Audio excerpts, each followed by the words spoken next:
Here, a clear favorite in this one. And, you know, that bodes well, I think, for the underdog because there's nothing to lose. Nobody's expecting you to prevail, and it gives you a chance to play, I think, with a lot of freedom.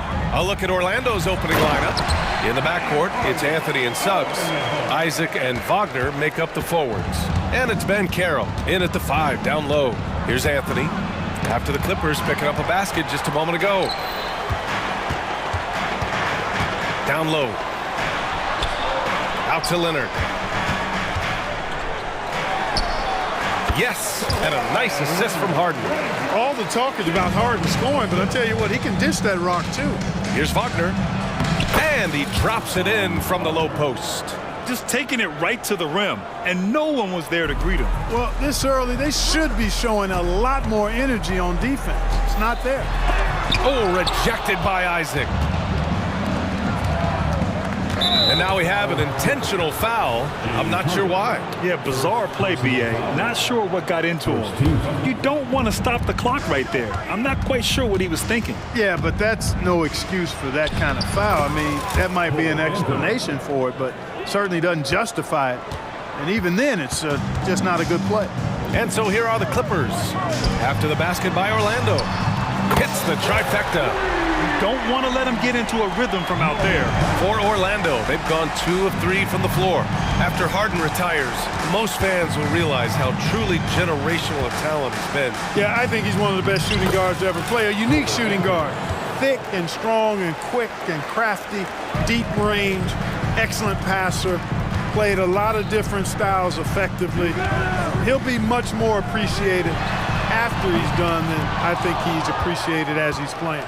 You know, defensively, you just can't afford to give him that much room. They're fortunate that he missed that one. Ben Carroll finds Anthony. Back to Ben Carroll. Top of the key. And another basket for Orlando. Part of the job description as a guard, but Anthony relishes the chance to get his teammates good looks. George passes to Tucker. The 3 is up. And it's Orlando with the rebound. Anthony with it, picked up by Powell, and now we've got an intentional foul. Personal foul. Second team foul. Here's Anthony. Oh, his shooting remains on point. 3 for 4 thus far. Not just the move from Anthony, but he also follows a good move up with the bucket. And there's a pick. Pulls up on the wing. Leonard. Ooh, and Leonard throws it down. And, you know, we can't measure heart. I mean, he's not as big as the other power forwards, but his jumping ability and mindset is incredible. The 3 from Suggs. Counted from distance. Shooting in good rhythm there. Suggs off the catch and shoot. Nicely done. Here's Leonard. Oh, that was something else, man. Wow. Showing some power.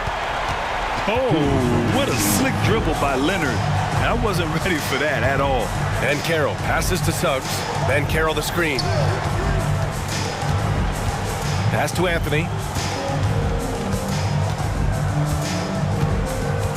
Just 5 to shoot. Wagner with a screen on Powell. The Magic need to put one up here. And Wagner gets it to go on the assist by Anthony. Wagner's got his second basket.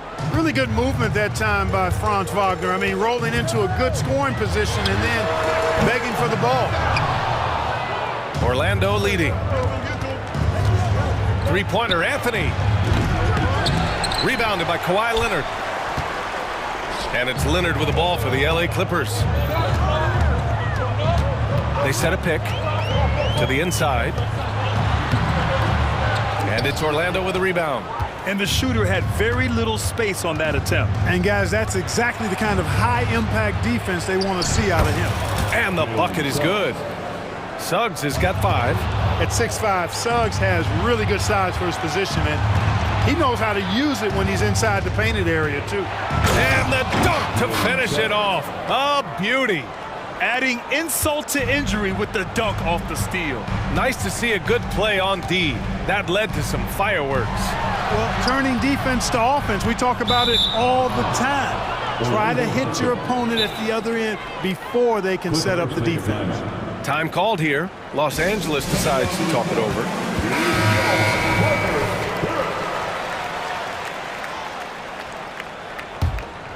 Orlando has gone 1 of 2 from three-point land so far. It's Anthony on the take, and Anthony slams it in. Really taking charge of the game, largely with a detailed interior attack. And, you know, that involves pounding it inside, getting as many points as you can right at the rim. That demoralizes the team. Now, that's how you use the screen right there. And it leads to a thunderous finish. That was nice. And, you know, not enough help from the defense there to compensate. He gets a clean look, and that's exactly how you draw it up. They played with fantastic energy from the opening tip. And, you know, when you've got a chance to put a team away early, you got to take it. And it's not always Leonard's forte, but he's really developed a solid passing game.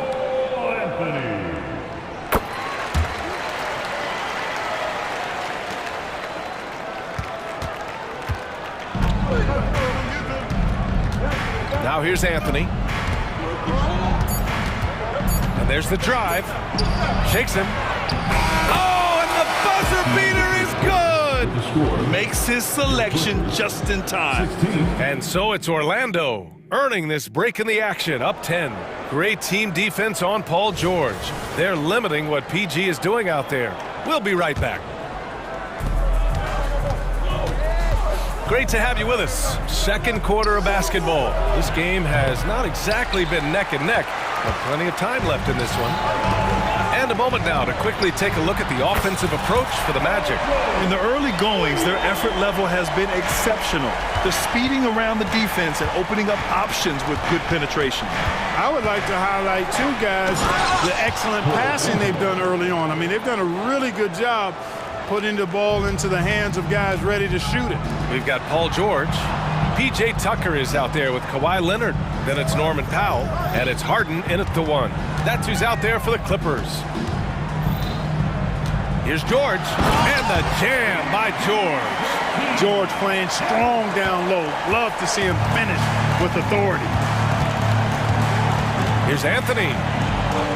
What a terrific move that is. Anthony's got 17 points. And once more this half, they find a way to get great position inside. George for three. Oh, and another three for the Clippers. It's a big part of George's game, the three-point shot, and for good reason. I mean, he's a sniper out there. Wagner. 3 shots, 3 baskets. Great efficiency so far. Sometimes it's simple. Put the ball in the hands of your scorers and let them do what they do best. Oh, rejected by Isaac. And the suffocating reach of Isaac is tough to overcome, and outshoot excels at getting up and denying shots. Anthony, the pass to Suggs. Back to Anthony. Wagner with a screen. Van Carroll against Tucker. Van Carroll finishes with force inside. Van Carroll just attacking the rim, going up over the defense that time. George feels it out a bit. Harden fires away from outside. Yes, and it's George picking up the assist. He's got 7. Clark, it feels like we've reached the peak of this three-point explosion. What do you think the next trend in the NBA will be? You know, Brian, it's hard to say. I mean, perhaps we could land on the return of the center, because we're already seeing that in the centers that are excelling and dominating the league and winning MVPs are in their prime. So perhaps we'll see teams get bigger and play more through their centers going forward. Fultz, he's checked in for Anthony. Time out on the court. Charge to Orlando. And here in the second quarter of action, just a hair under 2.5 minutes played. Leonard for 3. Oh, Leonard from the parking lot. Oh, over the years, man, we've seen Leonard become a knockdown three-point shooter. Got to get out on him now. Here's Fultz. Wagner outside. It's good, and he drew contact on the shot, so he will go to the line. A three-point play opportunity. You know, Wagner is not the guy you want at the line in a big moment, because he can knock them down from the strike. And so it's Leonard with it. He'll bring it up for the LA Clippers. 9-point game. Nifty move. And Harden lays it up and in. Harden's got 5 points now in the quarter. When you use it right, the pump fake's as effective a move as there is. Slams it down with two hands. Man, they're really getting aggressive now. Now's the time to do it. Keep attacking that rim. Let's go now to the sideline and catch up with Ali LaFoot. And coach doesn't like the call at all. He's opting to use his challenge. He wants the officials to look at the replay. People were worried that this would slow the action down. But with so many... adopt this challenge policy in 2019. You know, one thing this does for a coach is let his players know he's got their back. If they're adamant that the call was wrong, he'll back them up and make the refs take. After review, the ruling on the floor stands. And they've made their decision. The call will stand. And as much as it hurts to lose a challenge, I think coach would challenge that call again if he could. He really disagreed with the foul, and he's still peeved. And he knocks down the first one. You're not going to find many better two-way players than George. He gets after it at both ends every night. Already a very confident player. Knocking down those free throws only fuels that. Wagner finds Fultz.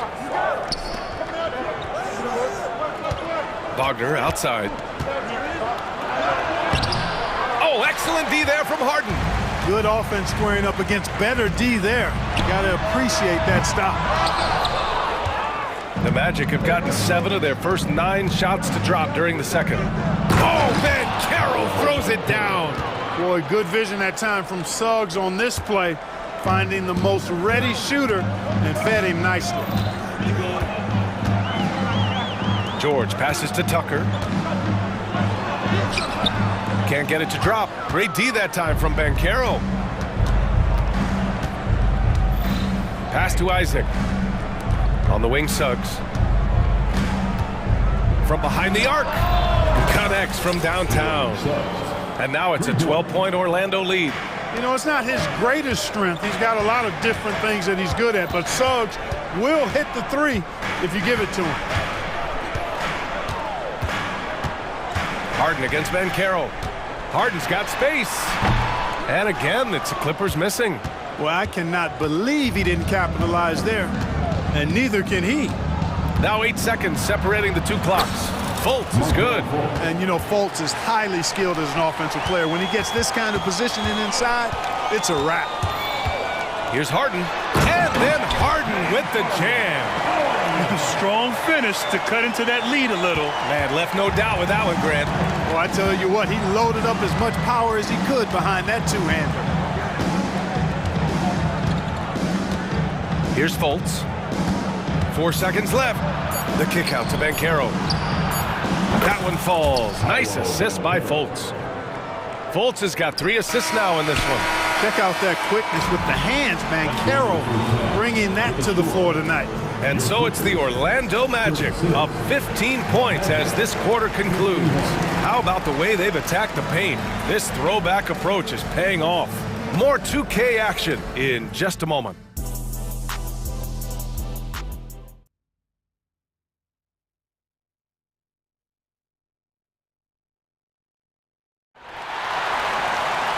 And with the second half upon us, we'll find out if this game becomes the rout that it's threatening to be. One of the stories here, Cole Anthony. Man, is he getting it done today? Yeah, he's kind of been the floor general for them tonight. A lot of assists for him. And, you know, that's not a job they ask him to do very often, but in the first half, I thought he was in perfect sync with his teammates.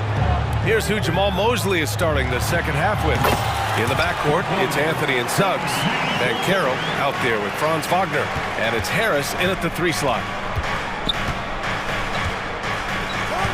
Anthony with it.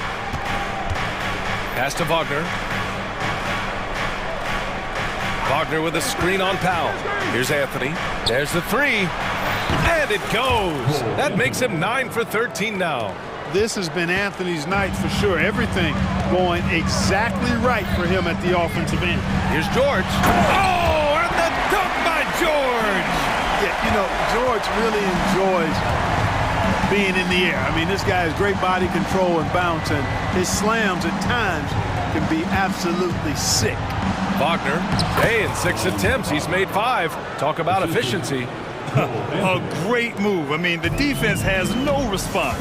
Yeah, if that's a harbinger of things to come, he's looking at having a very big second half.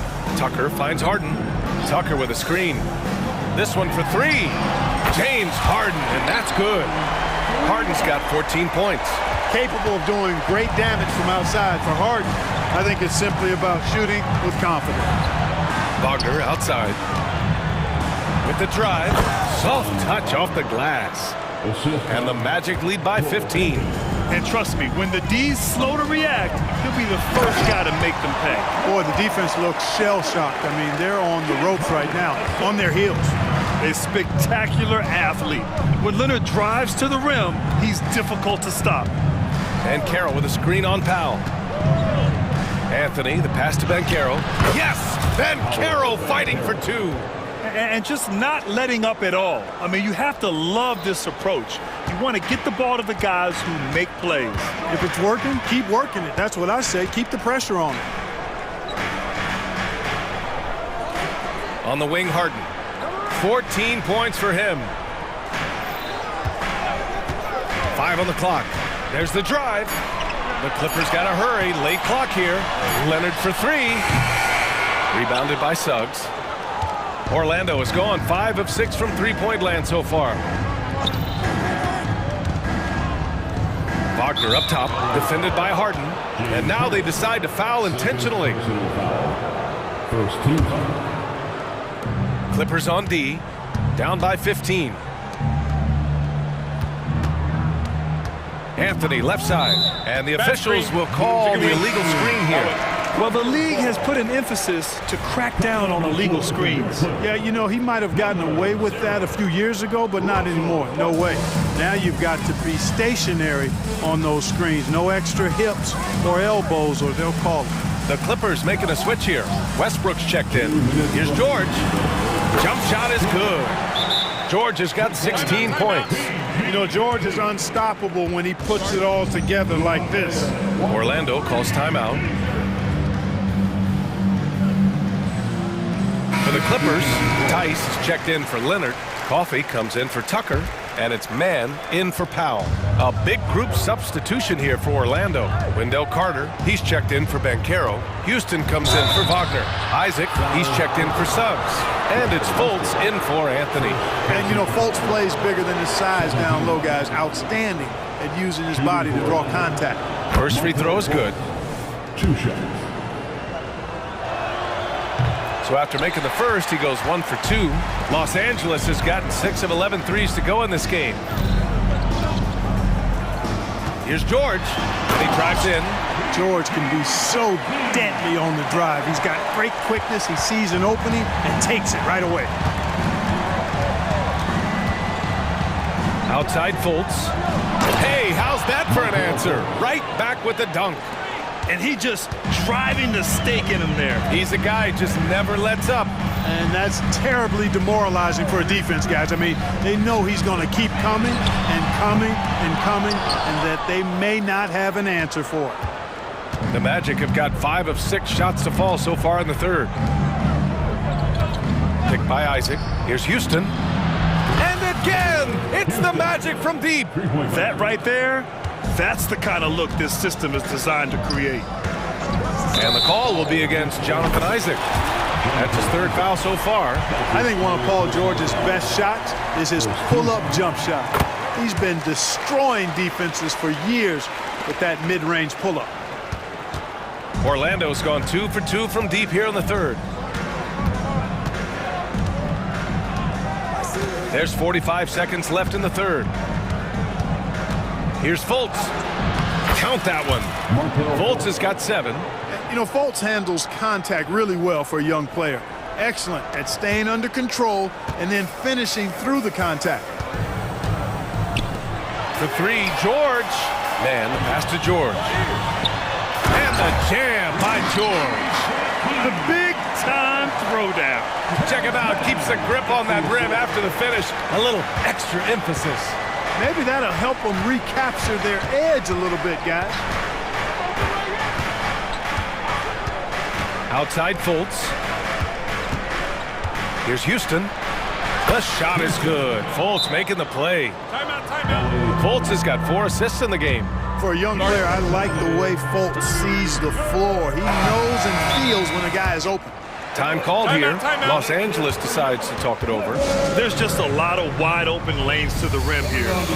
That'll drive your coach nuts. And, you know, I think he's going to tell them simply, we have to show more fight on the interior.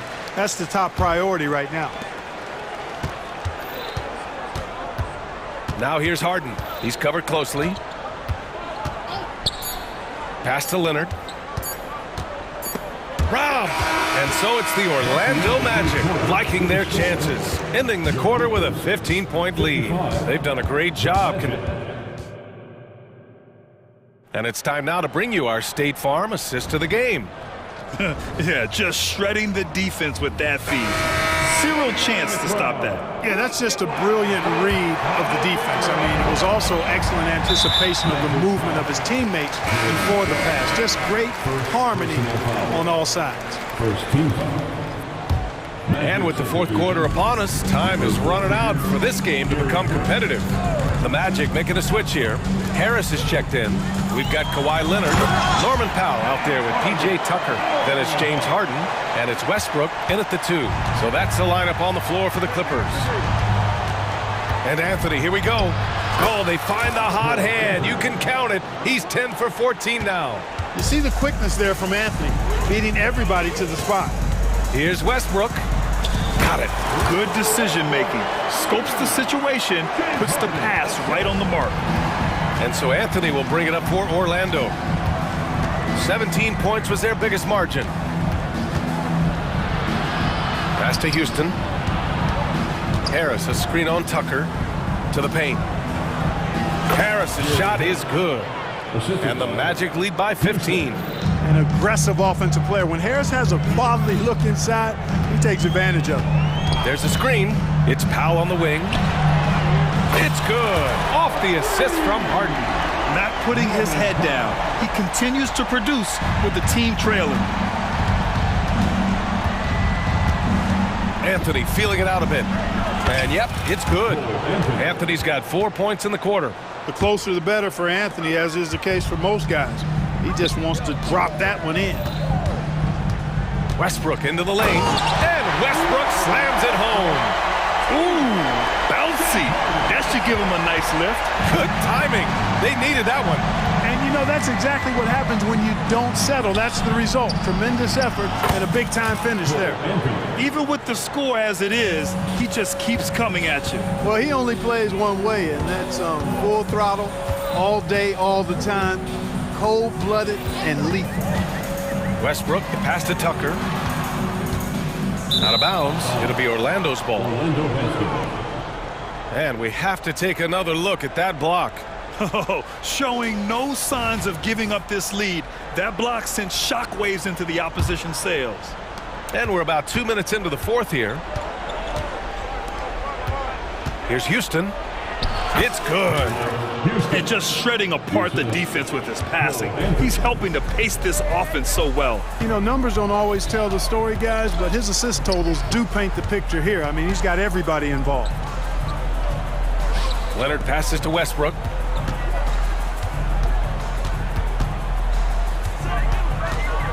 Clock at 4. Pass to Harden. On the tape. Whoop, there's the shot clock violation. So they'll turn it over. Paul George, he's checked in for the Clippers. Franz Wagner checked in for Orlando. Isaac comes in for Harris. A little over 2.5 minutes have passed here in the fourth. Three-pointer, Anthony. Knocks down the triple. Anthony's got 12 points here in the second half. You just know from a very young age, Cole Anthony's been perfecting that three-point shot. Maybe like his dad. His dad was kind of a pedestrian three-point shooter. Doing what he can to help shrink the deficit, but it has to be a team effort. 2 minutes remaining in the game. Here's Anthony. Ooh, a clear foul there on the missed shot. So he'll get a pair at the line. It's going to go on Kawhi Leonard. And Anthony has no off switch, which I like. He's adept at attacking defenses and drawing fouls. He's perfect from the line this time. 1:58 left in the fourth quarter. Leonard passes to Harden. Foul against Orlando. Jalen Suggs. Second personal foul. Second team foul. Tucker with a screen for three. George. And the Clippers hit again from deep. Yeah, nice vision that time displayed by George off the screen and roll. For Orlando, they've gotten all 6 shots to fall in the fourth quarter.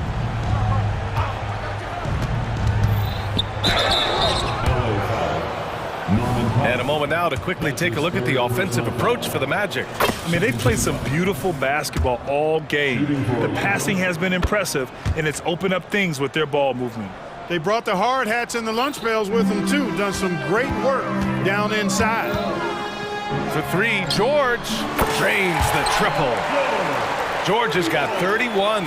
And this one hasn't been in doubt for a bit now. They came out on a mission, and you can bag up this win for the Magic. They made a point to get some good looks. Yes, they were able to pound the ball inside. I love it. And what a huge performance it was for Cole Anthony. Boy, he was absolutely relentless at the offensive end, guys. Smelled blood and went for it. George passes to Leonard. Chalk up 2 there. George with a fantastic look. Excellent job creating an easy opportunity for his teammate. Orlando has gotten 7 of 8 3-pointers to go in this game. Powell against Anthony. Banchero the screen. Anthony, the pass to Banchero. Oh, he can't miss. 8 for 8 after that shot. Yeah, they blocked out the noise, blocked out the distractions, kept on grinding, and this is their reward. Boy, a fantastic performance. And I tell you something, I mean, you get roadkill, that's always a challenge in the NBA. No matter what, they got it done. Major dominance, and it comes so easily for him. Fantastic at getting to his spots on the floor. Here's Banchero. The shot comes out. Good work defensively by Leonard. Just 2 seconds between the shot clock and the game clock. George against Isaac. George outside. Clock at 6. Tucker with a screen on Isaac. Here's George. And there's another one for the Clippers. Stepping in from the line, George, very good and capable from mid-range.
to the front court positions more than any other, evolving quite a bit in recent years.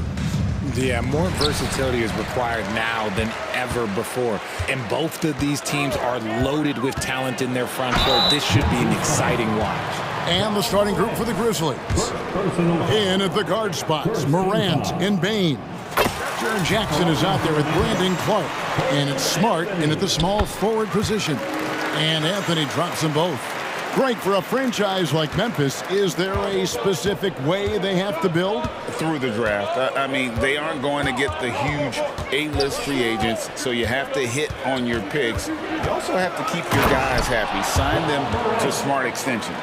Oh, he's got some hops. Morant, this man loves to attack the rim whenever he gets the chance. And when I mean any chance, I mean any chance. Now, here's Bankero. And the foul is called. He intentionally grabbed him there for some reason. I don't know. Kevin, all I can think of is that he's trying to slow the game down a little bit. Right. That's a stretch, though. Definitely a strange move on his part.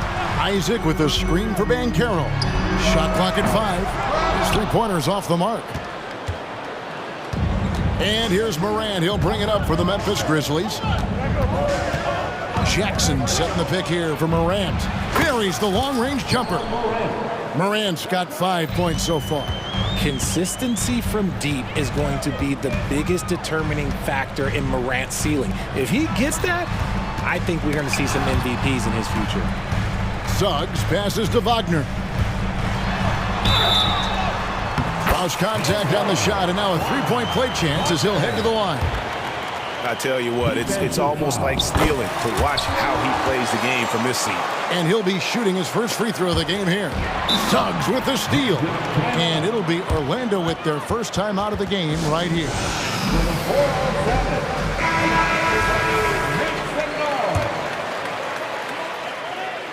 Here's Bankero. Pass to Anthony. Lets it go with the three. It's rebounded by Memphis. First quarter of play with about a minute and a half gone. Here's Morant. Oh, he misses the dunk. Orlando's gone 0 of 2 from deep here. It's truly hard to exaggerate just how explosive Ja Morant is on the floor. No, because there is no exaggeration, Greg. It's just whatever you say and you see. It is impressive, and he is elite. He gets a lot of defensive attention, but Morant, he can expect this type of rough scene anytime he takes it inside. Anthony kicks to Isaac, and it's Desmond Bain with the foul. That's his first foul.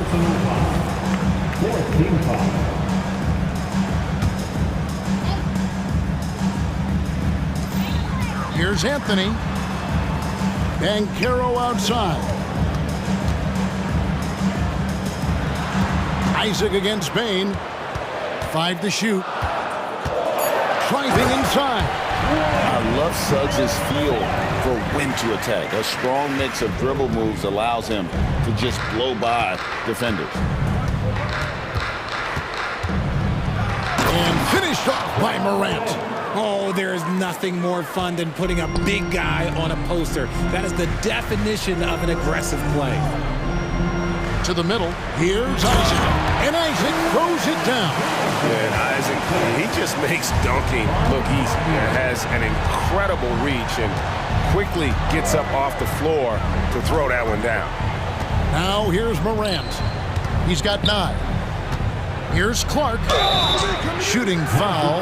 Folks, the coach's challenge has been initiated for a personal foul. Close game like this, and he thought it wasn't a good call. And I think when it comes to some of the more difficult calls to make, personal fouls can be tough. The action is so fast that it's really tough to catch. The previous play is under review. Seen replay reviews so effectively, and involving the coaches by being able now to challenge like this is something a lot of people have been hoping for. The ruling on the floor stands. And so the word is in. They've decided that the call stands as it was made on the floor. And, you know, even if a coach still feels this wasn't the right call, You got to acknowledge the effort being put in to reviewing it. The double checking, and the game continues on. And he makes the first.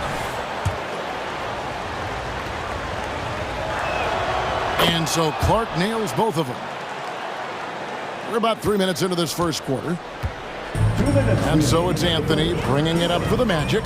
Here's Wagner. And finished off by Wagner. And guys, he's not an easy man to stop. He's got the rim in his sights. Never has been, never will be. He is a determined finisher. Morant drives in. And Morant throws it down. That first step of Ja, he's one of the few guys that's not only quick, but fast. And this man is lightning fast. Wagner finds Anthony. Wagner has screen on Morant. Here's Anthony. It's Clark with the rebound. That's one he knows he should have drained. Morant surveying the D. And he goes big with the dunk right over Jalen Suggs. Oh, wow. Okay, Ja turning it loose. Someone throw that man some water. Wagner with a screen for Anthony. From down in the low post, it goes. Anthony's got 7 points in the game. Nothing in the game's quite as smooth as a finger roll. Great finish right there. Morant. And it's Clark in the corner. Back to Morant. There's the drive. Clark left side. And it's Orlando with the rebound. We've got 33 seconds left to play in the first quarter. Anthony with it. He's picked up by Morant. Wagner outside. Suggs in the corner. Wagner has screen on Smart. And it's Suggs missing. Here's Morant. 13 points in the game. Here's Bain. Good, and a nice assist from Morant. Several lead changes going on here in the early portion of this game. Yeah, it reminds me of that cameo song, Back and Forth.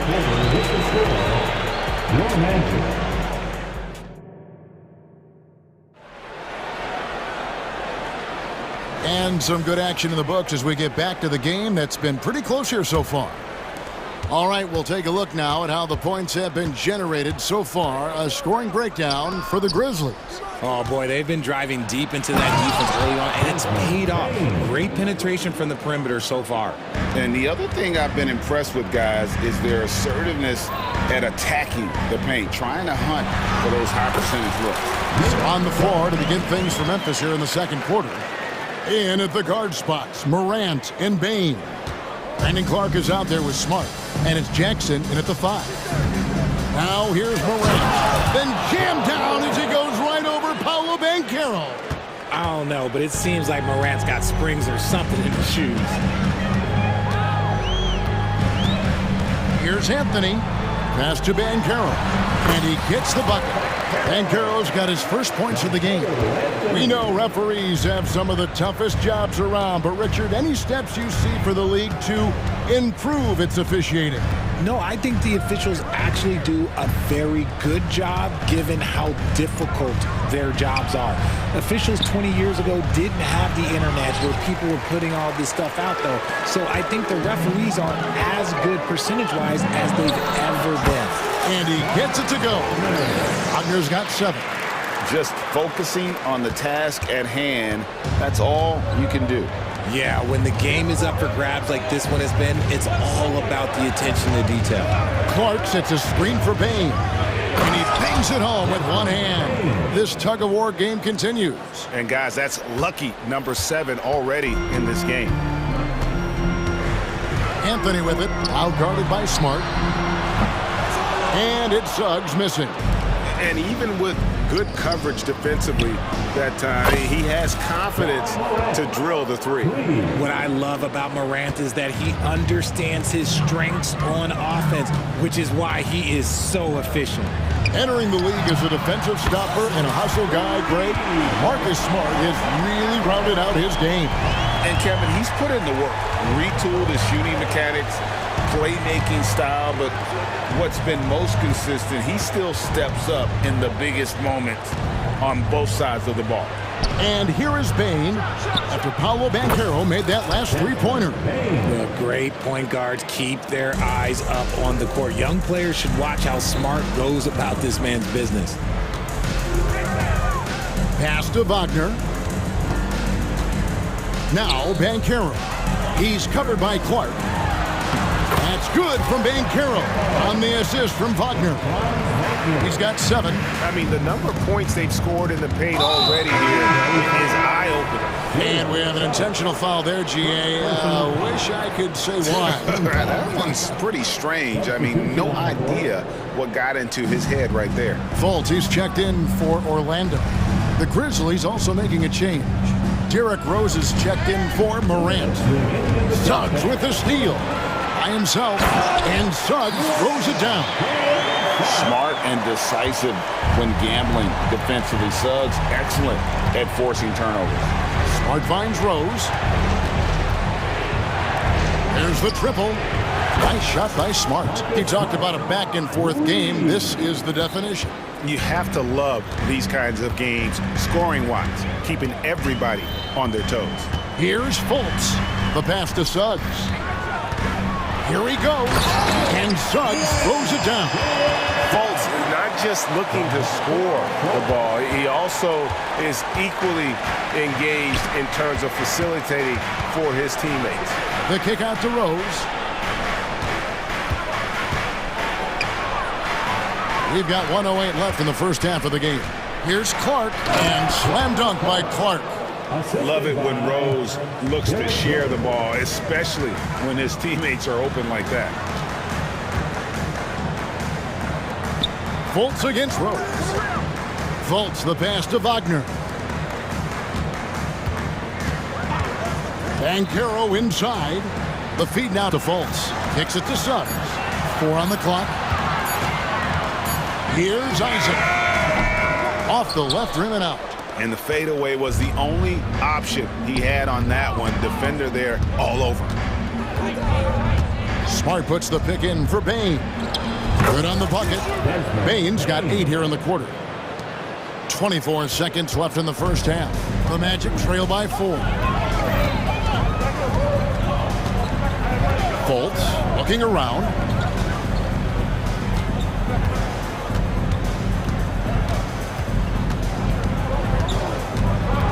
Wagner has screen on Rose. Fultz kicks to Wagner. Over Rose. He nails the buzzer beater. Resourceful move there, ending the period on a high note. That's the play that pumps up the whole team, and they'll try to carry that energy into the next period. And that's it for the first half of action. What's been a very close game here. It's the Grizzlies up 2. 2K Sports back in a moment from the Amway Center.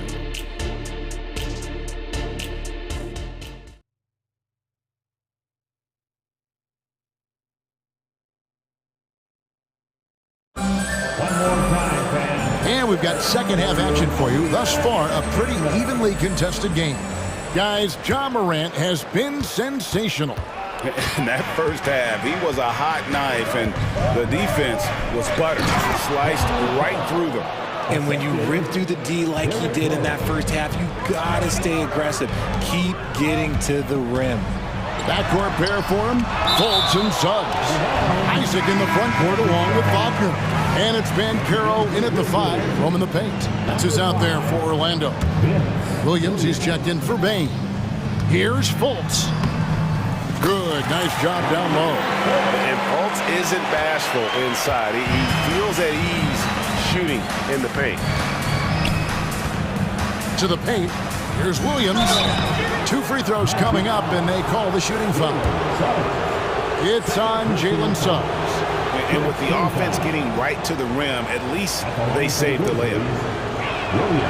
And that one falls for Williams.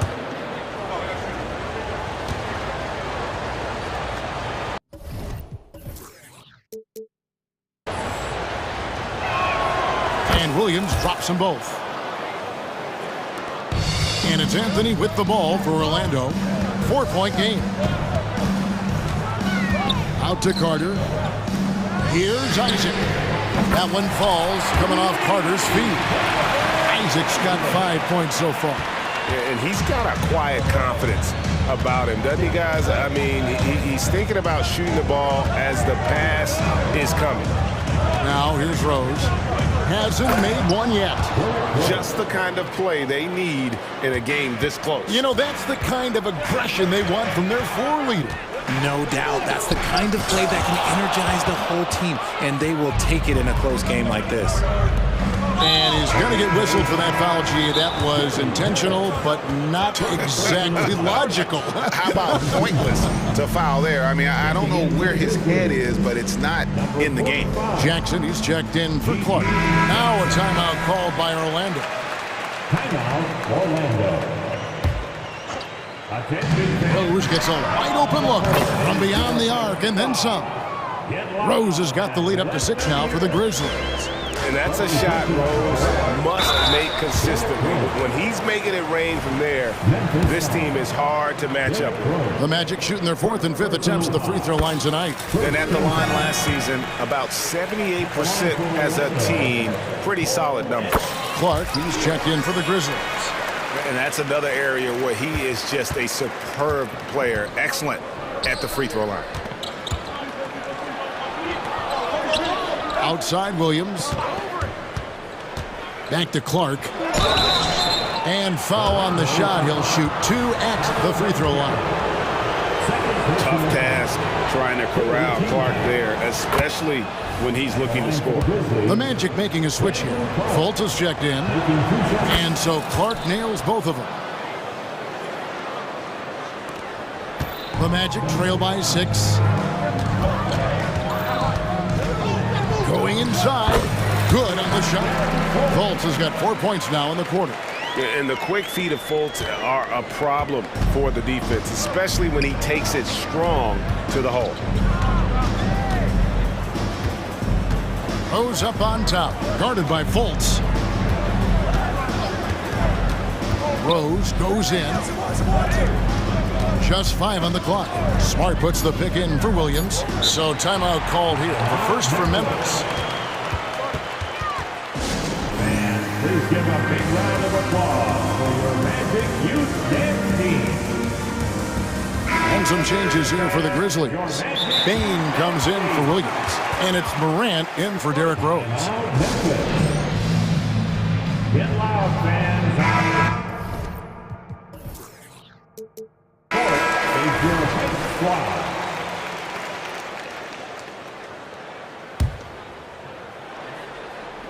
And a wide open look for Bain. Good, and Smart gets the assist.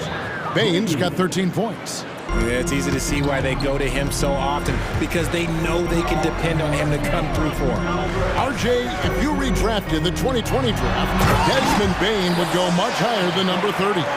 Yeah, he was a steal at number 30, and he would probably go top 5 in a redraft. He is an elite shooter who continues to grow as a playmaker and defender. There's Morant after the Magic pick up 2. And it's Wagner with the rebound. And you don't see that every day. Usually he'll convert when he gets that close to the rim. An intentional foul committed, but for what purpose, Greg? I'm not sure. A scene of confusion right there. I can't imagine why he thought it was a good idea to foul there. Suggs. I like Morant's workmanlike approach on D. He finds good matchups and makes an impact. Here's Clark, the layup off target. I mean, that can happen to anyone, but it's ugly every time it does. And you have to feel for him. That's the kind of miss that will stick with you for a little bit. It looked like he was playing against his little brother out there, the way he just went right over him with his height. Here's Morant, and he goes big with the dunk right over Jalen Suggs. Any trip that ends with Morant going to the hoop, it's great for his team. Driving in, and Fultz gets it to go. Yeah, he was able to sneak it to the rim. Had enough room to get just like an easy layup. And the Grizzlies leading by 3. Morant with it, now guarded by Fultz. Out to Morant. Down low. Clark for three. It's hauled in by the Magic.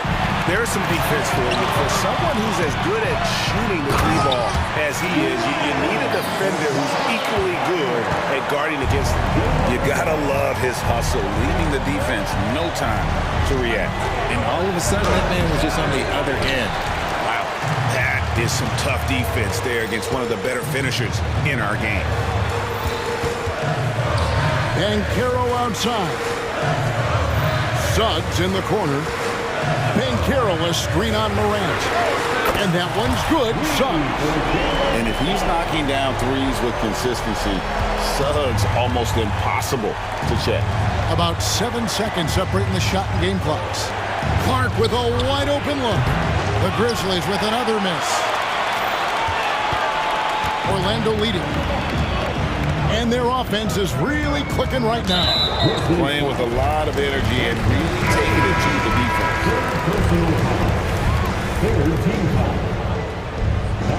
Now a timeout called by Memphis.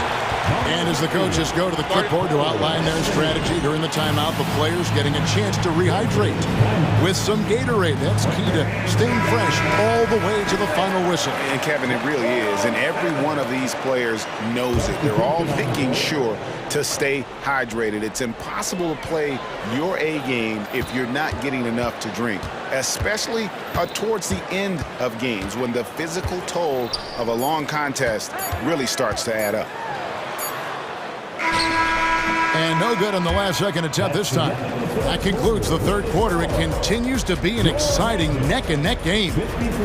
Magic lead by 2. And we're coming right back after this break. And a worthy candidate tonight as we take a look at our State Farm assist of the game. Just true artistry right there. I mean, great decision on where to go with the ball and how about the perfect delivery. A lot of times a spectacular pass is more impressive than a spectacular shot. This is one of those times. And with these teams locked in a very close contest, this fourth quarter promises to be a good one. On the court for Memphis to start the fourth. In at the guard spots, Morant and Bain. Smart is out there with Brandon Clark. And it's Jackson in at the 5 spot. Really no idea why you're fouling in a situation like that. You know, maybe there's some bad blood between those two. And Orlando making a change here. Ogner's checked in. Raw speed helps Suggs out there, keeping them ahead of the defense on the fast break. Here's Morant. And that one's in. He's only missed 3 of 13. Cutting into that deficit now, well within striking distance. A stop or two in the next minute or so, and they could even this game up. Great job to keep battling. Isaac kicks to Wagner. Isaac with a screen for Wagner. It's good. Wagner's got the lead up to 7 now for the Magic. Well, he's been doing it all night. Why not go back to him? Yeah, just keep feeding him. That guy is a man on a mission. And the defense, well, they don't have much of an answer. Back to Morant. And we have an intentional foul there, GA. Wish I could say why. That one's pretty strange. I mean, no idea what got into his head right there. Moves back up. Isaac knocks it loose. Oh, how about the read from the young fella?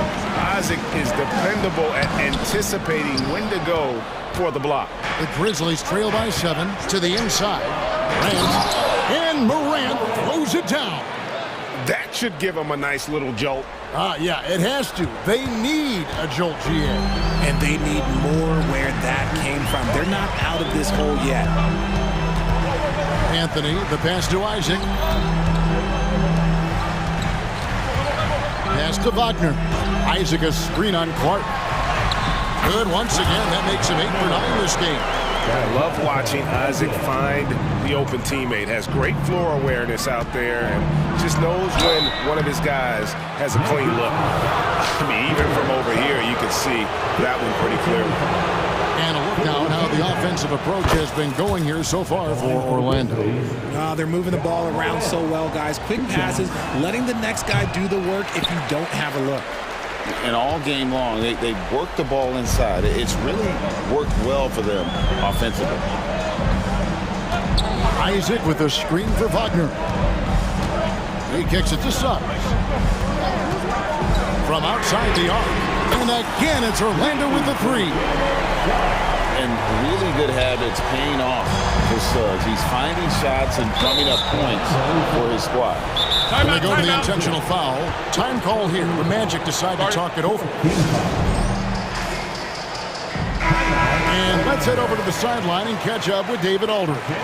Thanks, guys. I got a chance to hear what Jamal Mosley was saying to the team. He told them it's all about maintaining the lead. He told them he knows it's easy to get comfortable when you're in this position, but that they need to keep the pressure on. Guys? Thank you, David. A point guard with length. Morant can do a little bit more than just handle himself inside. Here's Anthony, and he drives in. Taking matters into his own hands. Yeah, we didn't expect to see that kind of finish. A point guard getting up like that, boy, that is special. Suggs with a steal.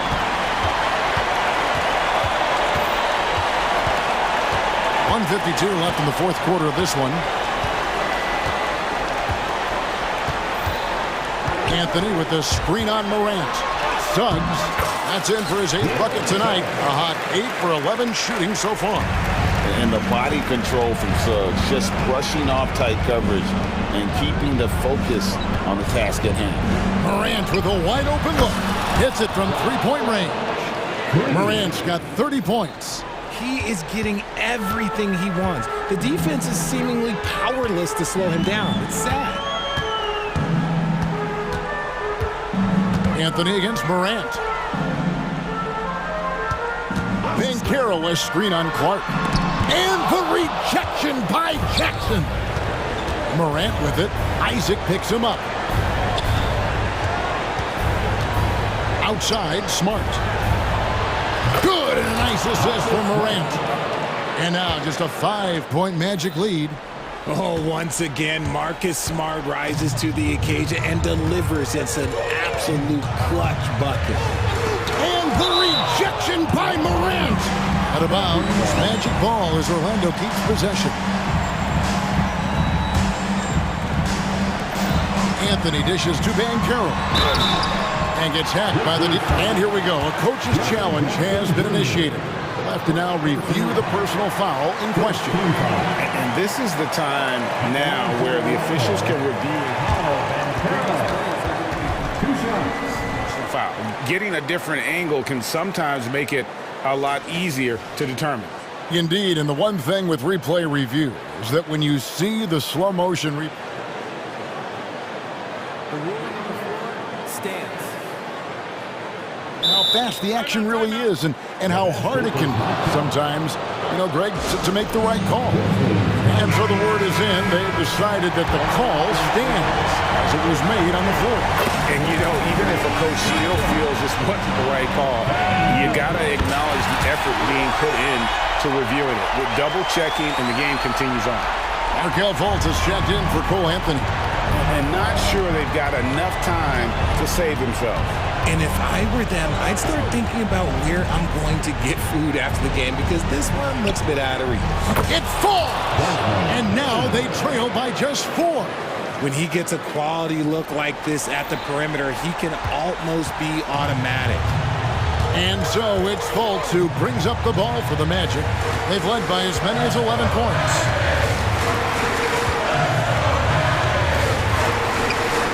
And the basket is good. And the Magic lead by 6. Relentless in their approach, even with the game firmly in hand. No let up with these guys. They're going for the throw now. And the whistle blows. It's going to be on Jalen Suggs. And so he's picked up his final foul. He will sit for the rest of this game. The explosiveness of Morant is just incredible. His motor and work ethic are both tremendous as well. 15 seconds left in the fourth quarter. Anthony against Morant. And here is Anthony.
That's the rock, Grant. We should see a lot of ball movement tonight. Hey, sharing is caring. And of course, there's great chemistry on both teams.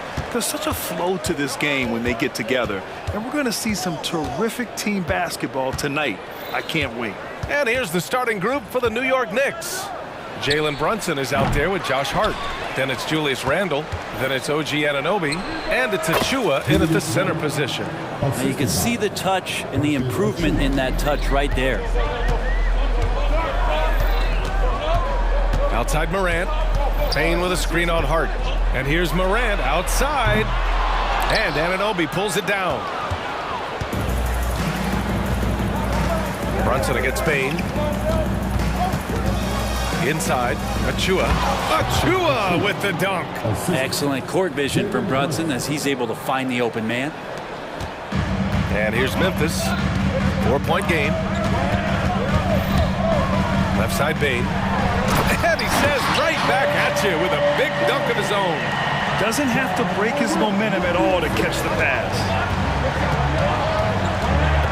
Randle, a screen on Smart. Here's Brunson outside.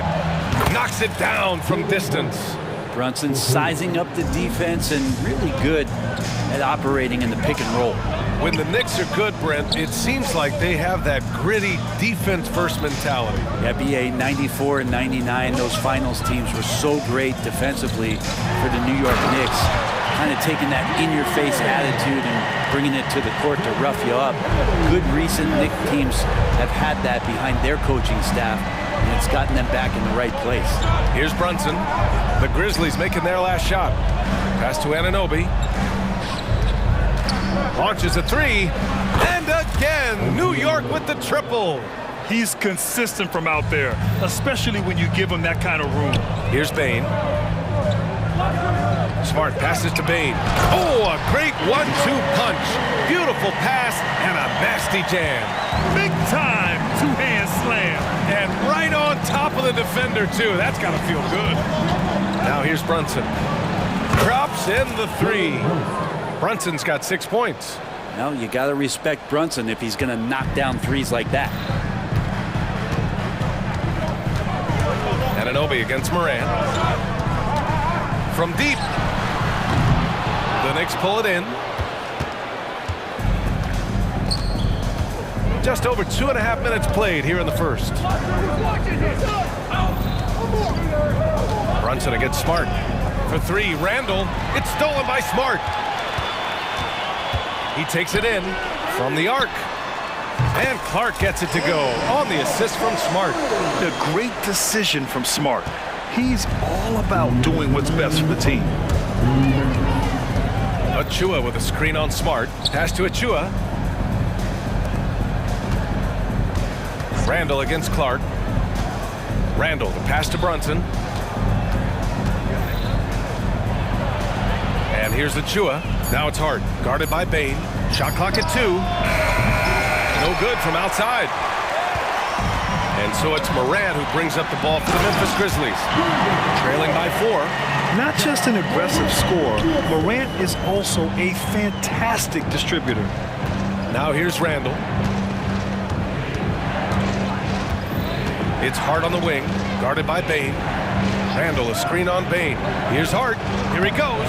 That one goes. Now he's 1 for 2. The defensive effort was lacking a bit, but hey, give him credit for finding a weakness there. Just really smart basketball and exploiting whatever holes that he's seeing right now in the defensive squad. And Morant gets it to go. Yeah, Morant showing a bit of confidence knocking down that three. The Knicks have got 6 of 8 shots to go. Brunson with it. Jackson in his pocket. That one's good for 2. Brunson's got 8. Yeah, here's a list of things I don't want to do, and right at the top is guard that guy. Here's Morant. And then Morant with the jam! Oh, putting on a show for the fans. Morant's skills making it look like a circus in here. Brunson against Smart. Anunoby, a screen on Smart. Here's Brunson outside. Grizzlies with the rebound. 29 seconds left in the opening quarter. Here's Morant. Oh, yes, sir! Wow! The quick feed of Morant. dangerous when he's cutting to the rim. Randall outside. Back to Brunson. Randall is screen on Smart. Pass to Achua. Stolen by Jackson. And up the court come the Grizzlies on the break. Here's Smart with 4 on the clock. Outside for Moran. Over Brunson. Oh, it would have counted had it fallen, but it is offline. Ja Moran, he's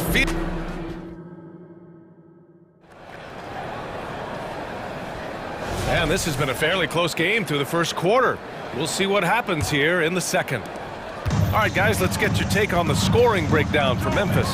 They've been really going at the defense in the painted area, and so far, the opposition really hasn't had an answer for them. Well, not only that, but you love how unselfish they've been to start this game. That's going to get all the guys in a great flow and feeling good. So moving that ball around and scoring off assists, it's a nice way to play. Moran and Bain in the backcourt together. Jackson out there with Brandon Clark. And it's Smart in at the 3 slot. That's the lineup in the game for Memphis. Now here's Brunson. Give him 8. Achua with a screen on Smart. Brunson against Smart.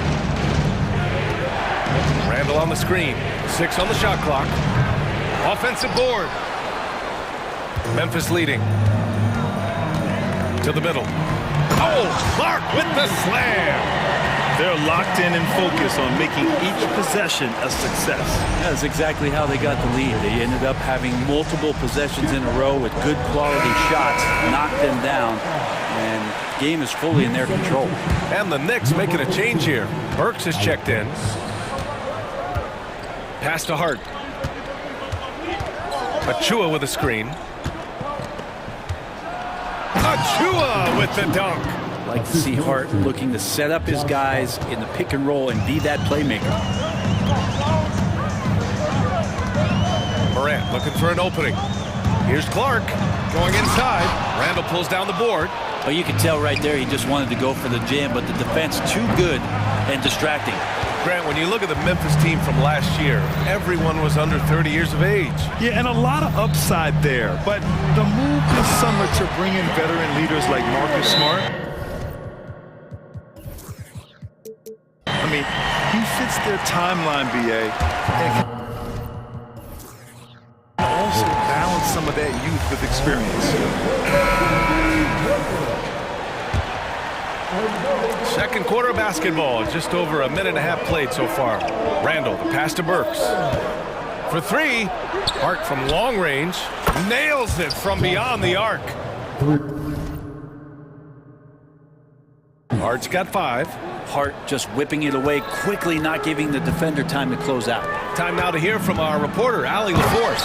Well, Brian, durability is a focus for Ja Morant. He said, quote, the #1 thing is being available, working on my body to get stronger, and on the court being way more consistent with my shooting so I don't have to go back to the rack, absorb all that contact, and hit the floor every single time. Brian? Yeah, that makes sense. Thank you, Allie. Ja slice. Oh, Morant! Wow! And tearing them to shreds tonight. You know, when a player as versatile as Morant starts going off, look out. Burks finds Anunoby. Back to Burks. Outside Hart. Pass to Burks. Just 5 on the clock. Randall is screen on Bain. Here's Hart driving in. Boom! He jams it straight down. A reminder to the defense, Hart will drive if you give him that kind of room. Here's Jackson, and the dunk by Jackson. Oh, nice one-handed jam there, B.A. Hey, little exclamation point. Achua with a screen on Bain. Hart passes to Anunoby. He shoots it, and it's New York scoring again. 1:46 left in the first half of this one. Morant with it, Hart covering. Shoots. That one's good from Bain on the assist by Morant. He's got 6, and we've heard players asking for more clarity and accountability from the officials. Grant, you think they have a point? Well, players often ask refs to explain calls, so they also want some clarity from the league whether the refs got it right. And that information oftentimes can help them make the proper adjustments moving forward. Oh, not the defensive effort they need to cut into the lead. Boy, good call. You have to at least try to protect the rim. Good job to recognize the opportunity. That's just very solid offense. Randall, a screen on Bain. Bain against Hart. Randall on the screen. Pass to Achua. It's wide right, hits off the rim. 2-for-1 opportunity if they can time it right. Great way to end the quarter. And the basket by Bain. Their guards have carried the offensive load. With the way they perform, they've got the green light to shoot whenever there's an opening. And it's Randall with the jam. Well, Randall can get up there with the best of them. It's a quick move. 9 seconds separating the shot clock and game clock. Here's Morant. Again, the Grizzlies. Good for 2 more. Oh, showing off the soft touch. Quality turnaround jumper there. Randall, a screen on Morant. Pass to Hart. And stolen by Bain. And the Grizzlies pushing it up now. And here's Morant. Down low. Deflects the pass. It's stolen by Hart. And so it's Memphis with a 9-point cushion at the end of the quarter, just pounding the painted area. That's okay, Ali, appreciate it. And folks, we'll be back after halftime to begin the 3rd quarter.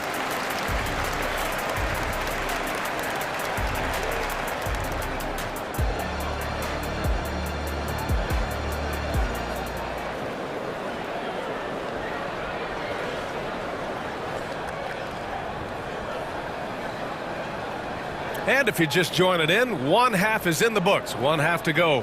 Oh, a fantastic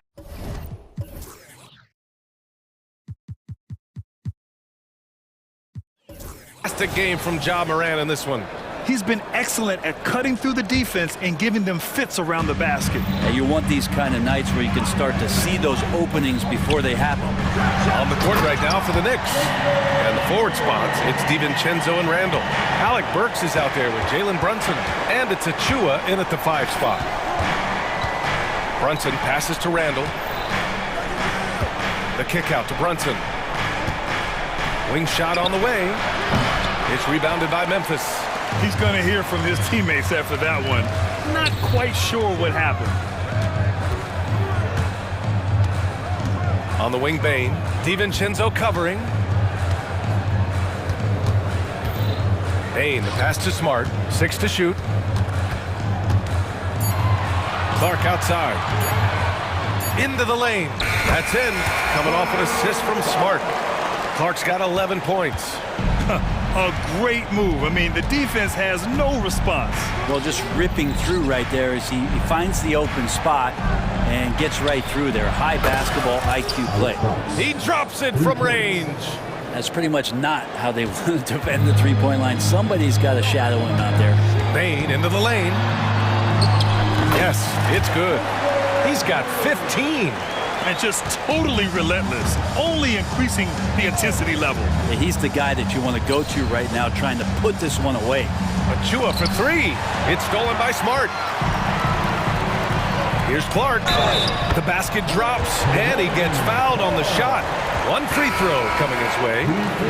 Another assist in the career of D. Rose. The Grizzlies making a switch here.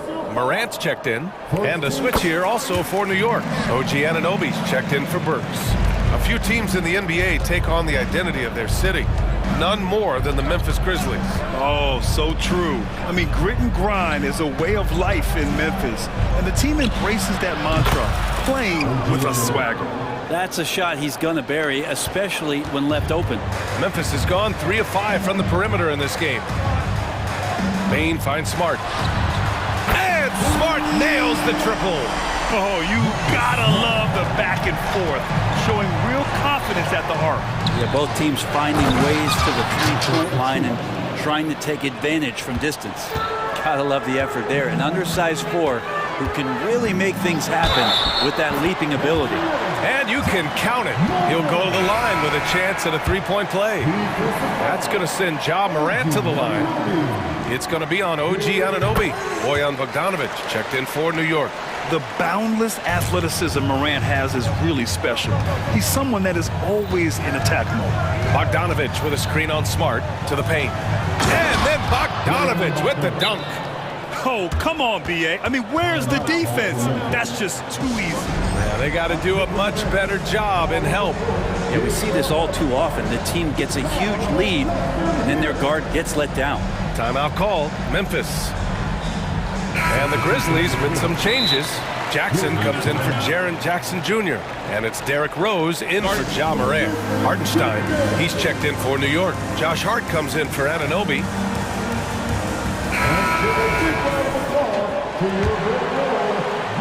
A little under 2.5 minutes gone by in the third quarter. Rose outside. Inside. Hey, if you can't block it, sending him to the line can be the next best thing. The first free throw is good.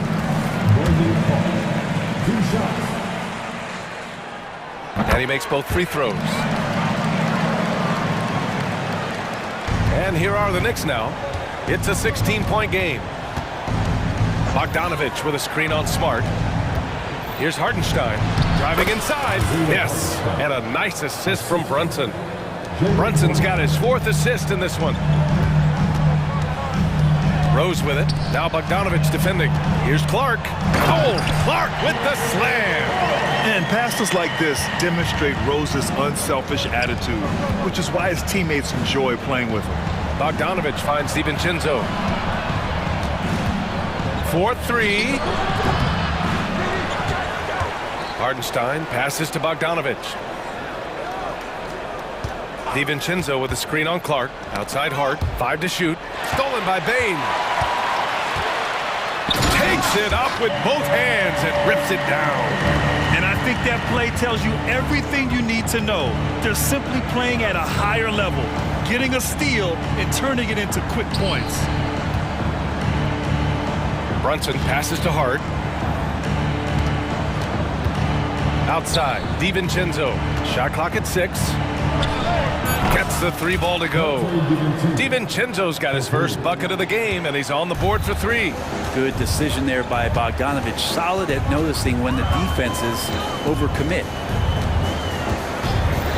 Smart outside to the inside. Jackson hits the layup after the sweet pump fake to freeze the D. And the Grizzlies lead by 17. DiVincenzo with a screen on Bane.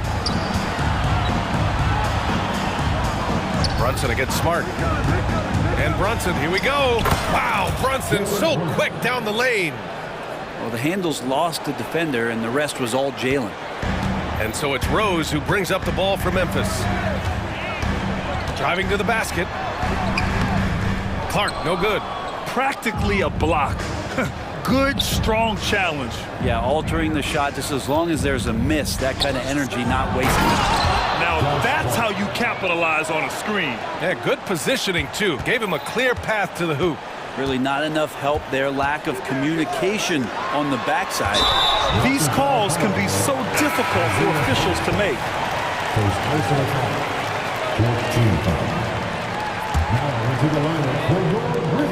12 seconds left in the third quarter. Pass to Smart. Now a timeout called by Memphis. And things are always changing throughout a game. Teams have to adjust on the fly. And timeouts are a wonderful opportunity to just settle in and recollect the thoughts of your entire team. Not just the guys playing, but the entire team. Here's Morant. 20 points for him. With 2 seconds left. And he got the whistle on the... And they've stopped the action here. They're using their coach's challenge to see if they can get this foul overturned. People were worried that this would slow the action down. But with so many close calls in every game, the NBA was... The previous play know, one thing this does for a coach is let his players know he's got their back. If they're adamant that the call was wrong, he'll back them up and make the refs take. The ruling on the floor is confirmed. And they've made their decision. The call will stand. And as much as it hurts to lose a challenge, I think Coach would challenge that call again if he could. He really disagreed with the foul, and he's still peeved. He misses the free throw.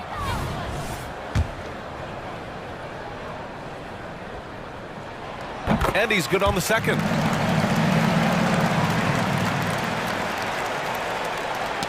Tipped away. It's stolen by Smart. Timeout call, Memphis.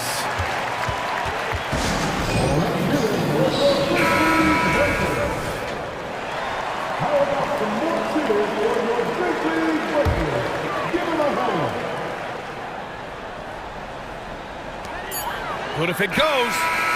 Oh, got it off in time, but it's no good.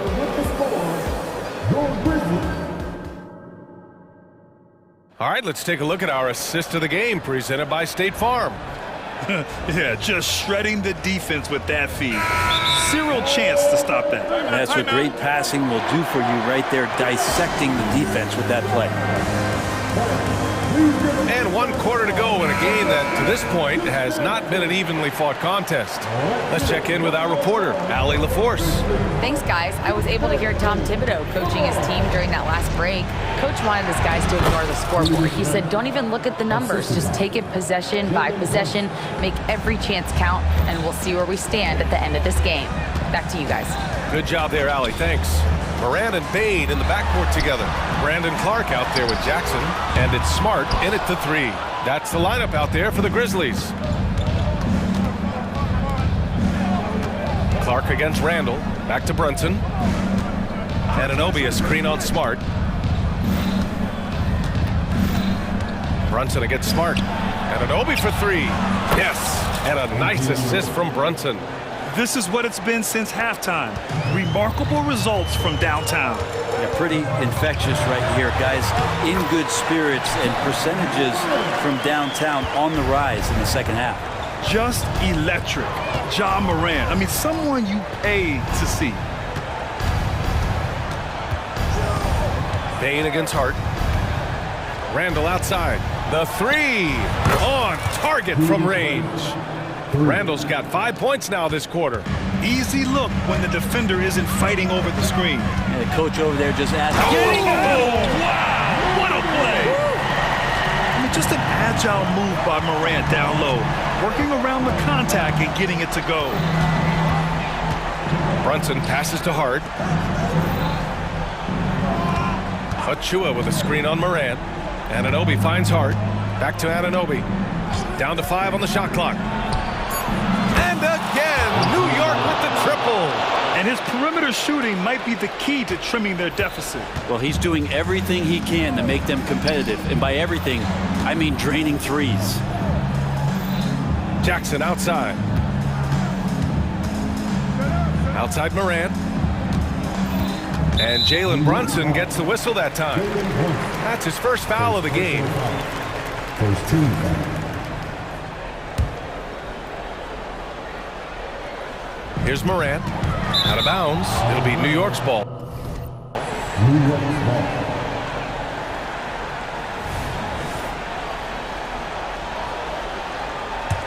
Here's Brunson.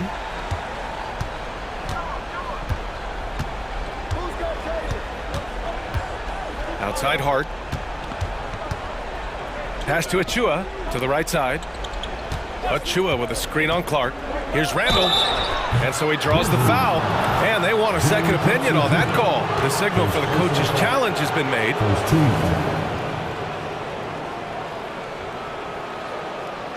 And even with the coach's challenge in place, we've seen so many of these personal foul calls still disputed. The previous play is under review. Gray area in a lot of these calls. But at least we have the option to take a second look, so the officials can be sure they get it right. The ruling on the floor is confirmed. And they've made their decision. The call will stand. And as much as it hurts to lose a challenge, I think Coach would challenge that call again if he could. He really disagreed with the foul, and he's still peeved. First one falls for him.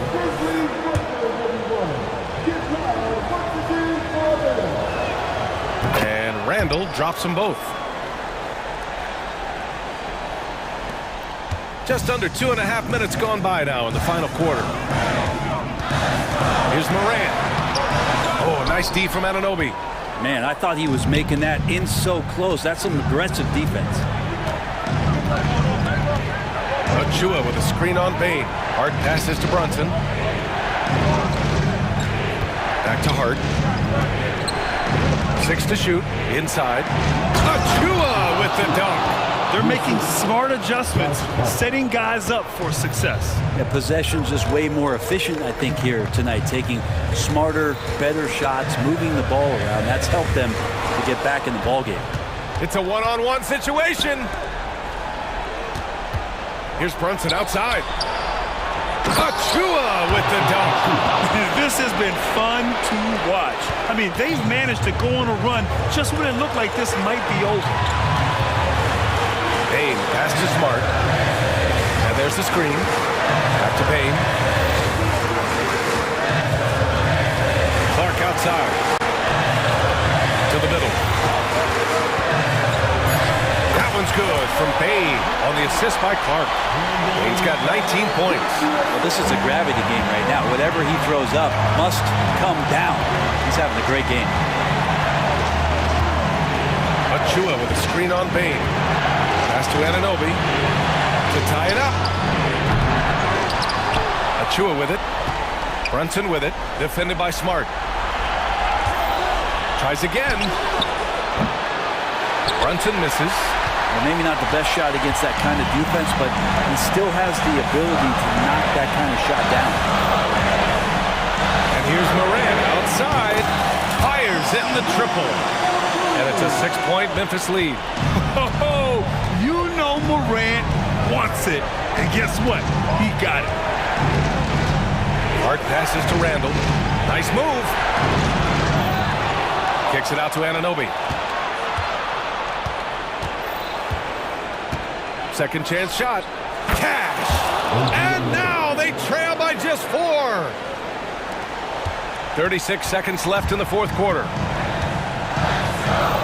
Here's Morant. Drives to the hoop. And then Morant with the jam. And the bounce that Morant possesses is unlike anyone else at his position. Brunson against Smart. Outside Anunoby.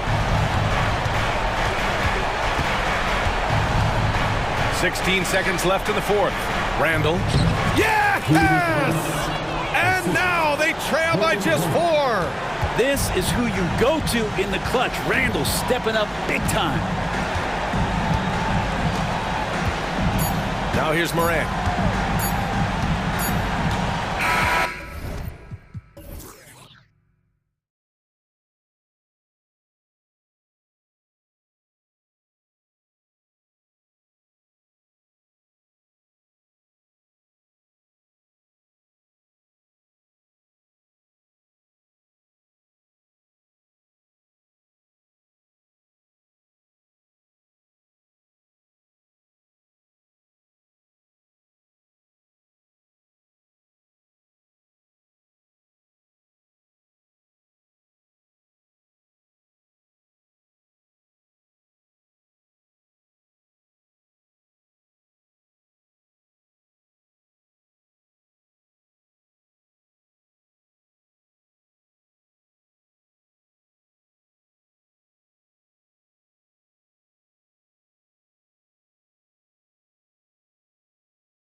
maxed out on the defensive end. Scoring might be tough to come by. Well, you have two coaches who believe that championships are won with outstanding defense. So, number one, you try to contain the ball. If a rotation is required, it is on time and on a string, and they challenge every shot. Just special defensive units. Here's the starting group for the Cleveland Cavaliers. At the guard positions, it's Garland and Mitchell. In at the forward positions, Okoro and Mobley. And it's Allen in at the pivot spot, manning the middle. Here's Hart, and he's fouled pretty hard on that shot, but he's got the chance to pick up the points at the line. Darius Garland picks one up. And the first of many to come. Explosive offensive talent on both sides. And that's the story of the league right now. Most any team can beat any other team on any given night. Garland with the bucket. Well, you ignore the contact, finish the shot. Great concentration from Mr. Garland. You know, Doris, looking at Precious Achiuwa, he brings value as a multi-positional defender. Exactly right, Kevin, because he's able to switch comfortably out onto guards. He can rebound against bigs who are bigger than he is. Achiuwa might be undersized, but his athleticism and effort make up for it. And so it's Brunson with it. He brings it up for New York. Anunoby finds Brunson. Lets it go from deep. And the Knicks miss again. Garland feeling it out a little bit. Kicks it out to Mitchell.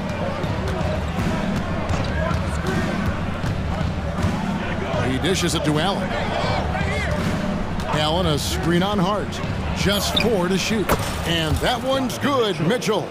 Boy, Donovan Mitchell as a jump shooter, so pure. Now here's Brunson, guarded closely. There's the pick on Anunoby. They get it back. Brunson with it, and Allen picks him up defensively. They grab their own miss. Randall passes to Achiuwa, and the foul is called. He intentionally grabbed him there for some reason. I don't know. Kevin, all I can think of is that he's trying to slow the game down a little bit. That's a stretch, though. Definitely a strange move on his part. And New York making a change here. DiVincenzo's checked in. Now about 2 minutes gone here in the first quarter. Handle a screen on Garland. Hefty move. The pass to Achiuwa. A 3 for DiVincenzo. Buries it from three-point range. And that's exactly what he's looking for, draining the triple. Mobley, a screen on DiVincenzo. Shoots from the elbow, and the Cavaliers get another bucket right there. Well, if you're a point guard like Darius Garland, at his size, you've got to be able to get into that mid-range bag. Very well done. DiVincenzo with the screen for Brunson. The shot goes in, first of the night. He's 1 for 3 to start the game. And once he got to the 10, I think he was surprised to find himself that wide open. I think defensively, that is not the way you want to start. Giving up high percentage looks, that doesn't typically end well. And there's Mitchell. That's good on the assist by Garland. Mitchell's got his second basket of the game. Well, just quick with the decision-making, smart pass by Darius Garland. Here's Brunson, and that one's good. His second basket of 4, shooting 50%. And I like to see this. They're calling his number early, and he's delivering. They know that if this guy goes off, their chances of winning rise exponentially. There is an imagination, a creativity. This guy's passing drives the offense. Randall with a screen for Anunoby. Back to Brunson. Beyond the arc. It's hauled in by the Cavaliers. Greg, you spent your first 4 seasons playing in New York. What's that like? When the Knicks are winning, Kevin, there is no place you'd rather be. The fans are incredibly smart, loyal, and they'll treat you like a king. But no doubt that media pressure is for real. One thing Garland has always done is shoot, Doris. Now he's connecting at a higher clip. Well, Kevin, we know that shooters shoot, and if you have that mindset, you never go away from it. The key for Darius Garland is the talent has always been there. He entered the league so young, efficiency was going to become a natural part of his game. And now, all of a sudden the ability to include his teammates. This guy has a wealth of talent. Randall outside. Pass to Anunoby. Now here's Brunson. He started closer. New York, no good that time either. Well, it isn't for a lack of effort when it comes to getting up to three-pointers, but not much to show for it. He's going to lose the green light here very early in this game if this keeps up. Here's Randall. Darius Garland picking up that last basket. Can they get it? Mobley with the rebound. Mobley's got 4 rebounds now tonight. About 3 seconds between shot and game clock. Garland kicks to Mobley. Passes it to Mitchell. Pulls it up. Again, the Cavaliers score. Nice play, and you can see they're gathering momentum. You want to continue to build on this lead. Right now, still a little too close for comfort. Hits the three-point bomb. That's just outstanding floor awareness from Jalen Brunson. Doesn't matter if he's at the 1 or the 2. He always makes the right play. And so it's the Cleveland Cavaliers holding on to an 8-point lead heading into the break.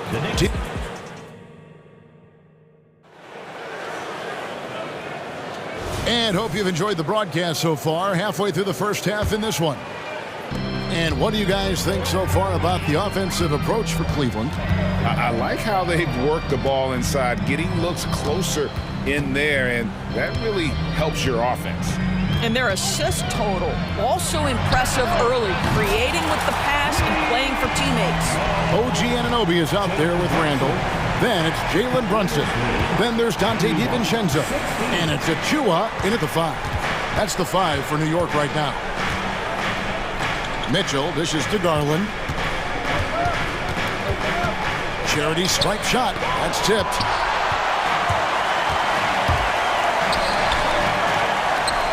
Brunson finds Anunoby. Back to Brunson. Randall with a screen for Brunson. Lock at 6. Mobley with the rebound. Mobley's got his 5th rebound right now in the game. Mitchell against Anunoby. Mitchell passes to Allen. And slam dunk by Allen. Well, Jared Allen has length and athleticism, and that's an easy opportunity. Wow. Knicks trail by 7. Brunson scanning the floor. And it's good, 2 points.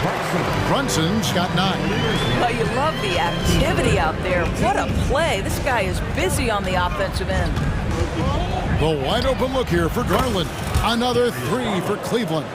You can see the increasing confidence of putting the ball in Darius Garland's hand and letting him play out a pick and roll. And the wide open shot from DiVincenzo. And the 3 off target. Here's Mitchell, and then Mitchell with the dunk. Oh, taking it to the rack with power. Hammering down the 2-hand slam. And it's Isaac Okoro with the foul. That'll be his 2nd foul of the game. And a big concern for players and coaches is the consistency of officiating. Greg, do you like that argument? It's tough when one night something is a foul and the next night it isn't. There's some gray area, obviously, and it'd be good for the league to try and clarify how they want things called. Burks, he's checked in for New York. And Cleveland with a change here, too. Karis LeVert's checked in for Mitchell. And LeVert, here we go. Good for the basket, starting off 1 for 1 with that shot. Boy, I love the way Karis LeVert is attacking. This guy is a skilled guard with tremendous speed. Burks, the pass to Achua. They need this, and it's good on the way in. And really, it's been a major aspect of their offense in the early stages here. Their success working the ball inside and getting points from close range. Time now to turn to our sideline reporter, David Aldridge. David. Thank you, Kevin.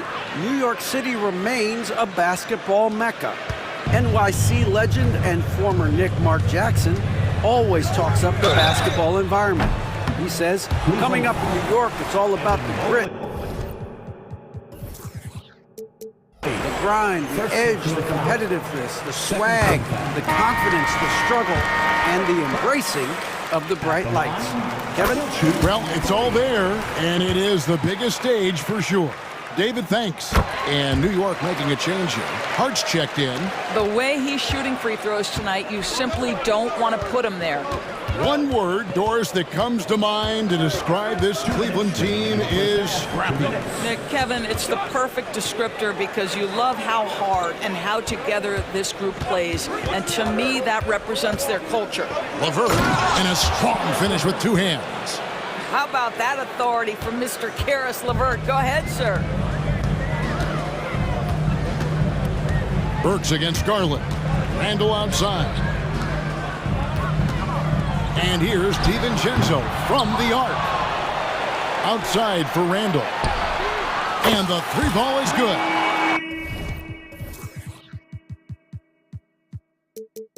Randall's got himself going there. His first points of the game on the deep ball. Outside Garland. Again, the Cavaliers score. Darius Garland cooking right now. Boy, when he gets going, he is a problem. They set the pick. A shot by Burks. Nobody around. Sinks the three-pointer. Burks has got 6 points in the quarter. What a beautiful stroke from range. Defensively, you've got to try to take him out of his comfort zone. And 2 shots coming up at the line as he gets fouled on the shot.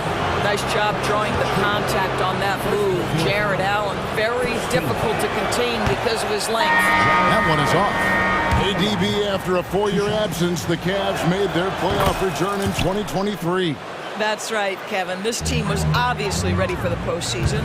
They lose a tough series with the New York Knicks, who had more experience. Some call it that gentleman's sweep 5 games, but I think there's better things on the horizon. Strong move to the 10, trying to get his guys going. Hard not to get motivated, GA, right when your teammate makes that kind of play. Where was the defense? No help. You can't afford to give up these kinds of buckets. Here's Mitchell, and then Mitchell with the dunk. Oh, my goodness. Throw it down, Donovan Mitchell, just exploding off the floor. Knicks trail by 8. 7-second difference, shot and game clock. Inside, here's Hart. Pass to DiVincenzo. Back to Hart. New York moving it around. Works for 3, and the Knicks hit again from deep. Burks is a lethal three-point threat. This guy has such an effortless shooting stroke. Now, here's Mitchell. Oh, and the dunk by Mitchell. Well, why did Donovan Mitchell win the dunk contest? Case in point right there. And here's Bogdanovich for 3, and the last shot at the buzzer doesn't go in for him. And so it's the Cleveland Cavaliers heading to the bench with a 7-point lead as we wrap up the quarter. They're feeling very confident. Thanks for the great interview, David, and we'll be back for the third quarter of basketball following halftime.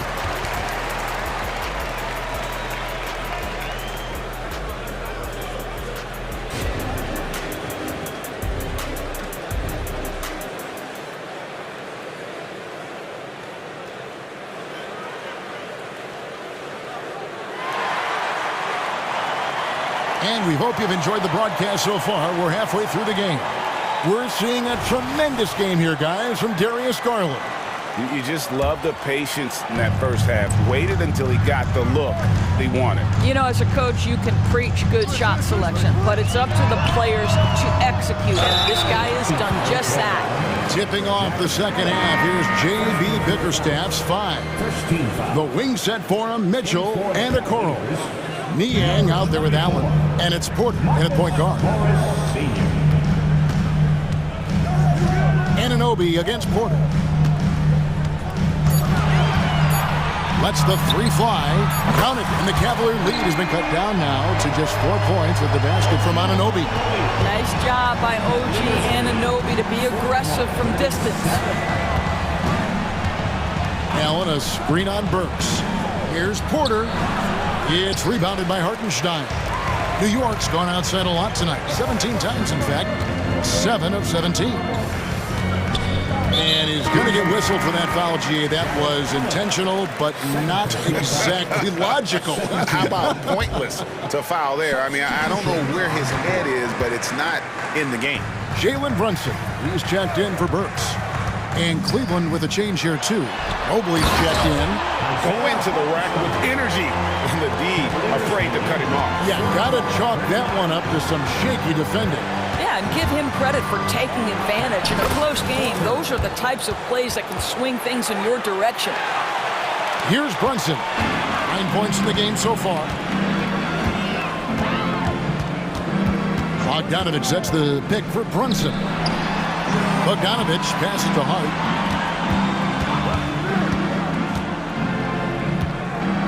There's the pass to Brunson.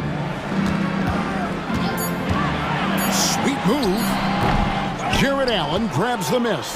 Well, certainly not the best defensive effort, but this guy can't make them pay for their laziness. Porter passes to Mobley. Plays it up and banks it in. And now a 6-point Cavalier lead. Man, that is a big-time tough finish. Evan Mobley doesn't back down. Now here's Brunson. He's guarded closely from past the arc. Offensive rebound. Kicks it out to Bogdanovich. Mobley with the block. Shooters have got to be careful and understand Evan Mobley is an elite shot blocker. He's going to let you feel him now, guys. Achua, he's checked in for Hartenstein. Gets it to go from beyond the arc. No defender within 5 feet of him, just inviting him to shoot the three. That's a dangerous proposition. Hey, Doris, you grew up in New York. The pressure of playing in the big city, is that a real thing? Oh, absolutely, Kevin. If you're playing in the media capital of the world, everything is magnified. And I think that holds true for the other respective large cities. Los Angeles and Chicago come to mind. Timeout called Cleveland.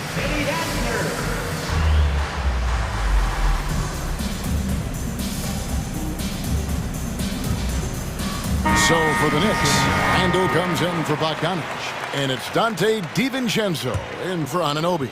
LeVert's checked in for the Cavaliers. Garland comes in for Porter. Okoro kicks to Garland. Allen with the screen for Garland. And Allen slams it in. This young guy is a solid creator in pick-and-roll play. Darius Garland getting repetition and making a nice play. And now we've got the intentional foul. Yeah, not sure what that was about. I mean, talk about a brain cramp. Burks, he's checked in for the Knicks. Handle a screen on LeVert. A good look from DiVincenzo. Finds himself wide open and drills it. You can't just stop when there's a pick set up. Gotta fight over it as a defender. You know exactly what that takes. It takes energy, it takes activity, it takes intensity. Mobley sets the pick for Garland. Another three for Cleveland. This is one of the game's better three-point shooters. Darius Garland in the house. Now here's Burks. Defense is right there. Up top, Randall. Pass to Achua. Here's the screen. Here's Hart. A beautiful reverse layup. Hart's got 5. And the combination of his quickness and soft touch around the rim really allows him to pull off shots like that. A lot of players don't have the reverse in their arsenal. There's Garland. An easy 2 points on the layup. Garland's got 5 points in the quarter. Tremendous balance and body control. Darius Garland, no stranger to finishing inside. A three for DiVincenzo. That's in, coming off an assist from Randall. And since halftime, this has become an intense ball game. They are getting after it hard. It has become a real battle out there. Garland kicks to Allen. Now LeVert, and that one is stuffed right through. Okay, Jared Allen, we see you making that look for a big man. That's a pretty pass. Burks, the pass to Randall. Achua in the corner. Some nice passing by New York here. Now here's Burks. Tight defense on him. And here's DiVincenzo from the arc. And again, New York with the triple. And so many teams now look to establish the perimeter to set up everything else.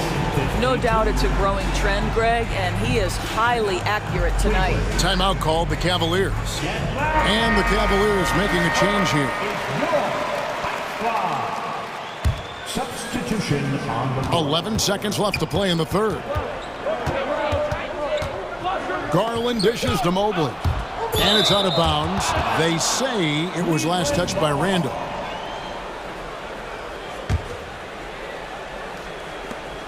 Allen, a screen on DiVincenzo. He gets it up. He knocks it down, but wait a minute. The officials are getting together. They may want to review this one. Well, we thought the third quarter was over, but it turns out the officials are going to review the play to see if he released the ball before the buzzer. And the NBA Replay Center in Secaucus is queuing it up, and even before we look at the replay, I'm pretty sure he got that off in time. Is overturned. They're going to switch the call. There is no doubt, looking at the replay, that he got it off in time. And as we end the third quarter, a great game. Both teams playing well. Cleveland ahead. They lead by 4. And we'll have the start of the fourth quarter for you as soon as we get back from this short break. And let's take this opportunity now to show you our State Farm assist of the game. Yeah, an easy choice tonight. Look at the precision on this pass. Put it on a platter for him. And when you're the beneficiary of a pass that good, you better deliver, and he did just that. Well, what a terrific game it's been so far, with this fourth quarter sure to bring more pressure-packed basketball.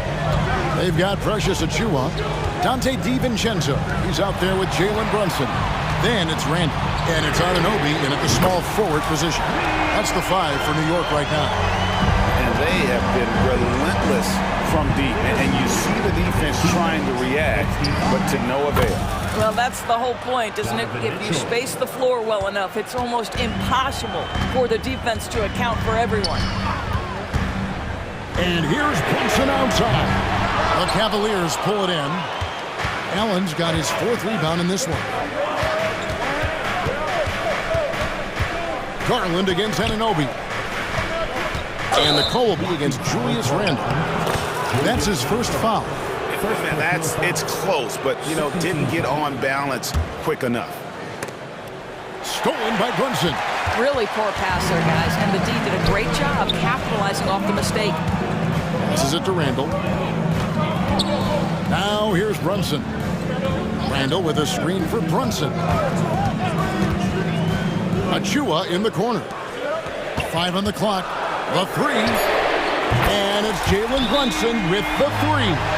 Well, the high-value three-point shot from the corners. Jalen Brunson steps in and knocks it down. With a short break in the action, gives us a chance now to send it over to David Aldridge. Well, during the break, I listened in on J.B. Bickerstaff's huddle. Now, with the game in the balance, he had some encouraging words for his team. He said, this is what we wanted. We thought if we kept it close, we could pull it out. Now let's go out there and do just that.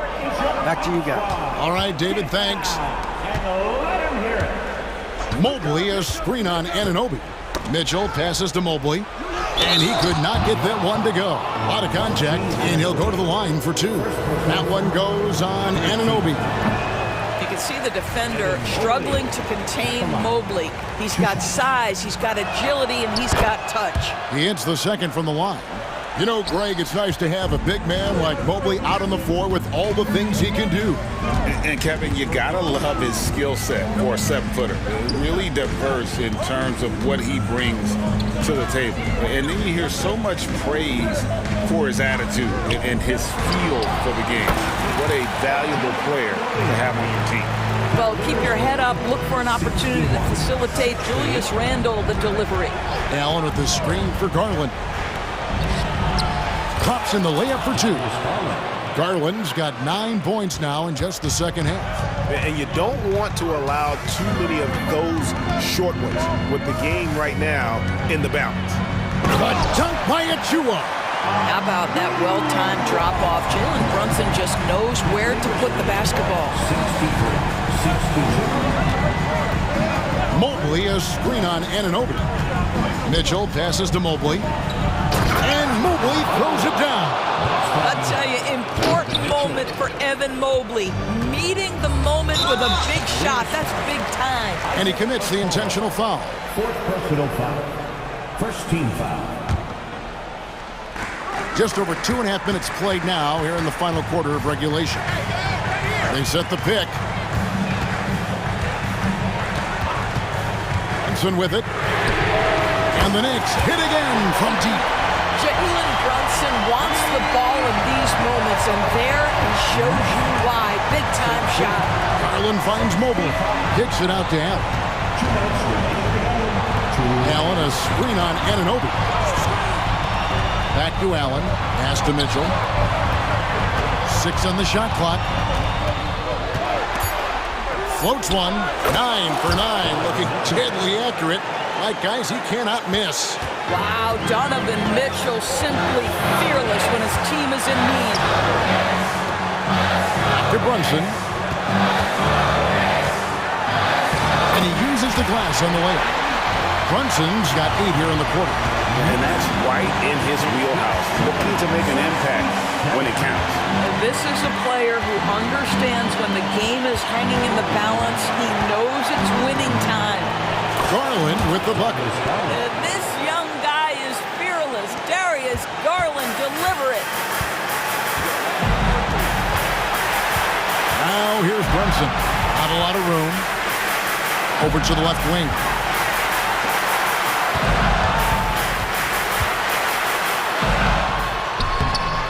It's rebounded by Cleveland. And you can see the defenders afraid to kind of get in his way a lot of times when he's on his way to the basket. But on that one, they were there. Oh, you just love seeing a player with absolutely no fear. To me, more often than not, when you attack, good things happen. The pass to DiVincenzo. Some nice passing by New York here. On deep, Brunson, money! And what a sensational bucket to bring them within one. You want the ball to find its way into Brunson's hands in these big-time moments. He relishes the opportunity. A kick out to Mobley. Outside Garland.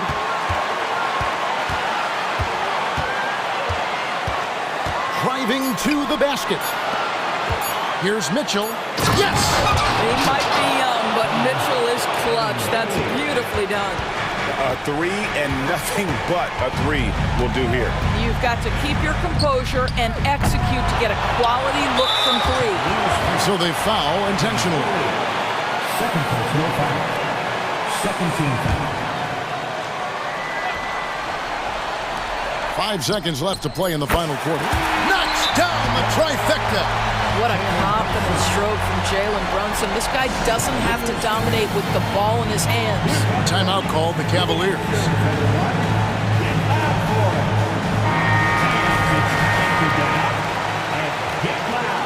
Substitution on the court. Now off the inbound. He may be young, but Darius Garland in high-pressure moments is so calm. Good delivery there. New York. On the court.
These teams both methodical. You know, both teams are methodical and deliberate. I mean, they're comfortable, of course, operating in the half court, and they'll push the ball selectively when those opportunities present themselves. So the opening lineup here for the Clippers. On the perimeter, it's the talented duo of George and Kawhi. Daniel Tice is out there with P.J. Tucker, and it's Harden in at the one.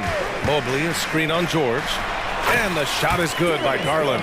Inside, Garland outplays his size, using speed and agility to get it done. The teardrop, and it's Harden laying it in. Harden's got 5. Man, I'll tell you, when you get your floater game going, it's a tremendous weapon. Pass to Mobley. Fires the 3. Yes, and a nice assist from Garland. Yeah, great vision. I mean, this is where Garland takes it to another level offensively. George finds Harden. Oh, and makes it with the kiss. He has 7. I love this approach. Getting him involved early, and it's already paying off. It makes sense, right? You're trying to get off to a fast start, and he can help with that. What you love about Donovan Mitchell, not only does he explode into his moves, he finishes with authority. Now here's Harden. He has 7. Knocks down the long J. Defensively, you have to stay connected to him on the perimeter. The Cavaliers have gone 3 of 3 so far from the floor. And what you love about the Cavs, on most nights, they take really good shots, Trey. They do, B.A. I mean, I love the way they work the ball into the painted area. And even their guards are constantly penetrating, getting into the paint, creating for themselves and their teammates. So it's the Clippers now, following the score by Cleveland. For 3, George, he buries it from 3. Yeah, just a drop in the bucket for PG-13. He will roast you from the corners if you let him. Here's Garland. Rebound by the Clippers. He goes up strong, but he is met with resistance. I think that surprised him a little bit. Here's Leonard. And count that. 2 points and a chance for one more at the line. Strength, body control, and focus. Kawhi showing it all right there. And let's get your take, guys, on the scoring breakdown for the Clippers. Well, in my opinion, the way the 3 has been falling for them here early on, you have to think they'll keep firing away. And following off of what you said, they've really done a good job distributing the ball, passing up good shots for great ones. Now here's Mitchell. 2 shots, 2 makes. Off to a good start. Nice touch from mid-range by Donovan Mitchell. Crafty with it. And so it's George with it. He brings it up for the LA Clippers. It's a 5-point game. There's a screen. And the jam by George. Letting it all hang out. When George takes flight, just enjoy the show. Mitchell with the ball. Guarded now by George. Here's Mobley. That one falls. Nice setup by Mitchell. Mobley's got 5 now. Making a statement here early. Going right to the rack. I love it. Well, this is his game. Be proactive offensively. Put the defense back on his heels. Oh, wasted no time on that one. He has 7. When Garland finds a 3-point shot, he takes it. Supremely confident in his abilities. Well, Grant, there's one thing Mitchell will always be remembered for by Cavs fans. Oh, so true, B.A. I mean, 71 points in a game in the 2022-23 season, setting a Cleveland franchise record. And for a franchise that has had so many great players, including the likes of LeBron James. 1:27 left to play in the first. Tice, a screen on Mitchell. Harden. Again, the Clippers score. And you can see Harden is feeling it, which is why he's being so aggressive on offense. Cleveland has gone 2 of 2 at the perimeter. Garland against Tucker. Allen, the pass to Mobley. Now here's Garland. Mobley on a screen. 3-pointer. It's another 3 for Cleveland. Not only is Garland's jump shot silky smooth, it's also effective. Harden into the lane, and Harden with the slam. What? Wait. Hey, dunks are always for the big boys. Emphatic move by the point guard. Forget just landed in. He wanted to make a statement. Count that bucket. And what a night for Garland. He does this every once in a while. It just explodes. George outside. Over Okoro. The rebound by Allen. Now a timeout called by Cleveland. Nice game. What a performance by James Harden. Good decision to regather. Talk it over. Your main concern now is how to slow this guy down on the offensive end.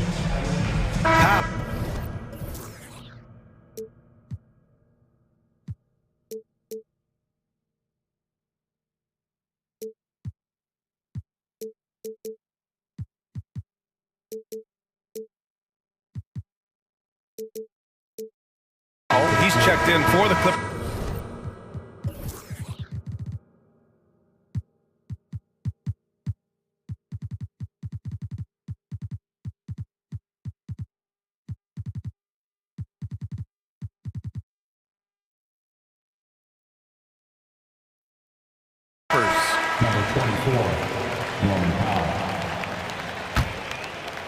Cleveland has gone 3 of 3 from outside and looking sharp here in the first. Here's Garland. It goes again. His 6th basket in 7 tries. And you like the balance here, not just falling in love with the 3-ball. 2-second difference between shot and game clock. And then Harden with the jam. And so often you see Harden flip the ball up there off the bounce, so it's cool to see him elevate and hammer it through. Garland against Powell. Pass to Mitchell.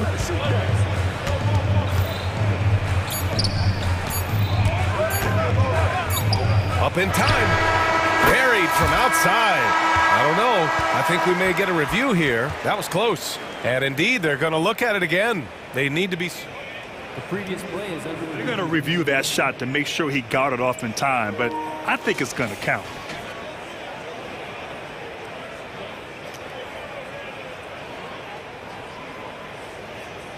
After the review, the ruling on the floor is overturned.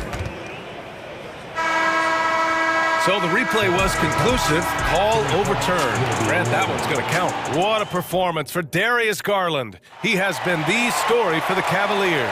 Absolutely carrying the offense. He ends the quarter with 14. And more NBA action on 2K Sports coming your way right after this. That has been a pretty even game here after 1 quarter of play. All right, guys, what do you think about the offensive approach we've seen so far for Cleveland? They came out firing from deep. It's always good for a team's confidence when you can start a game that high. And the other thing you notice is how determined they've been to get into the paint and get buckets around the rim.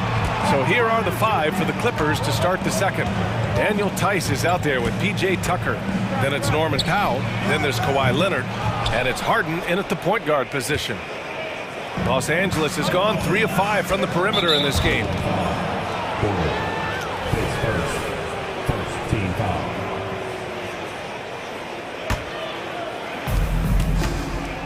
Here's Leonard. Oh, and he got fouled on his way up. He'll head to the line to shoot 2. Well, the saying is defense wins championships. But in this day and age, don't you need both? No question, B.A. You definitely do. I mean, we've seen plenty of great defenses flame out in the playoffs because they couldn't put up points. Defense alone isn't enough. You need a balance of both. That one goes in. And in a game this close, they're going to challenge the call. Coach does not agree with it, and he wants them to take another look at the monitor. Team foul.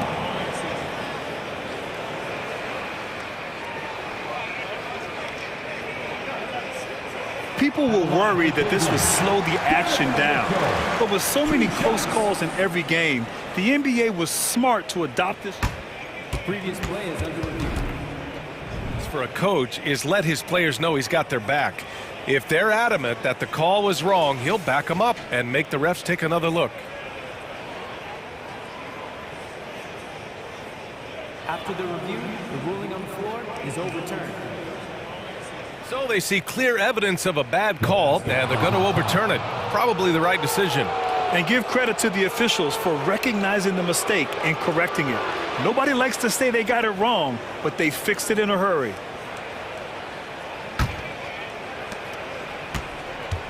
Clippers trail. Outside Harden. That one doesn't drop. Good work defensively by Mitchell. All right, time for an injury report. And let's get an update on Paul George's injury. Allie, any news? I just talked with the Clippers head athletic trainer. The ankle is very tender. They've wrapped it on ice to try and reduce the swelling, but very little weight can be put on it at this time. All right, Allie, thanks. Well, we're all hoping he gets healthy quickly, guys. Wow! Crazy good! Just look at the way Mitchell's built. The strength in the upper body. Time called here. Los Angeles decides to talk it over.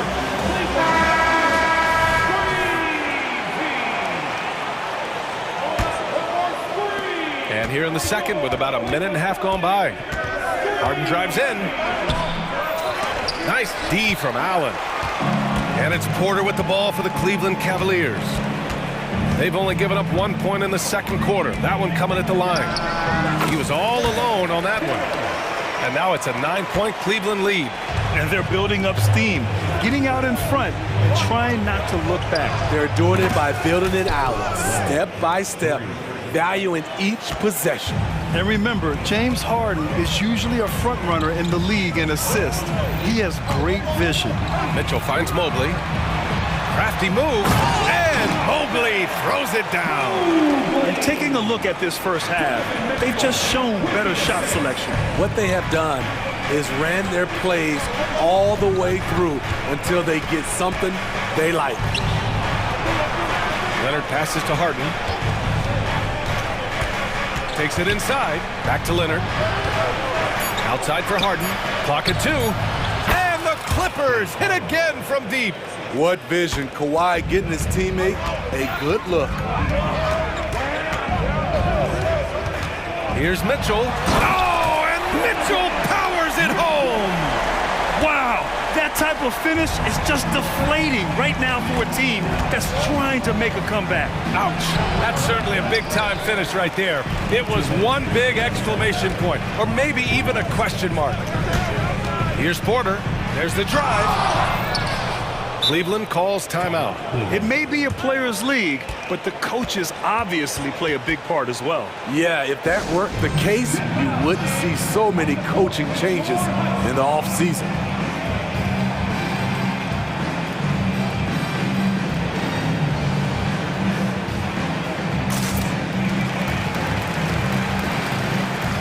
A different look for Cleveland. LeVert comes in for Mitchell, and Garland is subbed in for Porter Jr. Coffey, he's checked in for Los Angeles. Allen with a screen on Powell. Okoro passes to Mobley. Here's Garland. Yep, that one goes. Garland's got 16 points. He gives the defense headaches. Even with the man all over him, Garland is still tough to stop. And let's send it over to Allie LaForce. Hey, BA, well, the Cavaliers are one of the best young teams in the league, and it's up to their point guard, Darius Garland, to help distribute. He said, quote, "We have so much talent on the floor. I just try to get my big fellows the ball so they can stay active and work for us on the defensive end as well." That's the game within the game right there, right?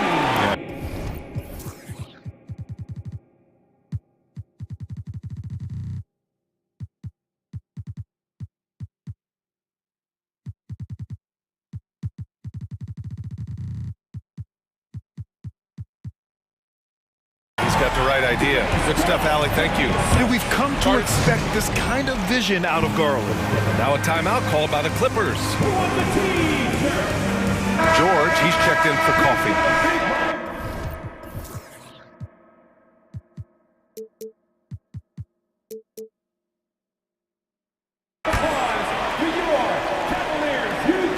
There's a minute 12 left to play in the second quarter. And Grant, you watch Darius Garland. It often looks like he's a step ahead out there. Well, he's got a great natural feel for the game, BA. I mean, on the ball, he makes quick reads, and he'll create for himself and others.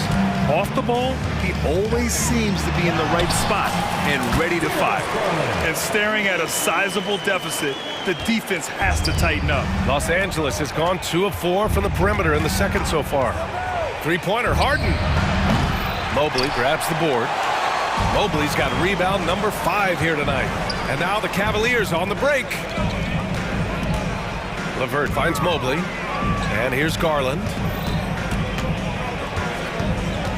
Over Leonard. Paul George pulls it in. And that's okay. Even though you miss, you had the right guy taking the shot. There's a 4-second difference between the shot and game clock. Leonard outside. It's good. Off the assist from Harden. He's got 10.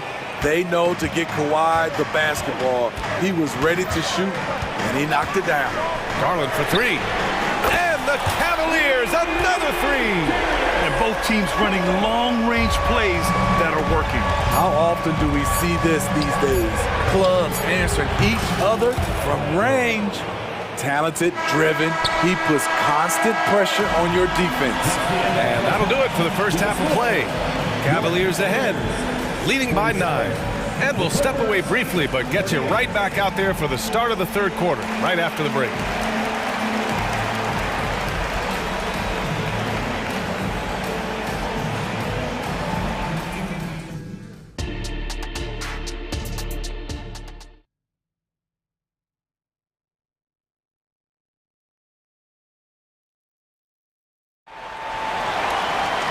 Well, for those just tuning in, thanks for being with us. Second half of this game still to play.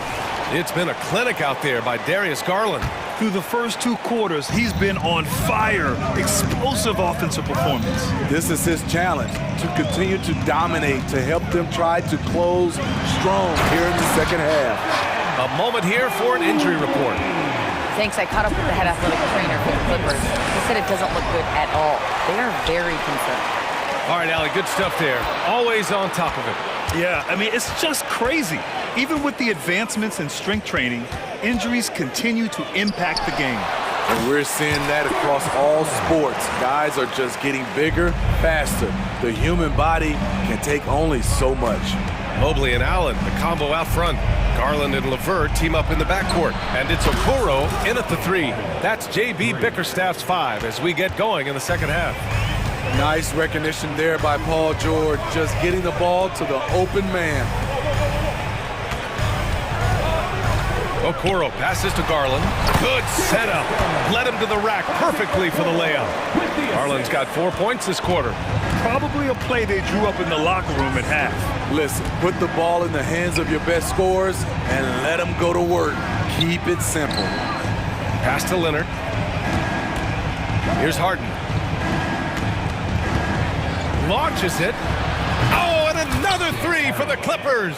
And he's really made his mark with the 3-pointer today. And that's another big one. Just think where they'd be without all the work he's done from the 3-point line today.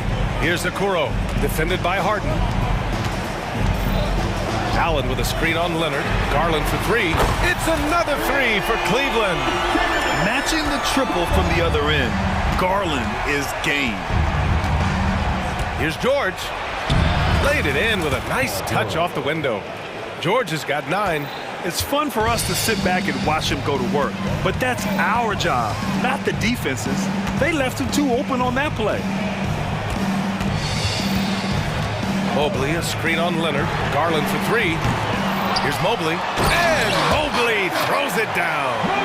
Incredible work right there on the glass. Just doing all he can to extend that lead. Hey, once you got him on the ropes, keep swinging away. You know why? Because this defense is reeling. They had to stop there but couldn't secure the rebound. They're still looking for answers. Mobley, left side. Pass to LeVert. From outside the arc. Nails it from 3. LeVert's got himself on the board with a 3 there. That's a big make for LeVert. Should help his confidence. And the Clippers call time here.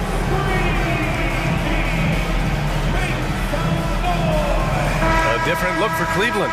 Donovan Mitchell's checked in for LeVert. And it's Porter Jr. in for Darius Garland. And a switch here also for the Clippers. Tucker's checked in for George. When talking about Caris LeVert, he's someone that does whatever is asked of him, Graham. You know what, B.A.? You're right. Whether he's starting or coming off the bench, he's ready to contribute and help his team any way he can. Harden from outside. His second, first team foul.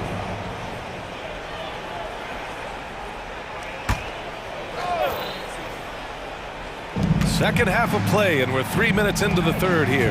Three-pointer. Hits a three-pointer. Harden's got 9 points now in the second half.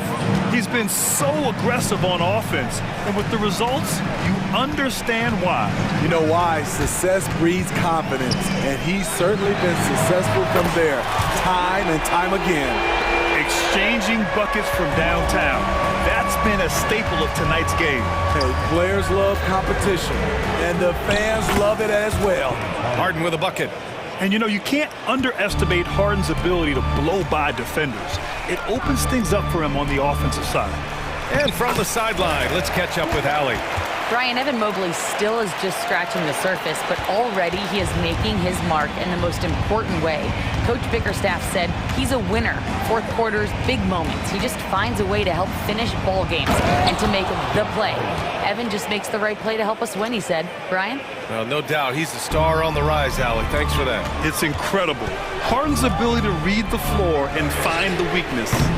Porter's shot is off. And so it's Harden with it. He brings it up for the Clippers. And an intentional foul right there. You don't want to stop the clock right there. I'm not quite sure what he was thinking. Cleveland calls timeout. On the court now is your squad. 50 seconds left in the third. Tucker against Mobley. Harden scanning the floor. Shot clock at 5. Here's the three. Porter pulls it in. The Cavaliers have gone 8 of 10 in the third and looking in control. Lets it fly. Allen. And James Harden pulls it down. The Clippers have gotten 7 of 8 shots to fall in the third quarter so far. His second, third team foul. At the line for the Clippers. The first one falls. A guy who excels on both ends. Kawhi is the ultimate leader. And Leonard drops them both. We've seen him put a lot of pressure on the defense and then cash in at the line. Allen with a screen on Powell. And the shot's good. Porter's got 4 points in the quarter. Here's Harden. With 1 on the clock. And it's in! Oh! Nails the buzzer beater! Are you kidding? And credit him for understanding the situation. And so it's Cleveland with a 9-point cushion at the end of the quarter. And it's all due to their ability to own the paint. They've been dominant down low. Back to the game after this break. The fourth quarter has arrived. So good to have you with us. And on the floor for the Clippers here in the fourth. They've got Daniel Tice, James Harden out there with Norman Powell. Then there's P.J. Tucker, and it's Leonard in at the 3. And coming down the stretch, both teams still playing fantastic offense. Yes, and if you love offense, you're loving this matchup. It's been a highlight reel affair. And the shot is good by Garland. Beautiful call that time up the floor. The hard screen frees him up for the bunny. Harden against Mitchell. And then Harden with the jam. Woo, wait. Big finish. Big time. And man, did they need that. You can tell he's trying to get him going with that dunk. You're totally right. That can be a shot in the arm for them. A spark that turned things around. Back to Garland. Clock at 6. And again, it's Cleveland converting. Getting it done from the mid-range. Garland loves using this area of the floor.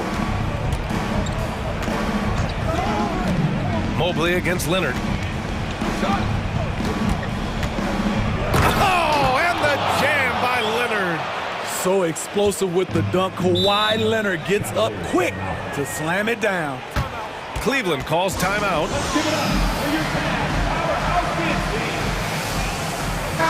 Gives us a chance to catch up with Allie LaForce. JB Bickerstaff had some words for his team over the break. He kept it real with his team, telling them, I know you feel good about this lead, but let's not get lazy. Let's not act like this is a sure thing all of a sudden.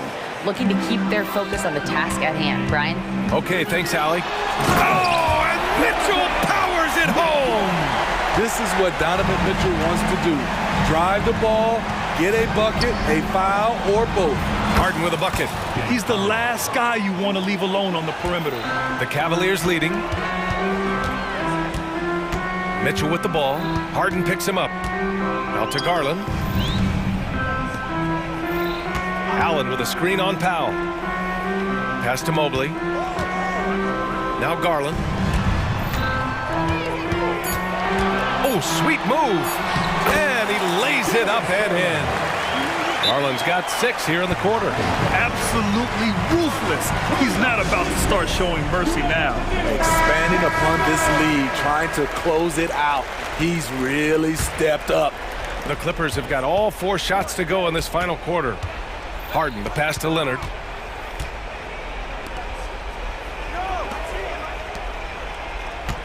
Tucker with a screen. Leonard against Mitchell. Back to Tucker. Outside Harden. Fires from deep. Mobley grabs the board. Mobley's got his 7th rebound of the game with that last one.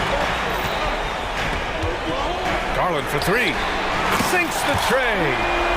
And now it's an 11-point Cleveland lead.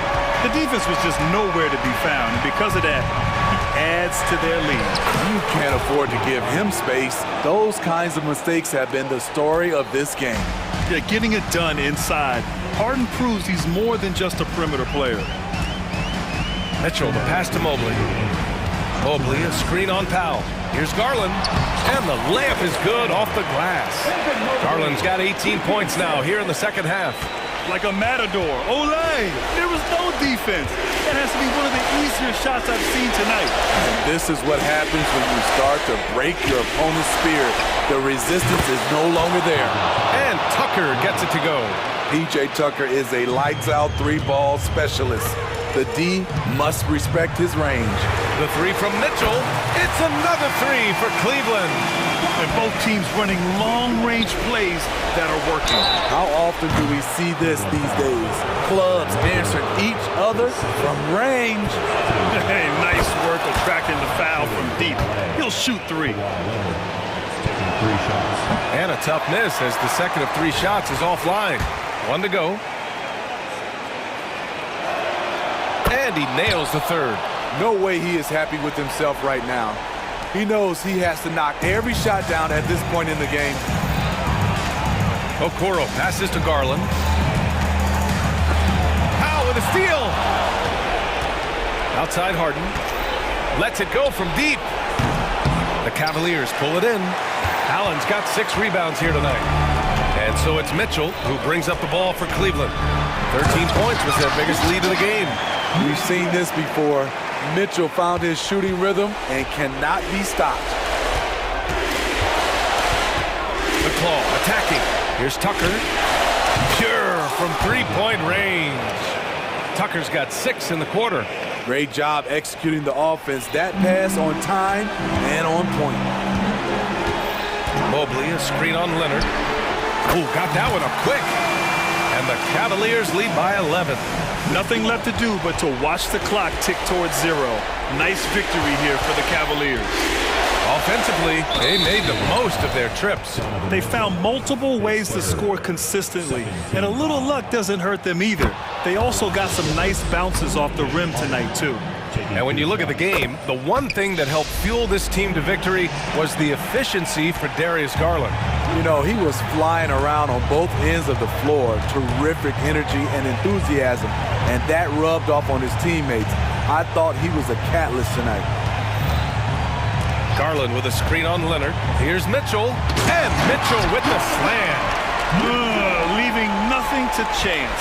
This run shutting the door on them. Not messing around at all. They were focused, relentless, and they got the job done. Leonard with a screen on Mitchell. Fires for 3. James Harden, and that's good. Harden's got 48. Yes, so much of Harden's work happens at the top of the key, but he can also work you over from the corners. Here's Garland. And he drops in the layup off the glass. He's been locked in all night, and he's taking good shots.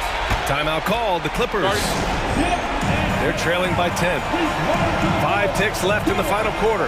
Guys, what do you think? And time's running short. They just couldn't get over that hump. I just think they have to focus on the moment. Don't worry about the score. Worry about executing the next play.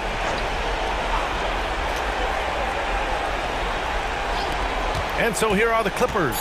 Right side Harden. And got it! Another basket! My goodness.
Greg, look to run these days. It's refreshing, isn't it, to see a battle between half-court offenses? And to excel at that. You have to be extremely tactical, minimize turnovers, and execution is key. Here are the 5 for the Clippers. They've got Paul George. P.J. Tucker is out there with Powell. Then it's Harden, and it's Leonard in at the 5 spot. Part of the job description as a guard, but Anthony relishes the chance to get his teammates good looks. The 3 from George. Rebounded by Anthony. It's Orlando's ball. Fires the 3. The Clippers grab the miss. To the middle. And out of bounds as the Magic will gain possession. So timeout called here, the first for Los Angeles. Trying to find some answers offensively. Yeah, and you know, that's going to be the focus of this timeout. They need to come up with a spark to get the offense going. And so it's Anthony bringing it up for Orlando. Mark, in recent years, Orlando's been one of the league's bigger teams. Well, you can see clearly, Kevin, that the front office prioritizes length. You don't ever have to really worry about them playing small ball. Here's George. After the made shot from Cole Anthony. Good on the three-point shot. Smooth and consistent. That's how I describe George's three-point shooting. Anthony on the wing. Guarded by Powell. This one for 3. And that one is good from Suggs. And an eye for an eye. Both teams working to stretch the floor. Nothing like answering back. One team gets 3, you fire 3 of your own. Boom. An intentional foul committed, but for what purpose, Greg, I'm not sure. A scene of confusion right there. I can't imagine why he thought it was a good idea to foul there. Now, here's Tucker. Leonard with the ball. Defended now by Wagner. Wagner takes a lot of pride in trying to make a defensive impact and does a good job contesting the shot there. Yeah, coach's pet peeve there. No box out. Those are free points you're giving away. You got to work harder on the glass. And Carroll passes to Suggs. Now, here's Isaac. Isaac with a screen for Wagner. Just 5 to shoot. And he drops it in from the low post. Wagner will battle you inside now. He's not afraid to embrace and even initiate contact. Leonard with a screen on Isaac. Great open look there. George has got 5. Good job there by Leonard setting that screen. Orlando's gone 1 of 2 from long range in the first quarter. Pass to Wagner. Shot from free throw range. That one off the back iron and out. And so it's Leonard with it. He'll bring it up for the Clippers. Trailing by 2. George, no good. Well, he's got a great stroke. That one almost dropped. As far as first overall picks go, Paolo Banchero definitely arrived with a bang in 2022. He sure did, Greg. I mean, he's the first rookie since LeBron James to record at least 25 points, 5 boards, and 5 assists in his debut game. And he continues to build on that en route to Rookie of the Year. Count the basket. Boy, Tucker, ever unselfish in how he goes about his game.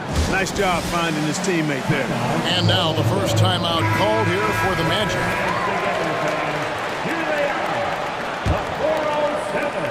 A minute 50 left to play in the first.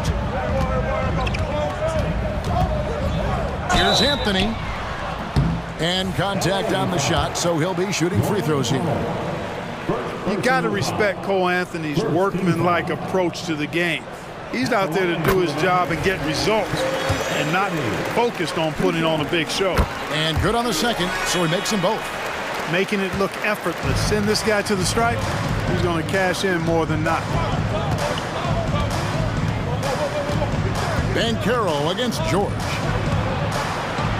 Leonard kicks to George.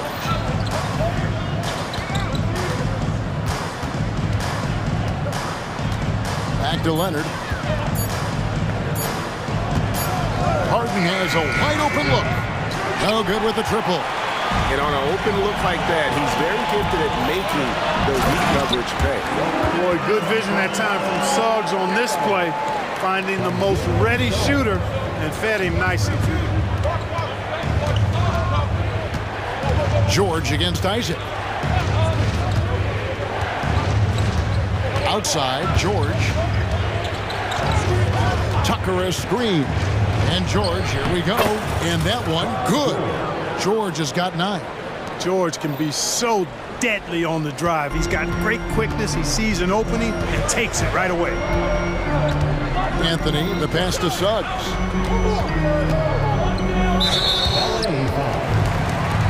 The Magic have gone 2 for 2 in the game at the line. And at the line last season, about 78% as a team. Pretty solid numbers. And so he hits both. Here is Harden. Still yet to score. Uses the glass to finish the layup. Love the defensive enthusiasm, but Harden will either beat the contact or draw the foul. About 7 seconds separating the shot and game clocks. Suggs kicks to Wagner. And finished off by Wagner. Oh, you got to feel for a guy getting dunked on like that. I mean, he's got no shot to stop that unless maybe he can pick up another foot somewhere. Harden, that's good. Harden, so smart. Really good at finding ways to capitalize inside. Now here's Anthony. To the paint. And that one's good, Wagner. And it's 8 points for Franz Wagner. Yeah, heads-up aggressive play right there. Saw the smaller man on him and took it straight to the basket. And the Clippers call time here.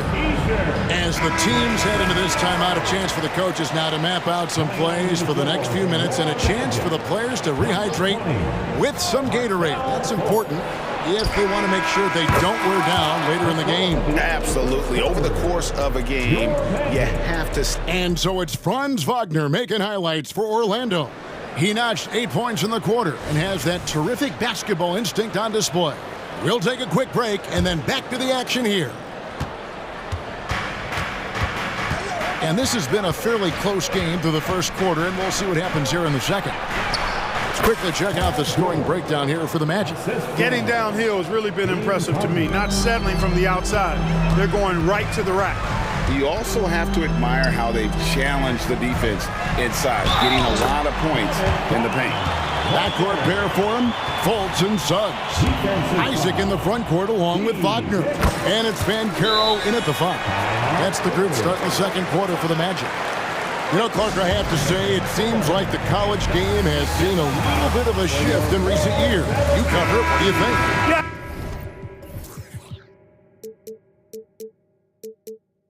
I agree with that.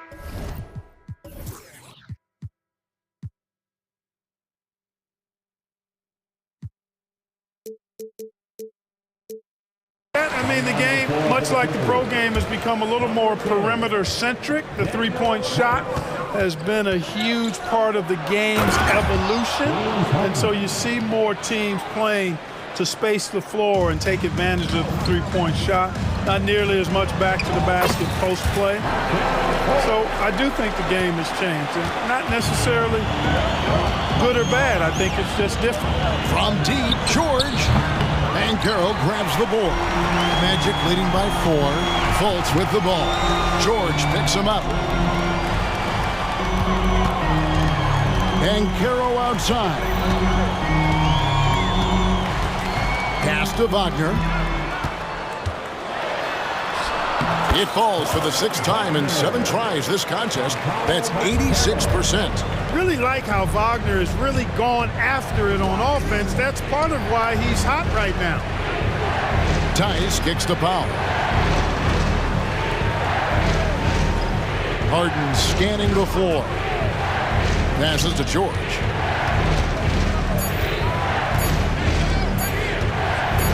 Over Suggs. George, no good.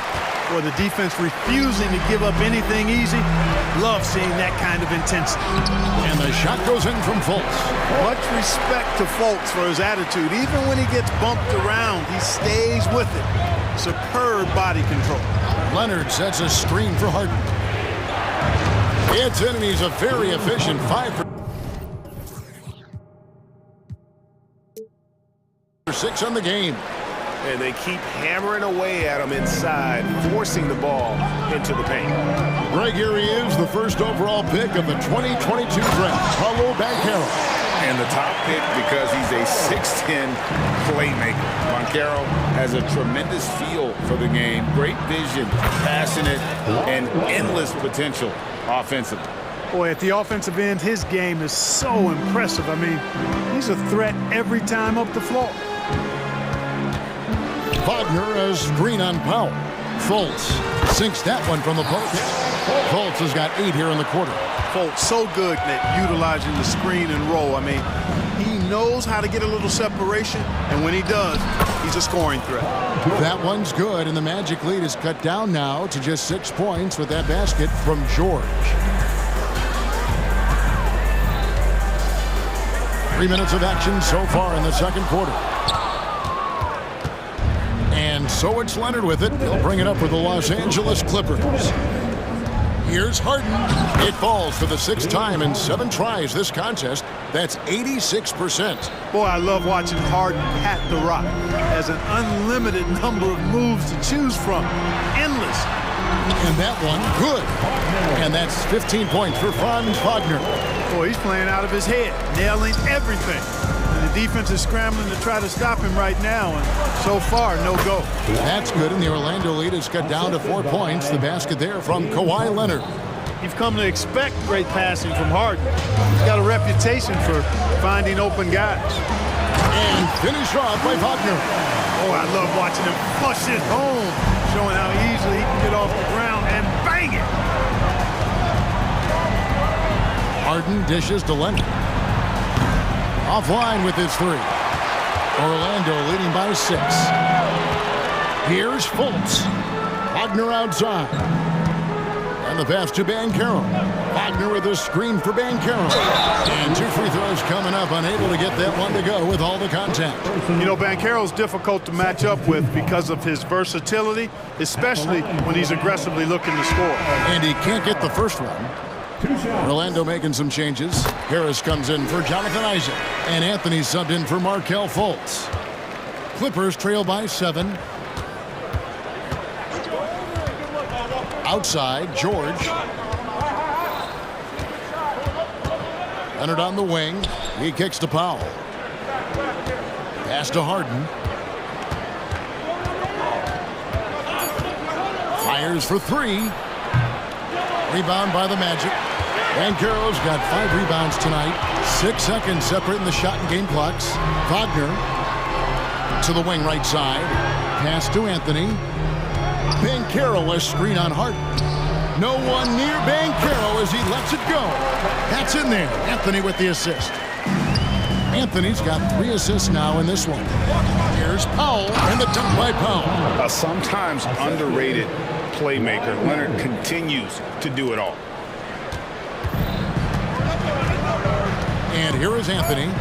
Wagner with a screen for Anthony. And there he puts it down! Oh, my goodness.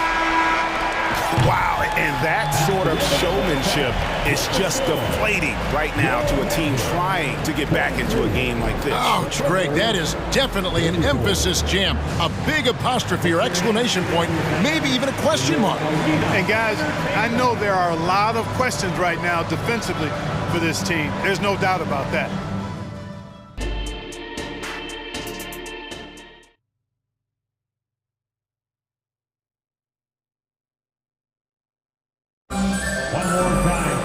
And happy you could join us. We've got 2 quarters left to go in regulation. Clippers trail by 9. Taking a look at Los Angeles. We've got Harden. Kawhi Leonard is out there with Daniel Tice. Then it's George, and it's Powell in at the 3. And it's Orlando's ball. They lead by their biggest margin of the game. And that one's good. Wagner. Wagner looking fearless against the contact that time. Expected it and played through it in attack mode. There's a screen. Here's Harden. And the jam by Harden. That should give them a nice little jolt. Yeah, it has to. They need a jolt, GA. And, you know, that's exactly what happens when you don't settle. That's the result. Tremendous effort and a big-time finish there. Here's Wagner. Hits the layup after the sweet pump fake to freeze the D. Wagner's got the lead up to 11 now for the Magic. Here's George, and it's George finishing it off. One of the great athletes in the league, and there are a bunch of them, but he's at the top of the list. Ferocity on that throwdown from Paul George. Here's Suggs. Harris with it, and it's Harden picking him up. Wagner passes to Suggs, and Suggs throws it down. Great to see a young guy play that kind of cerebral game. Wagner sees a shooter and gets him set up nicely. And so they choose to intentionally foul.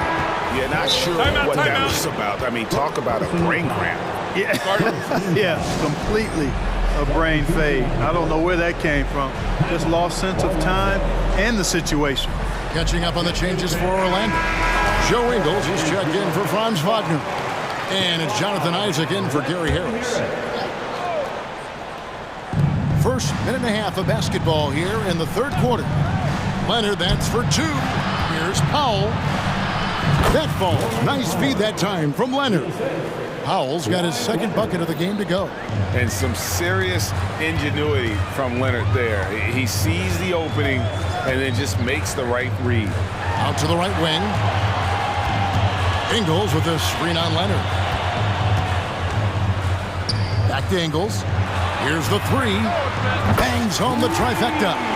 Ingles has got himself going with the triple, his first basket of the game. Look at Banchero finding his teammate out there, getting the ball into the hands of the open man.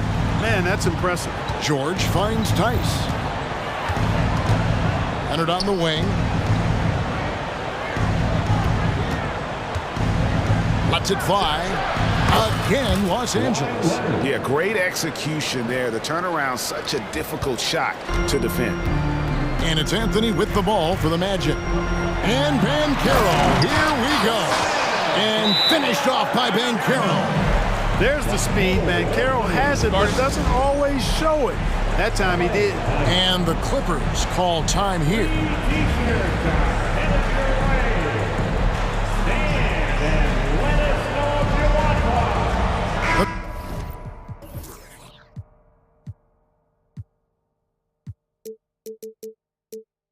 Magic making a switch.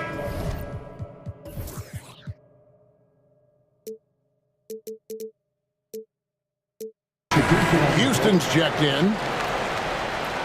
And then for the Clippers, P.J. Tucker, he's checked in for Daniel Tice. And James Harden subbed in for George. Tucker a screen. Up it goes, and the Magic lead is cut to just 9 points on the basket from James Harden. Capable of doing great damage from outside. For Harden, I think it's simply about shooting with confidence. Here's Houston, guarded by Tucker. Houston passes to Anthony. Leonard with the steal. Jumps up, and Kawhi Leonard with the slam. And, you know, the intensity Leonard plays with on defense is impressive, using his huge hands to claw the ball away. Powell against Anthony. And he drops in the layup off the glass. Anthony's got 10 points in the game. Gets the defender to sell out on the pump fake, then flips it in. Powell kicks to Harden. We've gone about 3.5 minutes into the third now. Leonard finds Harden. Down to 5 on the shot clock. Oh, and the jam by Leonard. And throw it down, Kawhi. That was nasty. Love watching him go hard and attacking with power. And we have an intentional foul there, GA. Wish I could say why. That one's pretty strange. I mean, no idea what got into his head right there. Gary Harris is checked in for Jonathan Isaac. Banchero inside, guarded by Tucker. He gets that one. Gutsy play that time from Banchero inside against pretty physical defense, too. Westbrook kicks to Harden. He takes it in, and Harden with the stuff. That should give them a nice little jolt. Yeah, it has to. They need a jolt, GA. And, you know, that's exactly what happens when you don't settle. That's the result. Tremendous effort and a big-time finish there. Worked that one inside nicely. We've got 33 seconds left in the third quarter. Harden outside. Leonard sets a screen for Harden. And again, it's the Clippers from deep. And James Harden feeling spry, giving the defense everything they can handle with this scoring. Anthony against Powell. Anthony with it. 12 points for him. Passes it to Houston. Three-pointer. Oh, and he just knocked down the buzzer beater. That really could be a morale-crushing three-pointer, fellas. And so it's Orlando. Ahead by 9 as the quarter comes to a close. Their shooting has been the big key. Their percentage from the field so far has been terrific. Back right after this. And how about a look now at our assist of the game? Brought to you by State Farm. And I'm glad this was the pick because I love this pass. Such a great dish. That's what I call court vision. Yeah, and with the accuracy to go along with that vision. I mean, he put the ball in the absolute perfect spot. That's how you orchestrate it. And this is it. Glad to have you along for this fourth and final quarter. A moment now to hear from our sideline reporter, Hall of Famer David Alden. David. I was able to listen in on what Jamal Mosley was going over with his team. Now, they've been happy with the way the team is shooting. He reminded players to keep taking those threes, that they've had some clean looks. But that three goes in, it's always a welcome sight. Guys? Thank you, David. The guard pair for them, Anthony and Suggs. Isaac in the front court along with Wagner. And it's Banchero in at the 5, roaming the paint. That's who's out there for Orlando. Leonard the pass to Westbrook. That falls. Nice feed that time from Leonard. Leonard's got 3 assists now in this one. Magic leading by 8. Anthony kicks to Isaac.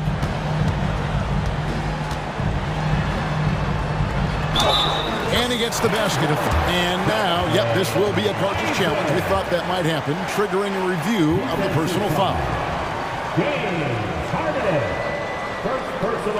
And this is the time now where the officials can review in closer detail what constituted the original.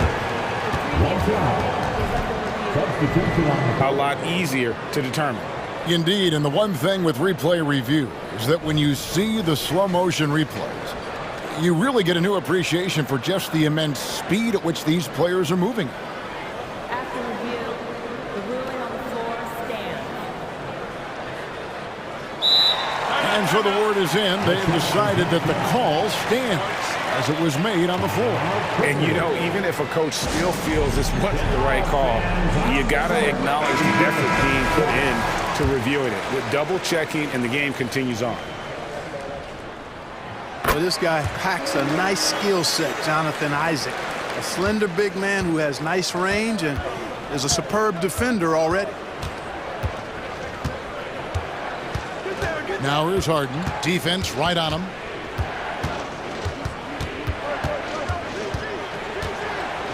Kicks to Powell. Fires the 3. And another 3 for the Clippers. You love how each side has risen to the challenge throughout this one. Hey, defense is taking a back burner, secondary on the marquee, but who doesn't love a game like this? Let's go. I like offense. Wagner, right side. Drops one in from the wing. 25 points for Franz Wagner. The coaching staff encouraging Wagner to take these quick hitting shots. They think it helps his confidence moving forward. Harden dishes to Tucker. A 3 from Leonard. Good for another bucket. He's made half a dozen now. 6 for 8 on the night. And perimeter scoring, I have to imagine it was a topic of discussion at halftime. Certainly. I mean, they saw a weakness in the perimeter defense and took advantage of it. And it's Wagner missing. Boy, that's a look. He has to finish, and he knows it. Lone opportunity. Here's George. score the basket, his 8th, 8 for 13 from the floor. Hey, when you got a player like George, in these moments, you turn to him. He knows how to deliver in the clutch. Yep, that one goes in there. Really, really good at recognizing the gaps and getting the ball to the rim. Here's George with the drive, and it's George finishing it off. Oh, Kevin, not a penny, not a manny, but a facial. Oh, a bounce to the ounce, Greg? Yeah, showing off the bunny. He's a highlight reel, always on the launch pad. Oh, you hear that sound? That's the flushing of the toilet right there. Fierce two-handed. Max force throwdown. Vital basket there. This is just the time and really just the situation when he looks to take over. And you know that's right. I mean, he's looking to put his stamp all over this game. A nice move to create a gap there in the defense and get to the bucket. And an intentional foul right there. Anthony's checked in for Markelle Fultz. A bit under 3.5 minutes have passed here in the fourth. George with the ball. Isaac picks him up. Good on that shot. And with that, the Magic lead is cut down now to just 5 on the bucket from Leonard. And so it's Anthony bringing it up for Orlando. They've held a 12-point lead earlier. No good on that one. Great D that time from Powell. Tucker finds Harden. There's a good screen. Outside Leonard. Over Suggs. And it's Leonard. That time on the assist by Harden. Harden's got his 9th assist in the game now. Orlando leading by 3. Outside Anthony.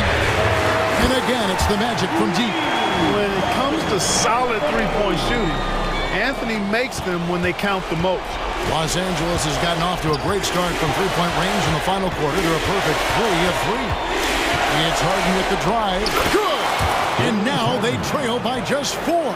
Got to make anybody besides Harden shoot the ball there. I mean, he doesn't feel the pressure. He embraces this stuff. It's right in his wheelhouse. Make somebody else shoot it. And it goes down 2 points. And that's just cold-blooded right there. He's taking no prisoners. Guys, when you're this hot, it's elementary. Let it fly. Keep staying at it. And George with the stuff. And because of Paul George's composure and even-keeled nature, his teammates have great trust in him in these situations. Powell against Anthony. Count that one. And the Magic lead by 6. Late in the game, up big, they continue to attack. I don't think you want to get loose and sloppy or ease up, but it is time for them to start using that clock a bit. Tucker the pass to Harden.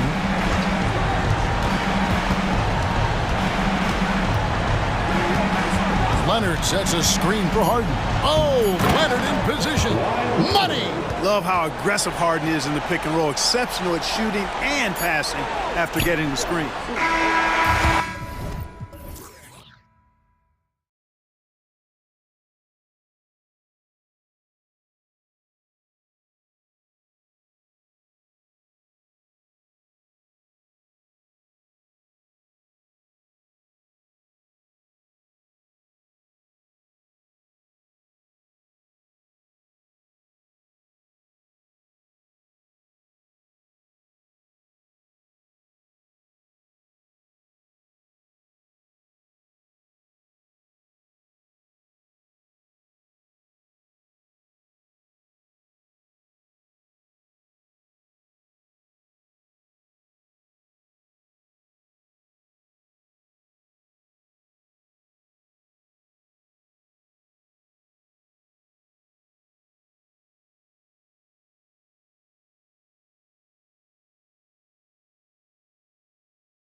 next generation of basketball, RJ.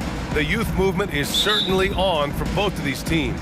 Man, it's so great to see the young guys get some experience. The more playing time they get, the more comfortable they become. This is going to be a really good game.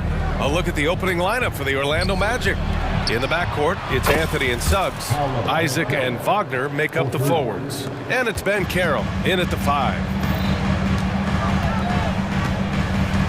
Outside Morant. To the paint. Here's Jackson. Ooh, the lead pass was in the perfect spot to set up the layup. A big target with good hands. Jackson doing damage in the pick and roll. Pass to Anthony. Now Ben Carroll. Isaac outside.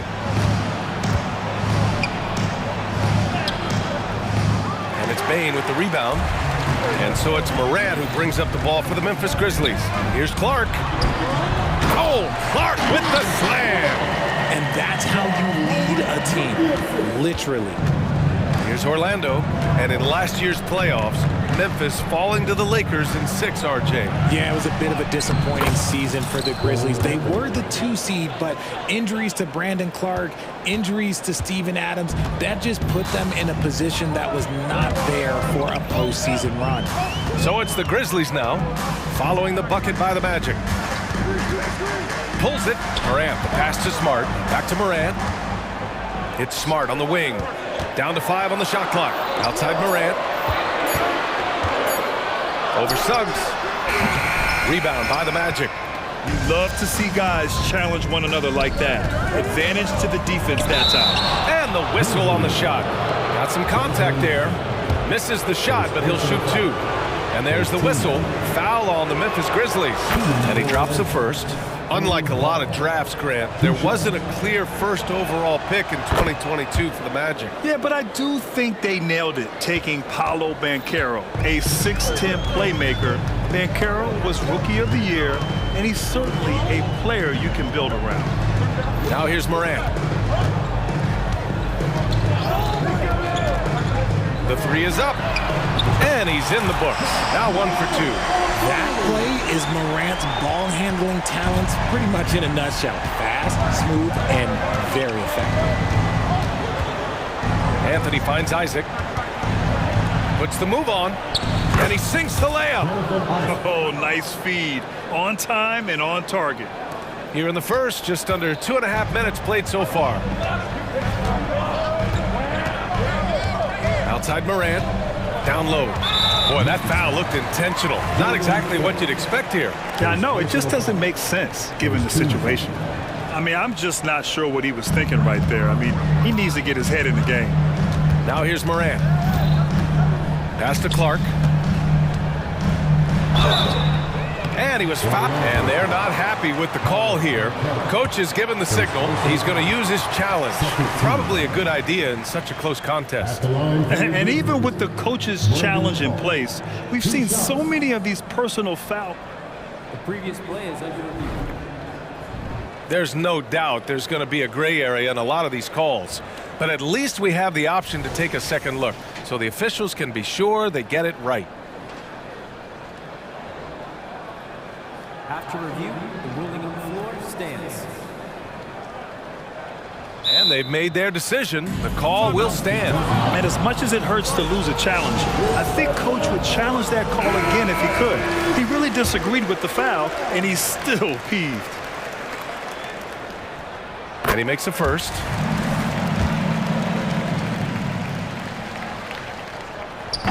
No good on the second free throw.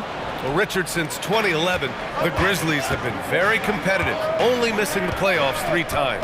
Yeah, in 3 quick years, they were able to do a rebuild by creating a strong culture, drafting some incredible young talent, and allowing them to develop. And you can see Banchero working to improve this part of his game. Nice 3-ball there. Morant looking around. Orlando grabs the miss. Defense pulled out all the stops to shut him down there. Anthony with it, and Clark picks him up defensively. And so they choose to intentionally foul. First personal foul. Second team foul. And first quarter, we're about 3.5 minutes in. Isaac, the pass to Anthony. Isaac with a screen on Morant. Three-pointer, Anthony. Another shot. Wagner outside. The shake. And they're going to count that bucket, and they'll send him to the line. It could be a three-point play.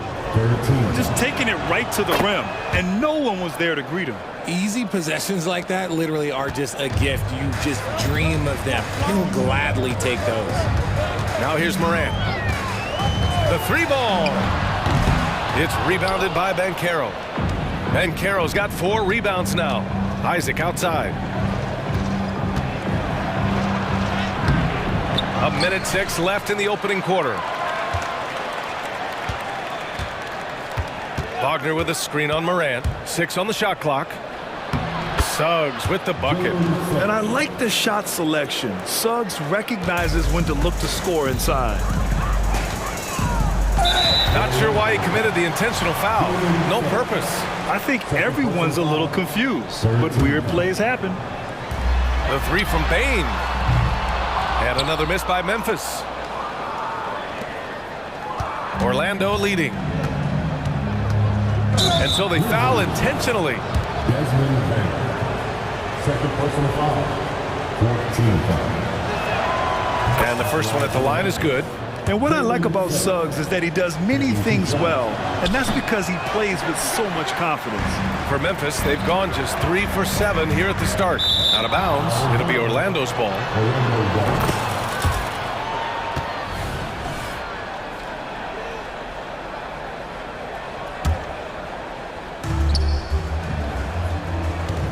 The Magic have gone 6 of 9 and finding their rhythm now. Here's Anthony. Pass to Suggs. It's stolen by Smart. And up the court come the Grizzlies on the break. And another miss by Memphis. Orlando has gone 2 for 3 from outside the arc. Now here's Banchero. Now here's Anthony. Wagner with a screen on Morant. Wagner outside. 1 second left. He got it up in time, but it would not fall for him. And so it's Orlando earning this break in the air.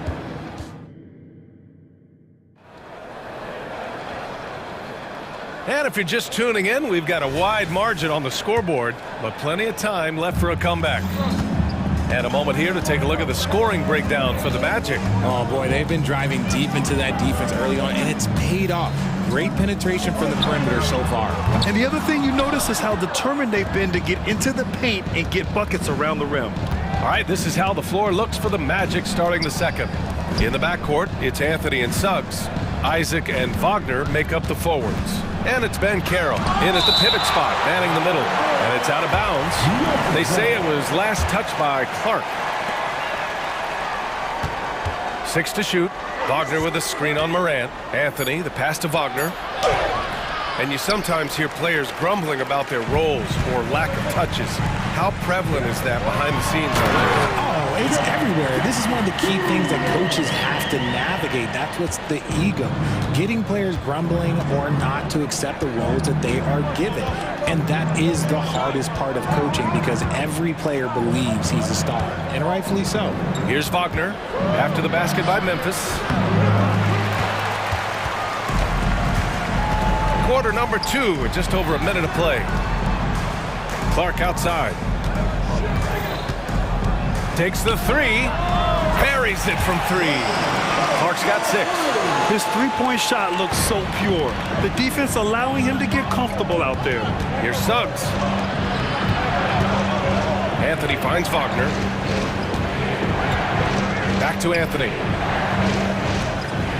And stolen by Bain. Second quarter here, just over a minute and a half played. Banchero against Morant. Bain with a screen on Banchero. Here's Morant. And it's good. Fought through contact. Hit the shot and will go to the line. Fultz, he's checked in for Anthony. And Richard, Ja Morant, one of those guys that seems to always be working hard on his game. So much fun to watch. Yeah, he looks to improve every single year and still believes he can get even better than he is now. You gotta love that type of mindset. Now here's Fultz. Here's Suggs. And he dunks it down. And how about the leaping ability of Suggs? Getting off the floor with such ease. Outside Bain.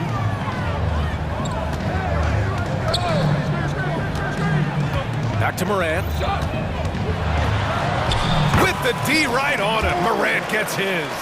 Good execution. They're getting some short-range looks here. The Magic have gotten only 1 of 4 shots to go in. Here's Fultz. Drops in the layup for 2. And the Magic lead by 4. I like the intention, the focus, finding a way to make it work inside. All right, let's get a report from Allie. Brian, there's a youth... Oh, Ja Morant, my goodness. He'll put you on your heels in a hurry. Morant slicing through the D. Suggs. The shot is good. Fultz making the play. Suggs has got 7. They're punishing those late defensive rotations, getting good looks inside throughout the half. From the top of the key, Clark, no good. And the defense was right on him there. Nice contest. And Wagner gets it to go. It looked like he was playing against his little brother out there, the way he just went right over him with his height. Here in the second quarter, just under 3.5 minutes played. Bain against Fultz. Pass to Clark. Jacks up a 3. And again, it's Memphis with a 3. Such an effective shooter. If you lose track of him defensively, he's going to make you pay. Grant, it's fair to say this Magic team is still coming into its own as far as the youth on the roster. Yeah, not a lot of NBA service time up and down the roster, but tons and tons of talent. I mean, they've done very well constructing the roster. Now to develop it, and they'll see the wins pile up. Slams it down with 2 hands. Man, they're really getting aggressive now. The 3 from Bain. It's rebounded by Banchero. Banchero's got 6 rebounds in the game. Banchero on the take. Oh, he gets it to go. So far, he can't miss. He's 4 for 4. Just a strong drive right there from Banchero. Excellent at finding the avenue to the bucket. Clark, the pass to Morant. Oh, Clark with the slam. Hey, kept it simple. No reason to get fancy right now, B.A. Yeah, he's just looking to find shots and produce for his team. Back to Fultz. Picked by Isaac. 2 shots, 2 makes. Off to a good start.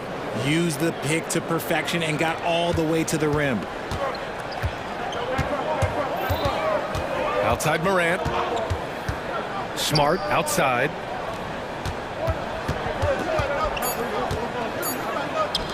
Jackson for 3. And so it's the Orlando Magic closing out the quarter with a 7-point lead. Great shot selection right now, keeping the game simple and getting high percentage looks. We're coming right back. Don't go anywhere.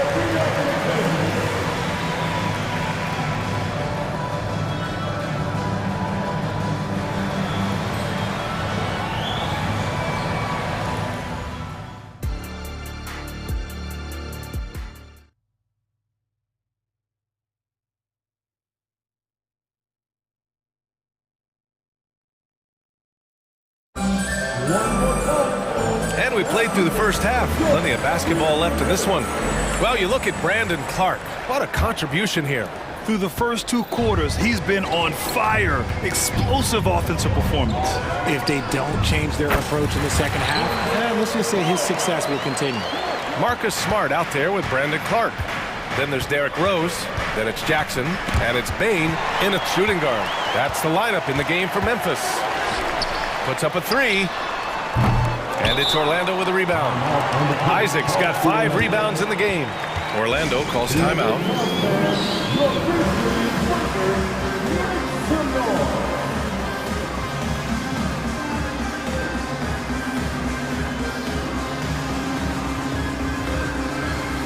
Grizzlies making a switch here. Jackson is checked in.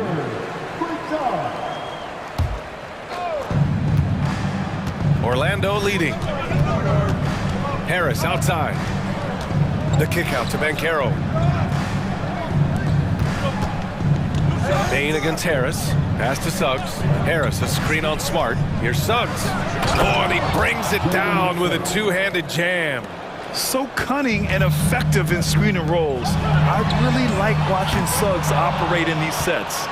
It's never easy from that distance, but we see him drill those and shoot around all the time. Even though he is capable of hitting that shot, I'd like to see him work for a better look in that situation. Out to Anthony. Clock at 6. Grizzlies with the rebound. I don't know if he got in his own head there or what, because the defense can't really take credit for that miss. Well, you really can't say enough about what Jaren Jackson Jr. has done since entering the league, RJ. Yeah, B.A., not only is he a walking bucket, but opposing offenses have to account for how good he is on the defensive end. That's why he was Defensive Player of the Year.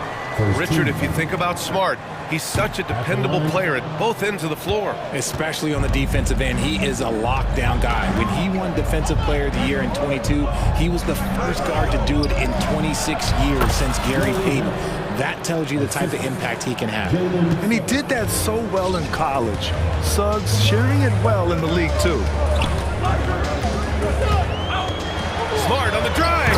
Uses the glass on the layup.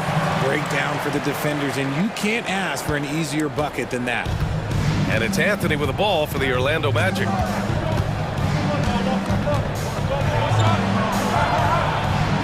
And he makes it on the layup. And the Magic lead by 7. I know what they say, defense wins championships, but you need some bucket getters too now. Bain into the lane. Another assist in the career of D. Rose. The Magic have gotten 3 of 4 shots to fall so far in the third. Anthony feeling it out a bit. Banchero outside.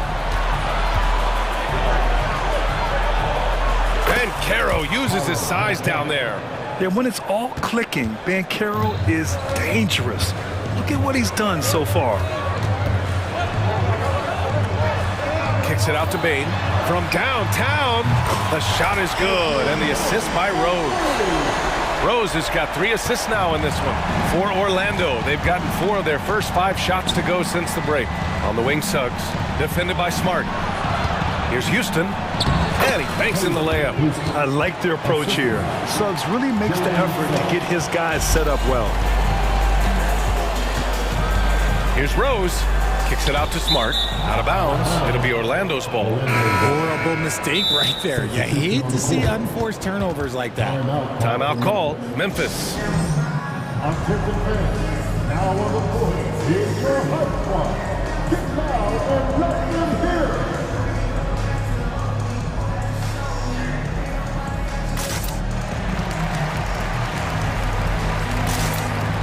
And the Grizzlies with some changes.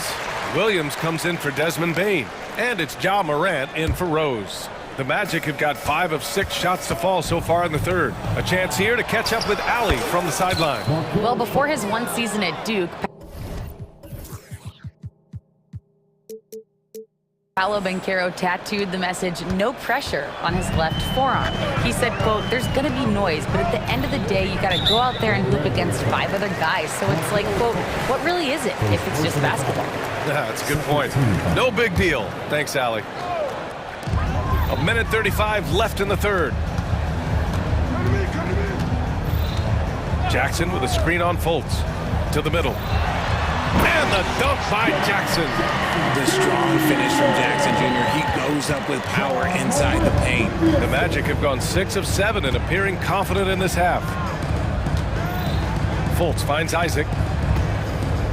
Over Morant, and it's Isaac with the basket on the assist by Fultz.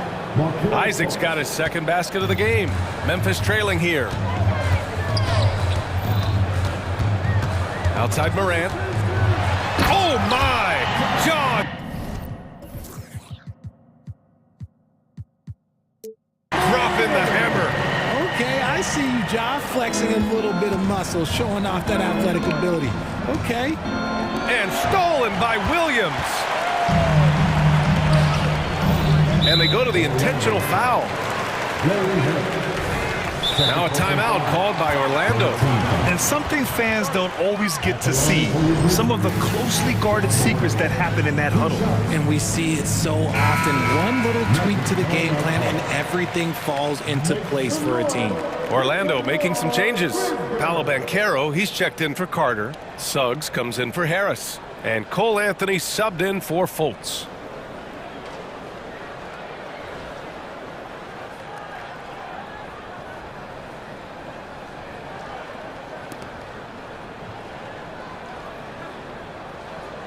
Shooting two.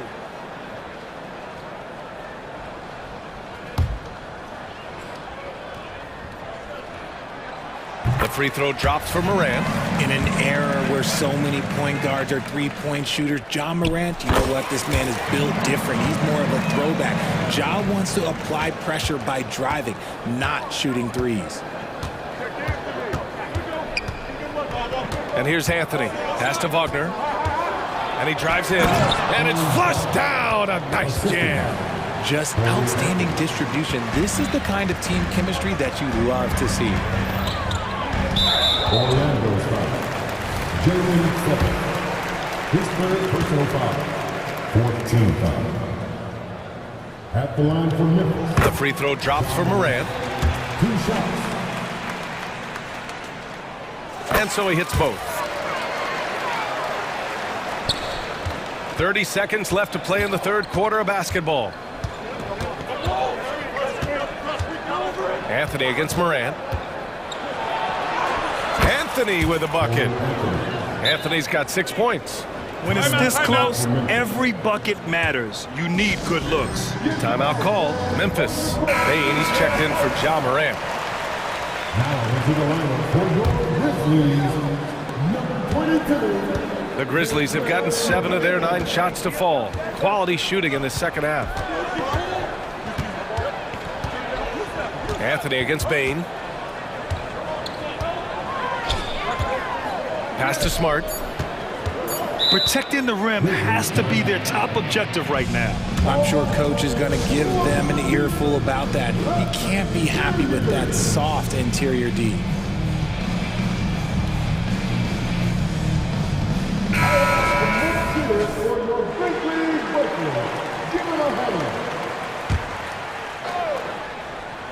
Here's Kennard. The putback. And a great show through 3 quarters as we enter the fourth. Who will carry the day? Magic out in front. Well, this has been a great contest so far. I imagine the fourth quarter could have more action in store for us. Timeout called. Memphis.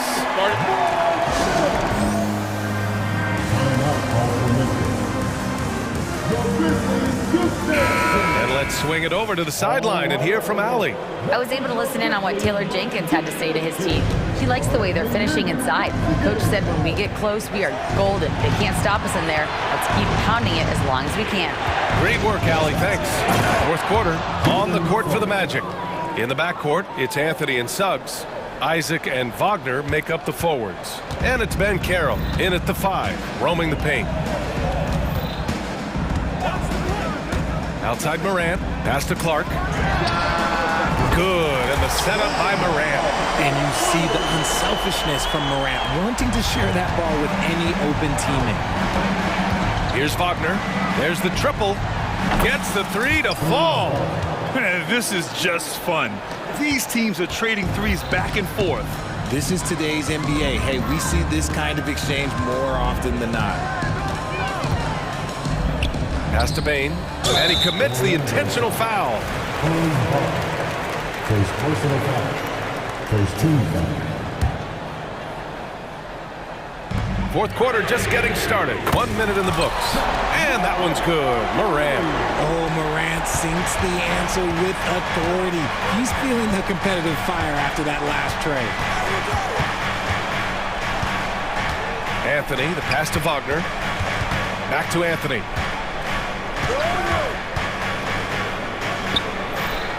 And such a nice move to make that bucket possible. And the Magic lead by 5. Can't ask for a better look with the game in the balance. Here's Morant. Oh, there's Morant with the slam.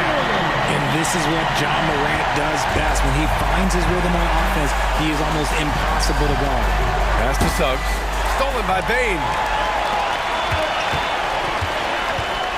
Outside Morant. Not sure why he committed the intentional foul.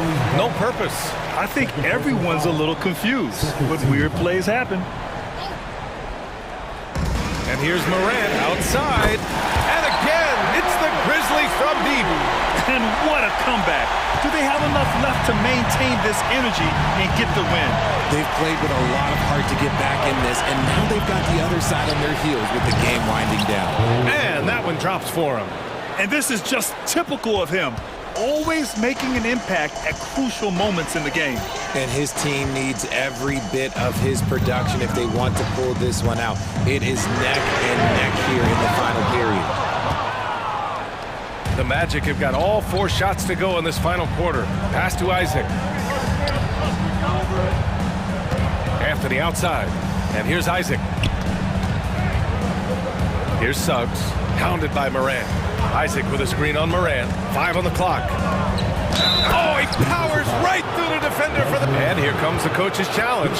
He disagrees with the foul. He does not hesitate to ask for a second look. It's a pretty heated game. Every call matters. And even with the coach's challenge in place, we've seen so many of these personal foul calls still disputed. The previous play is under review. It's going to be a gray area in a lot of these calls. But at least we have the option to take a second look, so the officials can be sure they get it right. After the review, the ruling on the floor is overturned. So they see clear evidence of a bad call, and they're going to overturn it. Probably the right decision. And give credit to the officials for recognizing the mistake and correcting it. Nobody likes to say they got it wrong, but they fixed it in a hurry. They set the pick. Outside Morant. And that puts them just 1 foul from the bonus. His 4th personal foul. 13 foul. We're in the final quarter play here. 3 minutes in. Oh, my goodness. How about that? And this is where Morant really shines. The bigger the moment, the more he wants to capitalize. Anthony against Morant. Here's Suggs. High arcing shot, and that's 2 points on the layup. And the Magic lead by 4. Putting this team on his back. I love seeing Suggs take charge like this. To the paint. Here's Clark. Oh, Clark with the slam. He gives up a bit of size at the center position, but his leaping ability, well, let's just say that makes up for it. Isaac, right side. Boy, that foul looked intentional. Not exactly what you'd expect here. Yeah, I know. It just doesn't make sense, given the situation. Fultz, he's checked in for Orlando. Here's Wagner. There's the drive. Hey, he's showing us the handles a little bit right there. All the way to the rack. And with the statement finish, too. Don't know how you stop that, man. Pass to Bane. Takes a 3. Rebound by the Magic. And this is exactly who you want taking that shot. You just missed it. Fultz finds Isaac. And the dunk by Isaac. Man, that was a big man play by Isaac. Going in with intention and dunking it. And so Morant will bring it up for Memphis. They trail by 6. Now Clark. And it's in. And now they trail by just 4. Instead of risking something on the perimeter, he just works it inside. Reading the defense, sets in the open, he does not hesitate. And the fans love seeing incredible moments on defense like that block. What a play. I mean, that'll have the offense thinking twice about taking shots in his presence. Good on the first, and that puts him up 5. And so he drops them both, and it's a 6-point ball game. taking full advantage of his opportunities at the line to extend their lead. And that's an intentional foul. I mean, I'm just not sure what he was thinking right there. I mean, he needs to get his head in the game. And now we've got an intentional foul. Second personal foul. 15 foul. At the line for Memphis. So the first one drops, and that brings him within 5. The Magic making a switch here. Anthony's checked in, and so he makes both from the line.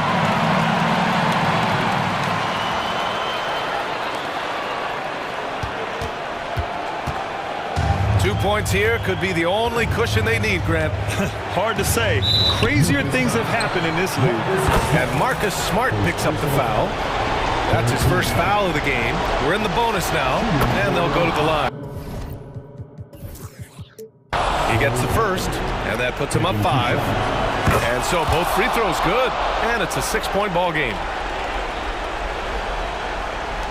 And we've got 28 seconds left to play in the fourth. And an intentional foul right there. With this lead, losing him probably doesn't hurt them at this point. He left it all out there on the court today. He drops the first one, and that brings him within 5. And Morant drops them both. From the free throw line, John Morant is good, but I think he wants to be great. This is why you want ball movement and player movement. And that's made it hard for the defense to key in on any one individual. Harris outside. Lets the three fly. Sends it home from three-point land. He's been playing great unselfish basketball. Really putting the rock in the hands of the right shooters. His court vision has been on display in this one. He's doing a tremendous job just orchestrating the offense beautifully. Kennard has the open look. Second chance effort. Time called here. The Grizzlies decide to talk it over. All right, guys, what's your take? Trying to extend this one, but it seems futile. With timeouts, it's use them or lose them. So why not go down fighting? Shot from the inbound. Miss it.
teams that are among the most athletic in the NBA. And I don't know if it'll be a track meet, but it will be an up-tempo game. And that's the only way these teams know how to play. Now look at Memphis's starting group. In at the guard spots, Morant and Bain. Brandon Clark is out there with Jackson, and it's Smart in at the 3. Anunoby has the open look. That falls. Nice speed that time from Brunson. Excellent court vision from Brunson as he's able to find the open man. Here's Bain, and he jams it with authority. Oh, fellas, that was a vicious two-hand monster slam. Guys, I don't think there was anyone who could have stopped him on that one. Now here's Brunson. Hart finds Brunson. From downtown, it's rebounded by Memphis. Morant scanning the floor. And Morant throws it down. And, you know, we talk so much about Morant's athleticism, but his feel for the game equally as effective. Gotta love the effort there. An undersized forward who can really make things happen with that leaping ability. Morant kicks to Clark. Down low. Rebounded by Hart. He's so good at getting to the rim. Maybe tries to get a little bit too cute with that one. I thought he'd lay it straight up and in. Now here's Randall. Passes to Brunson. Back to Randall. And oh boy, a lot of contact there, but and here we go with the coach's challenge. Surprise in a competitive game like this. And he's disputing the personal foul call.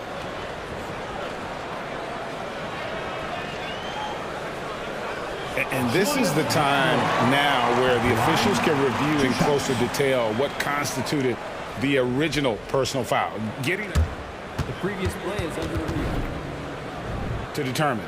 Indeed, and the one thing with replay review is that when you see the slow motion replays, you really get a new appreciation for just the immense speed at which these players are moving. The ruling on the floor is confirmed. To make the right call. And so the word is in. They've decided that the call stands as it was made on the floor. And, you know, even if a coach still feels this wasn't the right call, you got to acknowledge the effort being put in to reviewing it. The double checking, and the game continues on. The physicality Randall plays with night in and night out, Brent, is impressive. Yeah, he's one of those guys, Kevin, when you have this matchup, he's such a workhorse. You feel like he's going to eventually just wear down his opponent. He's got great conditioning, and he's always on the floor. And Morant throws it down.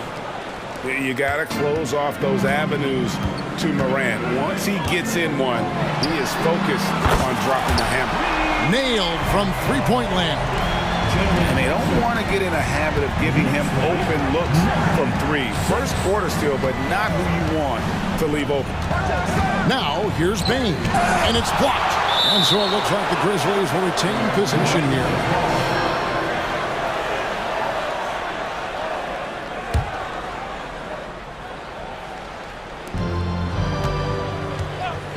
Jackson, a screen on Anunoby. Here's Morant. The Knicks pull it in. That's the kind of D you need when he's got the ball near the hoop. They were all over him. The man was wide open there, and Julius Randle understood the timing to get him the ball to get that score. And it's out of bounds. The Knicks will take it the other way. No clue where that pass was going. That is a brutal turnover. Glad we got the chance to see that remarkable rejection. And right out of the gate, trying to set the tone defensively, you gotta love that energy. Now a timeout called by Memphis.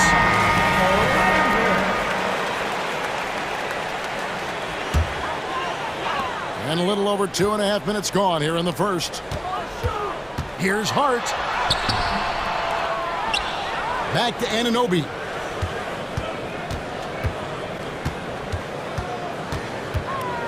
Just 5 to shoot.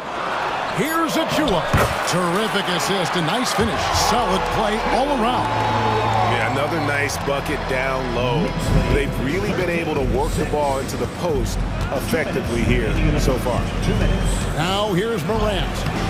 Good D by Anunoby.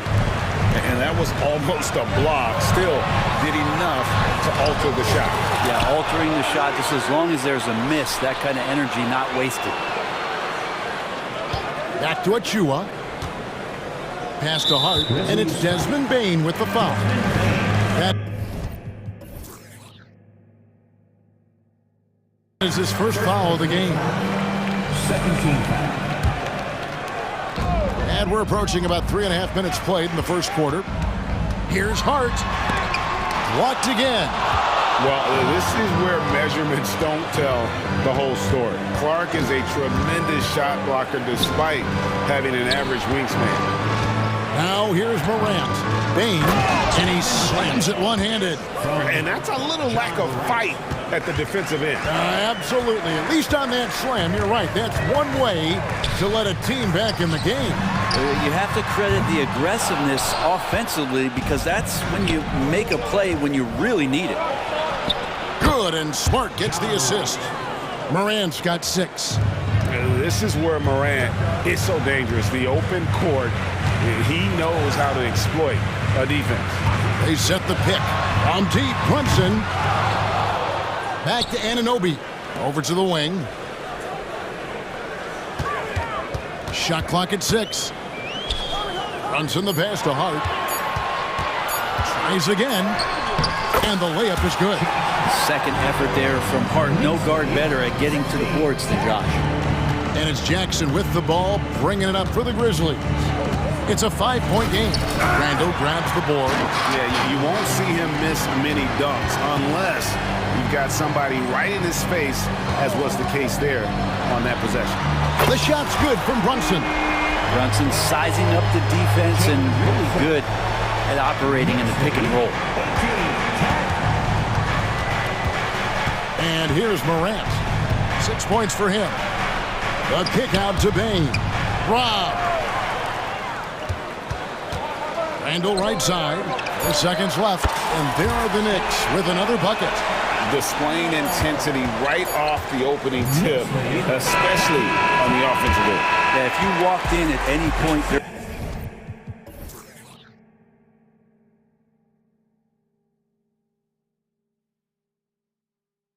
during this game to watch 5 minutes of play, one team played harder.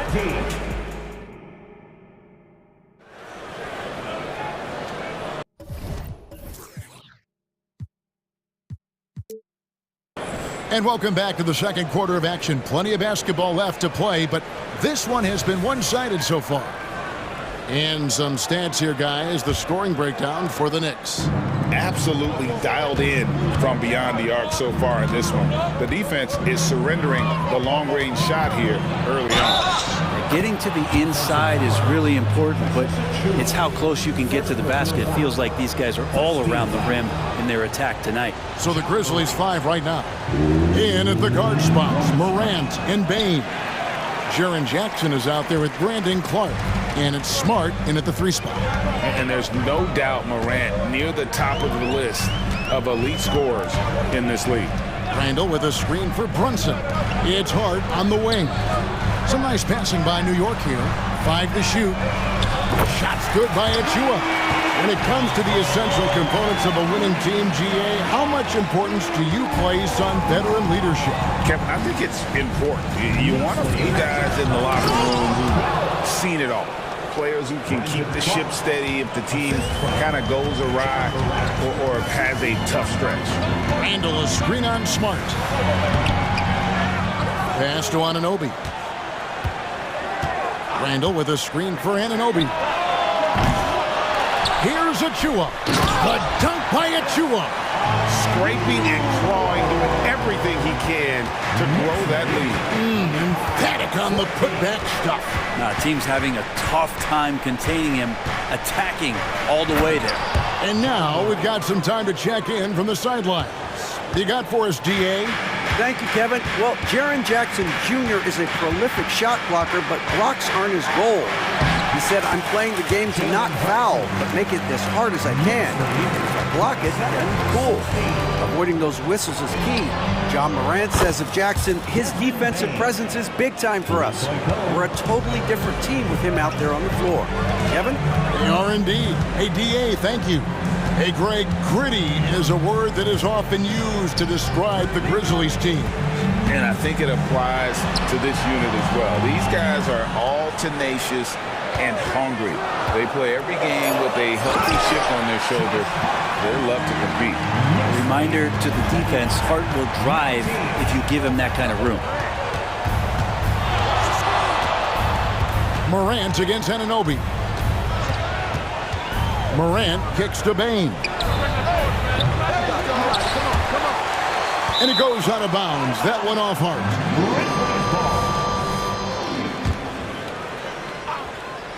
And a little under 2.5 minutes gone by here in the second quarter.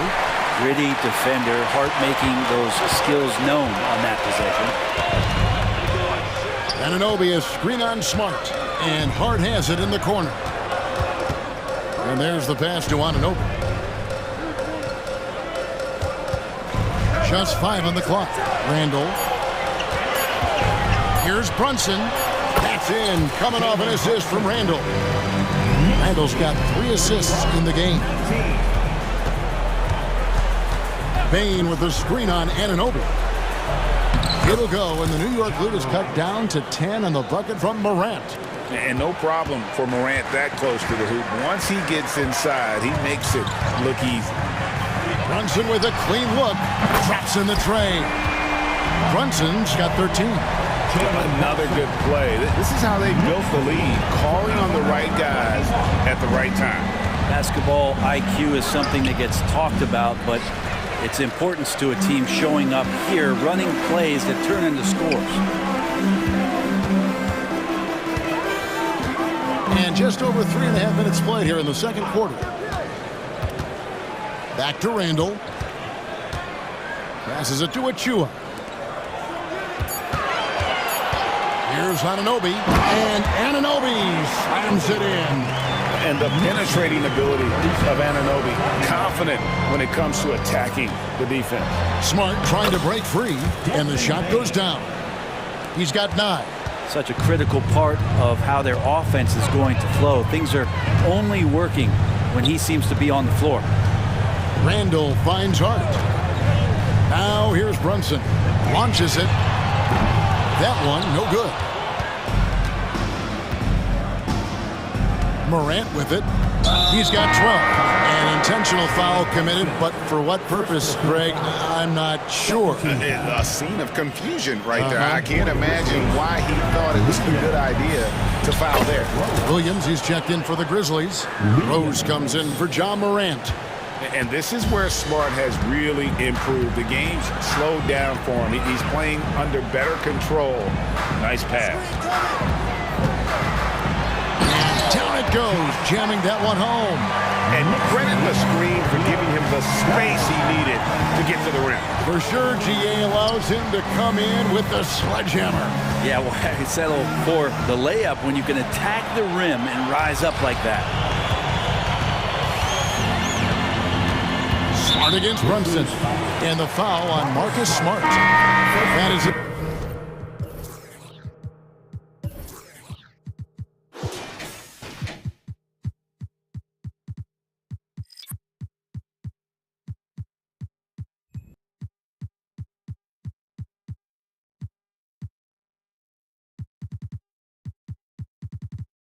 First foul of the game. First team foul. Substitution for your Knicks. 6 seconds left to play here in the half. And he converts the layup. And the Knicks lead by 15. And guys, they continue to put a lot of pressure on the interior defenders with their work down low. The clock runs out, and we're heading to halftime.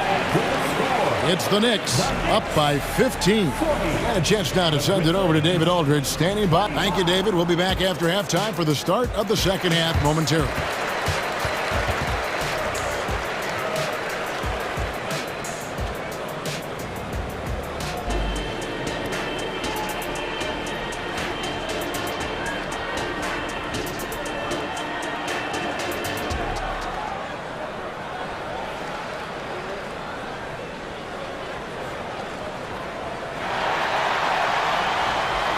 as we dive into the second half, we'll find out if the next two quarters are any different from the first two.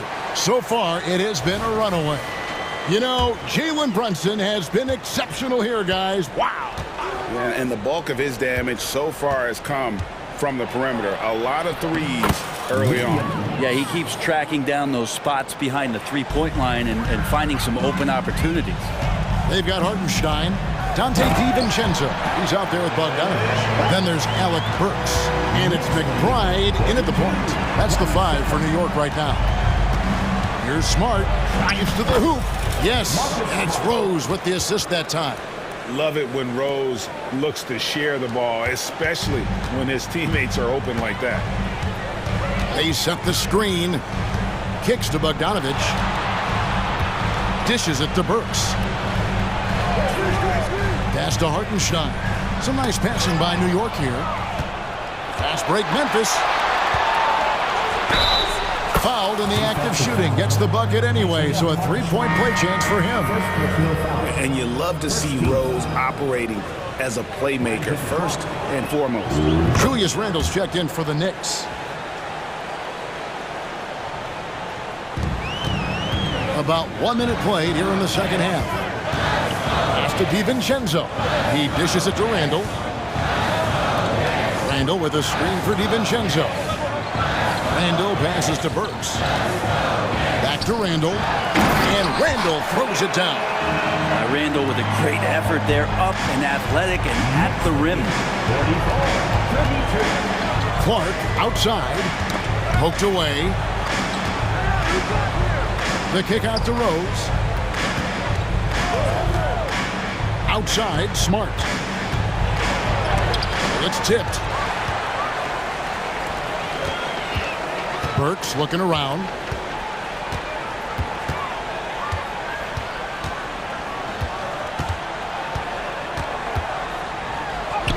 Count it.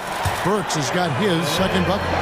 And Matador defense, that's one of the easiest shots he is ever going to see. Yeah, feels like Christmas right now, just gift wrapping points. And now the latest from our reporter, David Aldridge. Thank you, Kevin. The Knicks are one of the most efficient offensive teams in the league, and that, of course, starts with getting the right looks. Coach Tom Thibodeau says we know what the value shots are.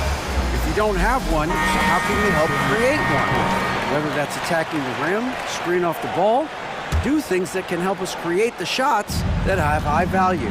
Kevin? Yeah, a disciplined approach. David, thanks. Catching up on the changes for Memphis. Jackson, he's checked in for Jackson. Williams comes in for Clark. And it's Bain in for Derrick Rose. Yeah, he just punched the ticket on that one. That'll get the job done. Powerful two-hand jam. And it's Bogdanovich off the drive. Nice D from Williams. The Grizzlies trail by 12. Smart kicks to Bain. For the 3. Williams finds Bain. The tray. That shot off. And I think that one could have easily have fallen for him. DiVincenzo passes to Bogdanovich. It's good. Yeah, you want to run Bogdanovich off the shot, but man, he can also drive it. Right around 3 minutes into the second half. The kick out to Williams. 2 minutes. Jackson deciding where to go with it. 6 to shoot. Bain. Count it. Bain's got 11 points. And that's the kind of lead pass we've come to expect from him. Here's McBride, guarded by Bain. There's 1:38 left here in the third quarter. Randle a screen on Williams. DiVincenzo kicks to Randle. And he banks in the layup. Randle's got 4 points this quarter. And sometimes the simplest play is the best one. DiVincenzo made it. And he goes up strong with one hand and flushes it down. Oh, up high and down hard with that one-hander. He got a little extra forceful. You're right with that one.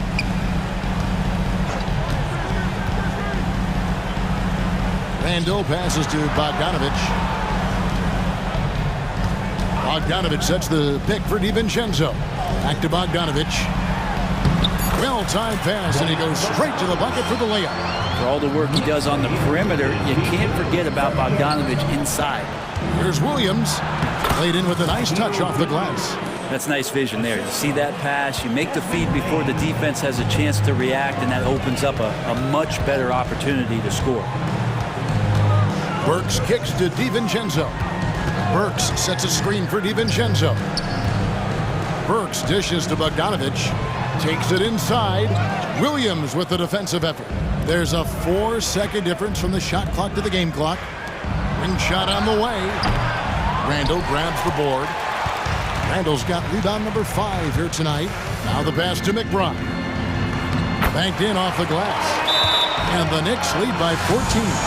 Two teammates connecting right there. Slick feed. Now a timeout called by Memphis.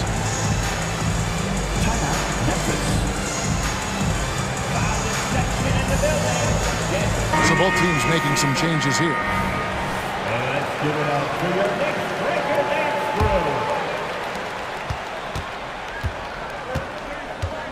Pass to Kennard. Stolen by Brunson.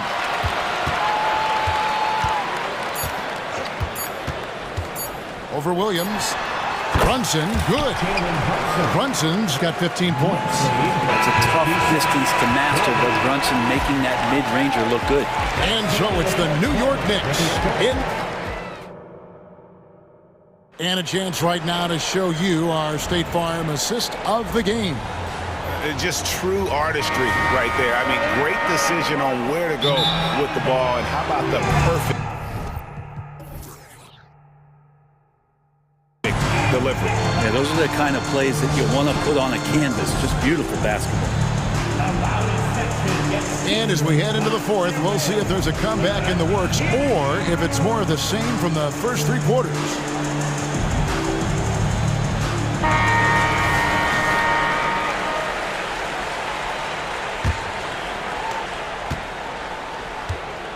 On the court for Memphis to start the fourth. They've got Kennard. Williams is out there with Smart. Then there's Ja Morant. And it's Jackson in at the 5, home in the paint. Here's Brunson. Makes a fantastic move and nails the shot. And aren't we here with Brunson? This is what we expect from him, crafty and efficient. Here's Morant. And Morant throws it down. Love seeing a point guard who can explode to the rim like that. Oh, great attitude and even a better finish. Well, just seeking out weaknesses in the defense and then exploiting it. And when the score is as lopsided as it is, and you can see they smell blood in the water, my man is going for the jugular. Here's Morant. And Morant throws it down. And what a show Morant is putting on. Every time he touches the ball, you feel like he's going to score. And the foul on Marcus Smart. That'll be his second foul of the game. I mean, that's a tough break for the D. I mean, he took the hit and drew the whistle. Brandon Clark, he's checked in for Memphis. Fourth quarter still young, just over a minute play. Here's Anunoby. Cans it from downtown. Defensively, you can't afford to give him that kind of look, especially down this many points. Teachable moment there. Lapses like this are backbreakers. Jackson, a screen on Anunoby. And it's Morant missing. The Knicks leading by 19. Here's the pick. Pass to Achua. Anunoby against Morant. Now Brunson. And again, it's New York. Yeah, he's got to knock that down if you give it to him. Uncompetitive there defensively. The defense also looking defeated. The lack of hustle is driving the coaching staff a little bit batty right now. And there's the foul. It'll go on Josh Hart. That is his first foul of the game. First team foul. Second minute off the clock now in the fourth. Morant drives in. And Morant throws it down. Watching Morant drive is like watching lightning move across the sky. If you blink, you might miss it. Randall with the ball. Guarded now by Jackson. And that'll be 2 free throws coming up. Officials on the call with the foul. And let's get your take, guys, on the scoring breakdown for the Knicks. And they're playing beautiful basketball right now, racking up the assists by playing so unselfishly, just finding the open man. And they've also put an emphasis on driving inside in this game. The defense hasn't been able to stop them from finding those gaps. 5 on the clock. Another shot. Here's Anunoby from outside, off the mark. And Morant's got the ball here for Memphis. And Kennard wide open. He shoots. It's good from long range. Kennard's got his first bucket of the game, and he's on the board for 3. The Knicks leading by 17. Hart the pass to Brunson. The 3. Here's Achua. The dunk by Achua. Brunson, a nice feed. That's just good offense. For Memphis, they've gone an outstanding 4 of 5 from the field in the 4th quarter so far. Kennard on the wing. Clark sets a screen for Kennard. And there's a minute 45 left to play here in the 4th. The three-pointer, no good. New York's gone 6 of 12 from outside. A very nice 50% mark, shooting the 3-ball well.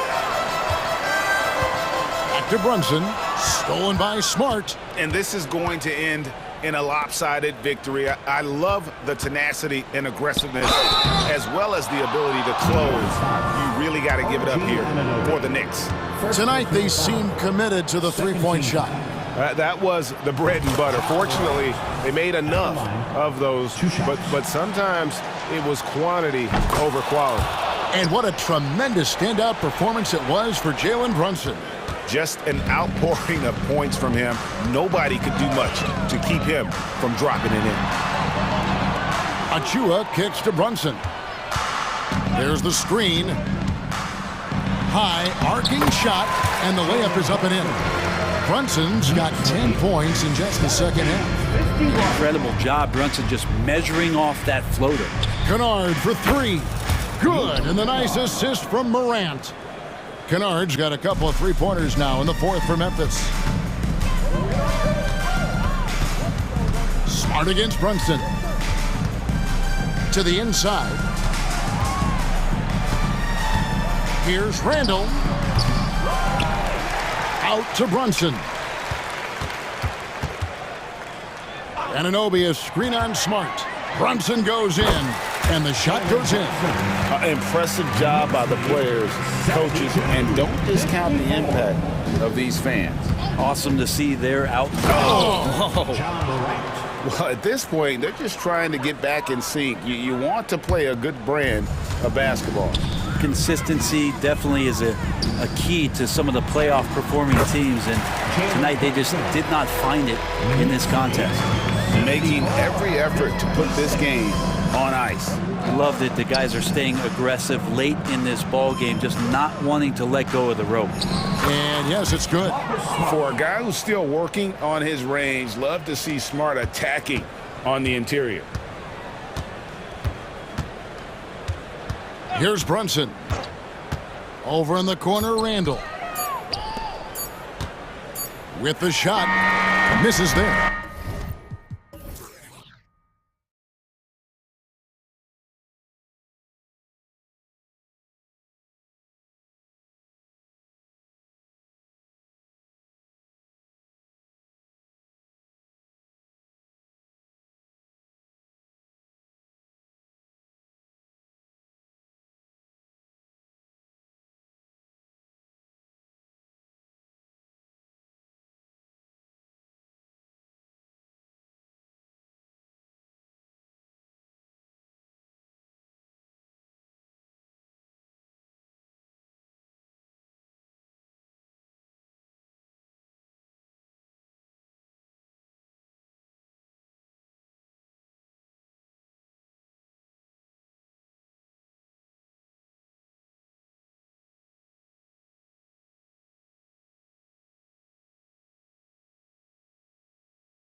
and front row seats to watch it. You know, B.A., they're going to be stuffing that highlight reel all night. I mean, you can feel the energy in this place. The crowd is definitely ready for it. And to look at the starters for the Knicks. Achua is out there with Julius Randle. Then it's OG Anunoby. Then there's Jalen Brunson. And it's DiVincenzo in at the 2. And the shot is good by Garland. Well, the point guard IQ of Darius Garland. In pick and roll, you've got to be able to make great decisions, and he does. Randle on the screen. Outside, DiVincenzo. And the powerful one-handed slam. Nice basic one-hander there. Hey, I think he got some extra bounce off the ground on that one.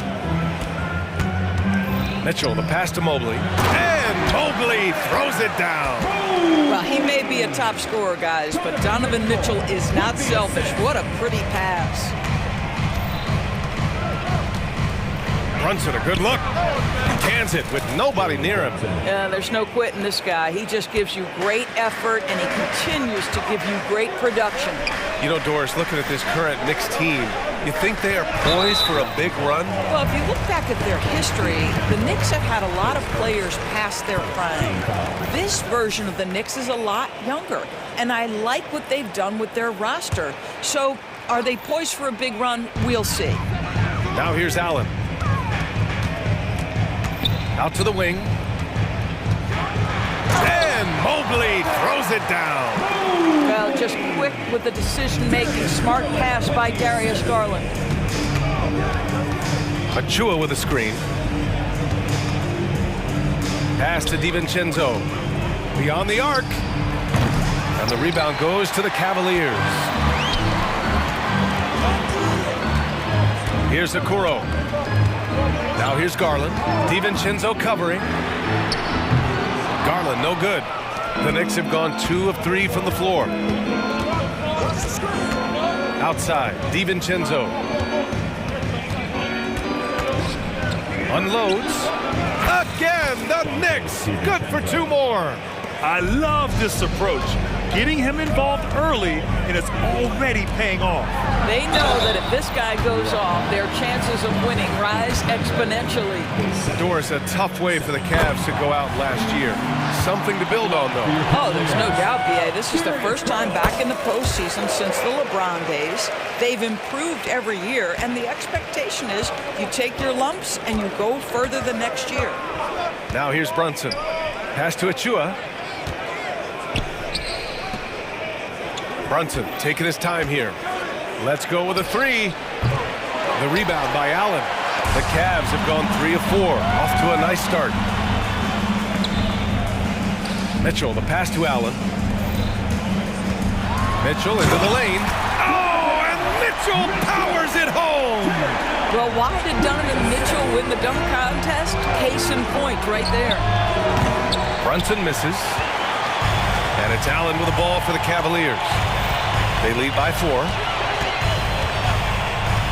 Here's Mitchell. Out to Mobley. Garland against Anunoby. The 3 from Okoro. Yes, and a nice assist from Garland. You love how hard Okoro works for his team and makes himself right there a good option in the catch-and-shoot game. Achua for 3. Drills it from deep. And talk about payback. He hits the revenge triple. Oh, you love to see the competitive fire. A little bit of pride at stake. Now here's Garland. It's deflected. OG Anunoby is fast off his feet. 7'2" wingspan. Says twice on the pipes. And it's New York with another. For Cleveland, they've gone 5 of 8. Solid opening quarter for them. Oh, and Mitchell powers it home. There are very few guys who can match the athleticism of Donovan Mitchell. How quickly does he get off his feet? Brunson passes to DiVincenzo. DiVincenzo with the screen on Mitchell. Here's Brunson outside. Here's DiVincenzo. Achua for 3. Rejected by Allen. Boy, you've got to watch those long arms of Jared Allen. Twice on the pipe, send it back. There's 45 seconds left now in the first quarter. Ooh, stolen by Allen. Pass to Garland.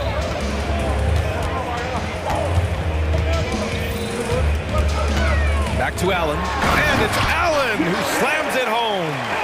Well, this guy has got tremendous length and hops. Jared Allen makes it easy. Brunson finds Achua. Back to Brunson. Now 5 seconds separating the shot clock and the game clock. Brunson, a screen on Mitchell. DiVincenzo, pass to Brunson. Count it. Brunson's got 6 points. Yeah, don't be fooled by the height, guys. Brunson is a terrific finisher inside. And here's Garland. Over Randall. And it's Cleveland with another. Pick works well there, but the defense left a lot to be desired. It takes incredible effort to stay connected to the hip of the offensive player. You've got to want to work. And so it's Cleveland.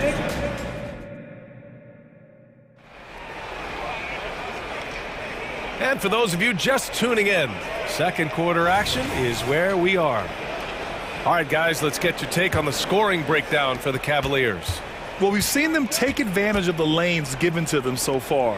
The defense isn't plugging it up, and it's being exploited. I think the other thing they've done a great job of is making their presence felt inside, converting tons of paint opportunities. So here are the 5 for New York as they start the second. We've got Julius Randle, Dante DiVincenzo out there with Jalen Brunson. Then there's Achua, and it's Hart in at the 3. Now here's Garland. Pass to Mobley. Out to Garland. The 3. Randle pulls down the board. New York trailing. Well, just 2 playoff appearances for the Knicks in the last decade, but 2 in 3 seasons for Tom Thibodeau. And B.A., I think you can certainly say in 2 of those 3 seasons, this is an organization and a team that exceeded expectation. And now you have pieces like Mitchell Robinson, the young big who is such a presence at the rim, and Jalen Brunson triggering all the action from the point guard position.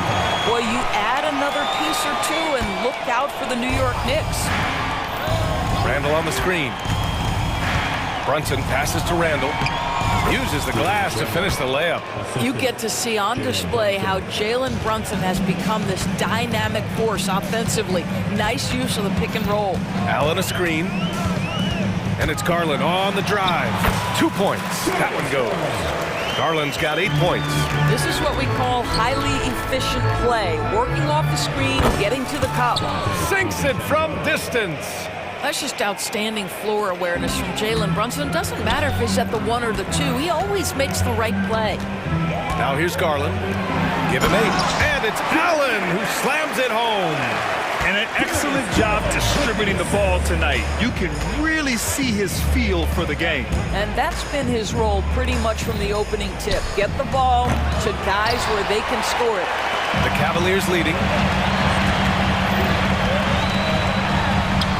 Quarter 2 and about 2 minutes in. And that one goes. 4 for 7 for him so far. Boy, how about the nimbleness to overcome the defense inside. Darius Garland makes his opportunities. Brunson finds Randle. And it's Randle with the jam. Oh, my. That's why we have those breakaway rims. Dude, he risks pulling the whole thing down to the floor right there. Time called here. The Cavs decide to talk it over.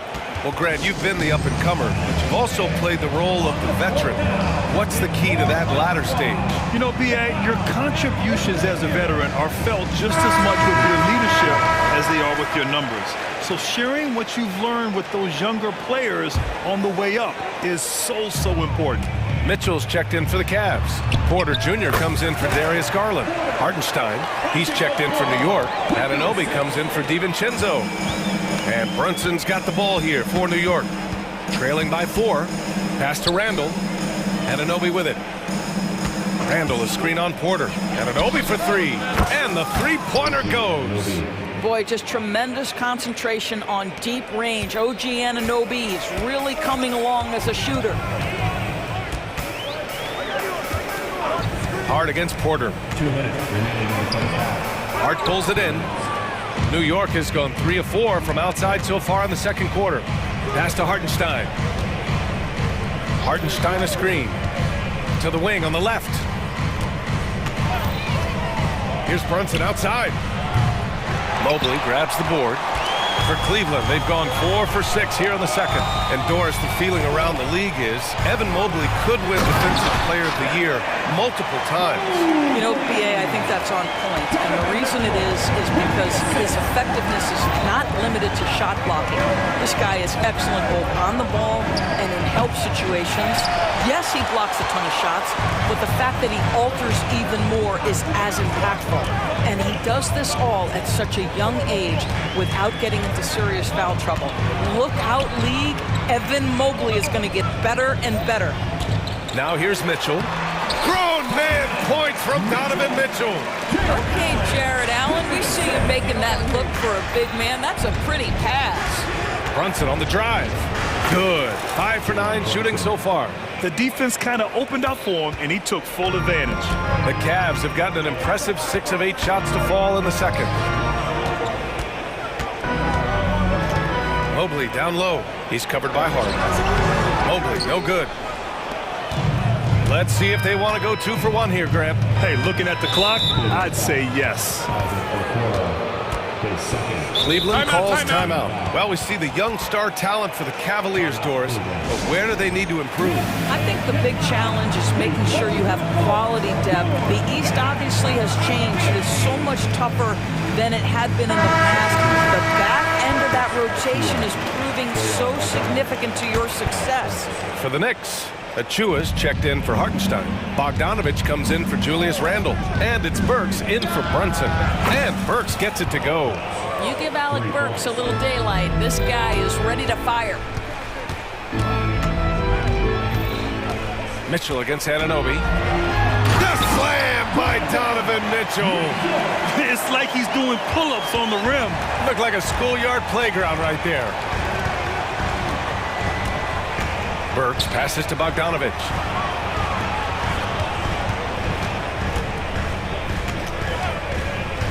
Pass to Anunoby. Fires the 3. Yeah, this guy has got big-time Defensive Player of the Year written all over him. Evan Mobley, so good defensively. And a pretty tightly contested game here as we end the first half. The Cap, Allie, as always, thank you. We'll be back right after the break for the third quarter here on 2K Sports.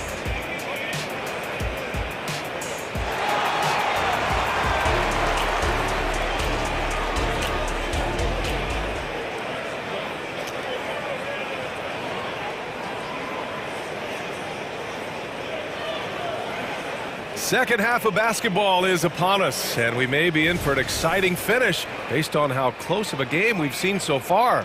You look at Jalen Brunson, what a contribution. Yeah, he's kind of been the floor general for them tonight. A lot of assists for him. I don't know that you necessarily think of him as someone who's going to create for others, but boy, all night he's been willing to make the extra pass. And a lot of size for him, with both Mobley and Allen watching the paint. Mitchell and Okoro, they're the wings, and it's Porter in at the point. That's J.B. Bickerstaff's 5 as we get going in the second half. Here's Mobley, and Mobley throws it down. The ease with which the game comes to Evan Mobley. My goodness, it's fun watching this guy play above the rim. Bogdanovich, that's good. Well, if you offer no resistance defensively, he's going to knock down the 3. It's really that simple, guys. Mobley deciding where to go with it. Pass to Porter. Free throw line jumper, and another basket for Cleveland. Yeah, Evan Mobley might be a big man, but boy, how about the touch on that pass right there? Puts up a 3, and the Knicks another 3. When the defense totally lost track of him, he punishes them with a 3-pointer. That's a bad decision. And keeping us updated from the sideline, Allie LaForce. Well, Jalen Brunson has been a steadying presence at the point guard spot for the Knicks. Coach Thibodeau said his mind is probably his greatest asset. He's always been that way. He's mastered all the fundamentals, and the game's not too big for him. Brian? Yeah, in either sense of the word, right? All right, Allie, thank you. Good stuff. Here's Burks. The Cavs getting their last shot to go. Achua. Well-timed pass, and he goes straight to the bucket for the layup. Achua's got 7 points in the game. And it's Porter with the ball for the Cavaliers. 2-point game. Tough one. In a game where every possession is valuable, turnovers can make the difference. And this kind of selflessness is great to see. Textbook positioning to draw the charge. Burks passes to Achua. Back to Burks. They get it back. Anunoby on the wing. Outside Burks. Shot clock at 6. Hart with a screen on Mitchell. Burks passes to Hart. Over Okoro. And it's off the back of the rim. No good for Cleveland. They've gone 3 of 3 in the second half. Well, when Josh Hart gets going, his confidence skyrockets, Grant. That seems to be the key for him. Well, his floor game is special regardless. I mean, the rebounding and defense are his bread and butter, BA. And when he's hitting shots, he becomes the complete package on the wing. Anunoby, a screen on Mobley. Bogdanovich passes to Anunoby. The 3. And again, New York with the triple. Here in the second half, they're really focused on stretching the floor. And guys, boy, when you're hitting, it sure does work. It obviously opens up major options at the offensive end. Cleveland calls timeout.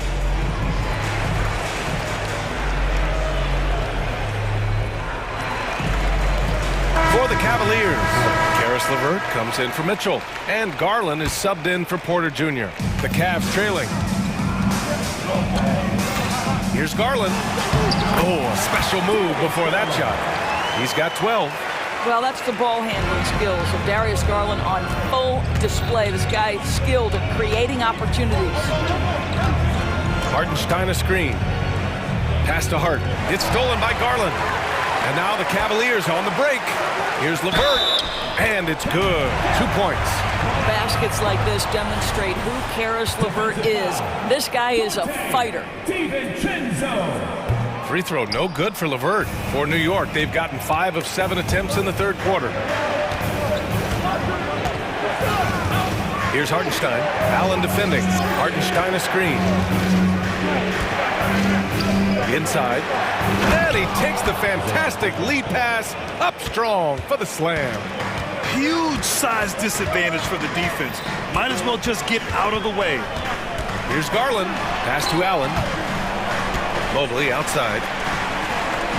Right side Garland. 4 on the clock. And it's Cleveland with another. Darius Garland cooking right now. Boy, when he gets going, he is a problem. DiVincenzo against LeVert. Randall outside. Back to Hartenstein. It's stolen away. And now the Cavaliers on the break. Allen, the pass to LeVert. And it's thrown down hard with both hands. Now, Karis LeVert, the vertical is special. That is nicely done. Outside Burks. Rips it home off a terrific move. Here in the second half, these teams still neck and neck. I really like how each team is matching the other's intensity. Mobley, a screen on DiVincenzo. Here's Garland. That one's good. 7 for 10 now. Keeping pace here. That's an excellent move inside. Now Burks. Burks, a screen on LeVert. The 3, DiVincenzo. The 3 won't fall. That concludes the third quarter. It continues to be an exciting neck-and-neck game. And let's take this opportunity to show you our State Farm assist to the game. This is the definition of team chemistry. I love to see this kind of communication and connection between teammates leading to the perfect pass. Nothing better than chemistry, right? Working together to create a bucket. We've reached the fourth quarter in what has been a very competitive game. Should be an exciting finish. All right, let's check in with Allie LaForce. Hey guys, over the last break I listened to Tom Thibodeau address the team. He reminded his team just how close this game is, saying, guys, we aren't out of this yet. We still have plenty of time left. Let's go out and execute our game plan, and I promise you we will win this game. Let's see how they come out of this timeout, Brian. Thank you for that, Allie. On the floor for New York, Jalen Brunson is out there with Dante DiVincenzo. Then there's Precious Achua. Then it's OG Anunoby. And it's Randall in a power forward. Garland, the pass to Mitchell. They set the screen. Back to Garland.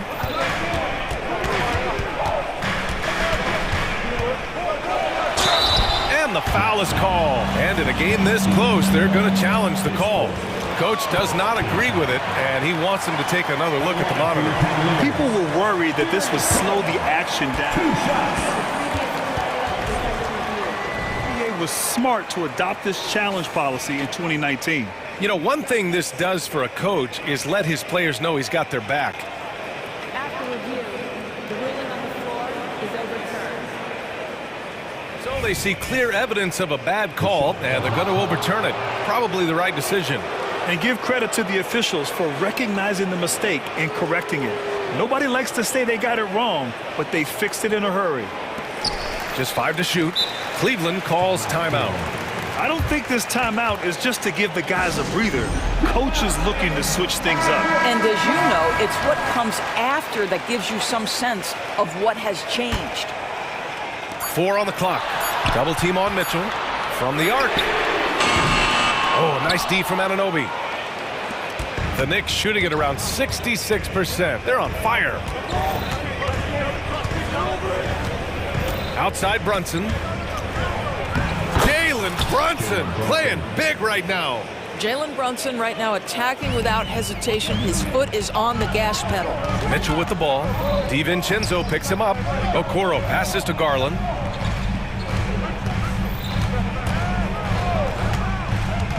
Back to Okoro. Pass to Mitchell.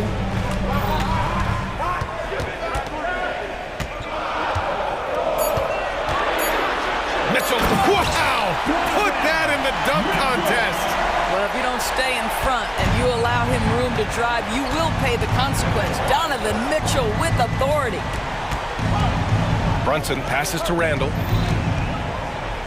Randall on the screen. Here's DiVincenzo. Mobley with the block. And it's going to be out of bounds. New York will have another go.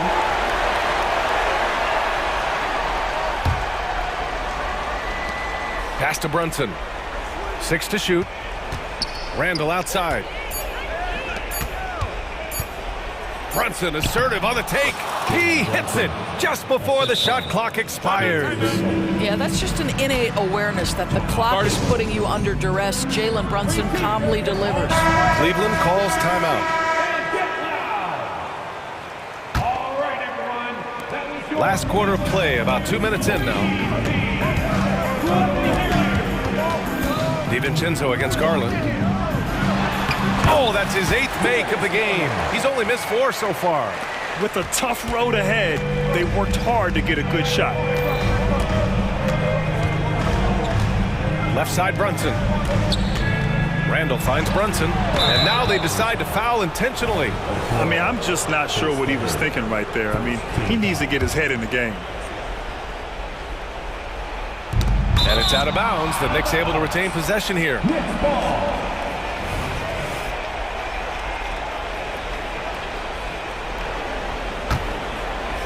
A touch under 2.5 minutes have passed now here in the fourth. Brunson passes to Randall. Clock at 6. This one for 3. Obviously, the scouting report on Okoro starts with his defense. He's physical, he's relentless, and he gives maximum effort. Allen with a screen on Anunoby. Mobley outside. From deep, Mitchell. From outside, Mitchell is good. Such a clutch shooter. This guy lives for these kinds of moments and delivers. DiVincenzo, pass to Anunoby. Outside Brunson. From outside the arc. Mobley grabs the board. And it's Garland with the ball for Cleveland. 3-point lead. And it's Allen who slams it home. When you need one bad, go to a high-percentage shooter, and Allen is that guy. Achua with a screen on Garland. Randall outside. DiVincenzo, pass to Anunoby. DiVincenzo with a screen on Garland. And here's Brunson. Can they get it? Yes, sir! Brunson for three. Jalen Brunson wants the ball in these moments, and there he shows you why. Big-time shot. Garland finds Mobley. Mitchell up top. DiVincenzo covering. Here's Mobley. Got a hand on it. And so the ball out of bounds. Anunoby touched it last. Garland for three. And the Cavaliers, another three. And so it's New York with it. Left side Brunson. Randall, pass to DiVincenzo. Here's the three. It falls! And he's brought them within 2 points now. And talk about stepping up in a big way. I'll tell you, it takes confidence to pull the trigger in that situation. You love guys who relish the moment. There are guys who live for these moments. Donovan Mitchell in the house. Here's Brunson outside. They get it again. Kicks it out to Anunoby. There's the triple. Money! And that one brings them within one. You can see that OG Anunoby wants the opportunity to deliver in a big moment, and does. Pass to Mitchell. Out to Garland. The three is up. Money from deep. Looking to close things out. That might have been the nail in the coffin. Well, at this point, they're so far up, it would take a real collapse to give this game away at this point. Jacks up a three. And he buries it. Oh, what a sensational bucket. That brings them within one. And they foul intentionally. Now they're going to have to do that again. They're not in the penalty just yet. Yeah, and that was a smart move. I mean, you have to foul right there. You just don't want them to run out the clock. And so they foul intentionally. He hits the first one, and that'll put him up two. A leader on this team. These guys trust Mitchell to come up huge at the line. Now a timeout called by New York. They're down by 2. 9 seconds left in the fourth quarter here. All right, guys, what do you think? More than enough time to get a bucket. Well, they've got to be aggressive, guys, because the defense doesn't want to foul here. Brunson finds Randall. Randall on the screen. And Anunoby for three. Oh, my! What a shot! And this is how he shines. He's a big part of their floor spacing. And right now, Greg, he is doing a great job delivering for this team. Productive and efficient. Cleveland calls timeout. Your thoughts, guys? And there's not enough time to catch and shoot, so they'll have to tip it in off the inbound pass. Garland for three.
Tonight, the clash at the guard positions really stands out.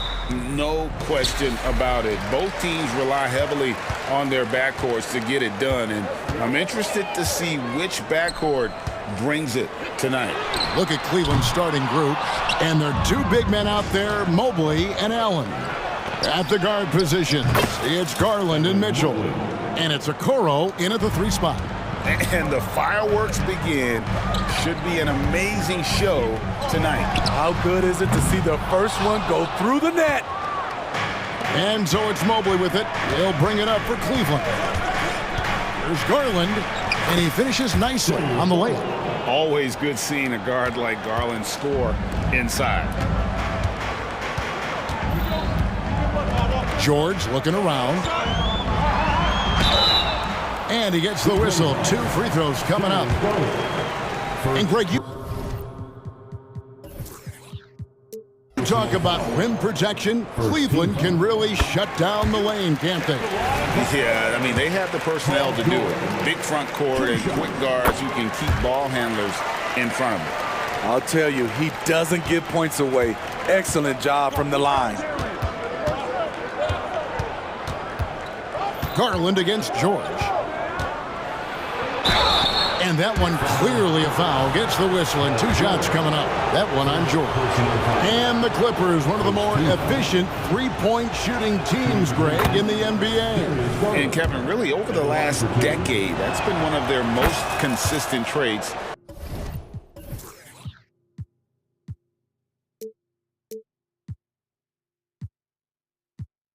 And it's not just because of talent. They're smart about the shots they take. Daniel Tice is checked in for Norman Powell. Harden outside. Pass to Tice. Kicks it to George. From the arc. Los Angeles with another miss. Cleveland has come out of the gates quickly.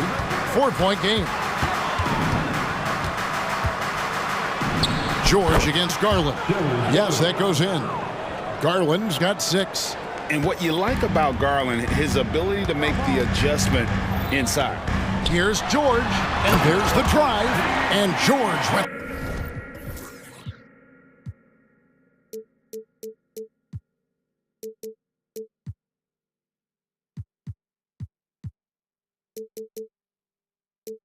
The stuff. And everybody out of the way. I mean, clear the lane. We've got some rims to wrap. What a sensational play to get to the rack for the slam. Drills the three-pointer. Oh, superb pass from Garland. He's all for setting up his teammate. Harden against Mitchell. And it's Harden shutting it down. And this is how a floor leader makes a statement. Harden just put the other team on notice. There's Garland. Plays it up off the glass. 8 points for him. Just setting the tone with an aggressive move to the rack. And where's the help defensively? No excuse. You have to be aware. He should be on your radar all the time. And George kicks to Tice. Shot clock at 6. Now here's George. He's tightly guarded, and that one's good. His second basket of 4, shooting 50%. Garland surveying the D. And they call an illegal screen here. And guys, point of emphasis for the league is to really crack down on illegal screens. Yes, the last few years, the rules changes have tended to benefit the offenses. This evens things out a bit. And the foul called on Donovan Mitchell.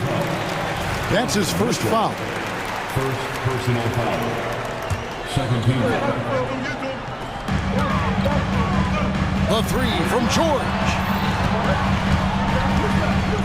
Harden dishes to George. Pass to Tucker. Three-pointer. Good on the triple. Love what Paul George is doing right there, spotting those wide open guys. And so it's Mitchell who brings up the ball for the Cavaliers. Just under 3.5 minutes gone here in the first quarter. Kicks it out to Garland. Shot clock at 5. Count that bucket. Garland's got 10. 1:19 left here in the opening quarter. It's Harden with the drive. Leonard on the wing. No good on the triple. The Cavaliers leading by 4. The wide open look here for Garland. Another 3 for Cleveland. Oh, very solid from deep. Darius Garland hurts you in so many ways. Outside, George. The pass to Tucker. Dishes to Harden. Launches a 3. Drills it from outside. Harden's got his second basket. Yeah, and when you're hit, you gotta hit back. And you know he was going to try to respond. Those threes canceling each other out perfectly. The 3 from Garland. No good. That's the first shot from the floor he's missed. 5 for 6. Here's George. Score the basket, his third after 5 shots. The strength of Paul George, able to brush off all the defenders. Just 1 second between the shot clock and game clock. Garland against George. Mobley kicks to Garland. Mobley a screen on George. Garland finds Mobley. That drops, and it comes off an assist from Garland. And that's now 7 points for Evan Mobley. And the Clippers decide to take their first timeout here.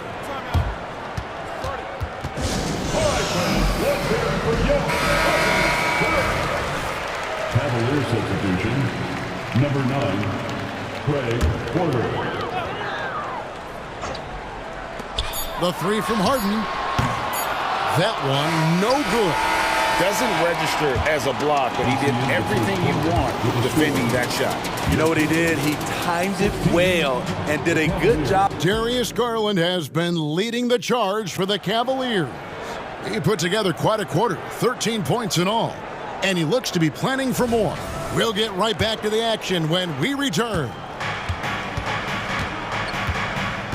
And for those of you just tuning in, the second quarter of action is where we're at right now.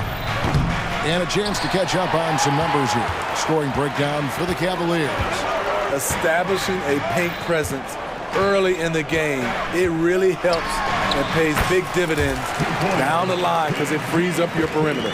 And also, they've been draining mid-range jump shots, measuring the defense well, and just taking what they give them. On the floor for Cleveland, getting going here in the second. In at the forward positions, Okoro and Mobley. Mitchell is out there with Porter. And it's Allen in at the 5 down low. Donovan Mitchell looks to pull the trigger whenever he can. I just love his confidence. And here's George for 3. Mobley with the rebound. And close to making the defense pay for the lax coverage. Oh, he just punches that one down with a fury. He rubs it in a little deeper with the hanging finish. And George, here we go. And it's George finishing it off. Slippery play by Paul George to get inside. He ends up right where he wanted to be for the shot. And a wide open look for Porter. And Cleveland again with the bucket. And Greg, we still see players embellishing contact. Is enough being done to discourage those creative flourishes? We're talking about flopping, right? I mean, we're seeing the league experiment assessing a technical free throw. It's necessary, or guys will keep jerking their heads and falling down, and who wants to see that? George against Porter. Mitchell wide open.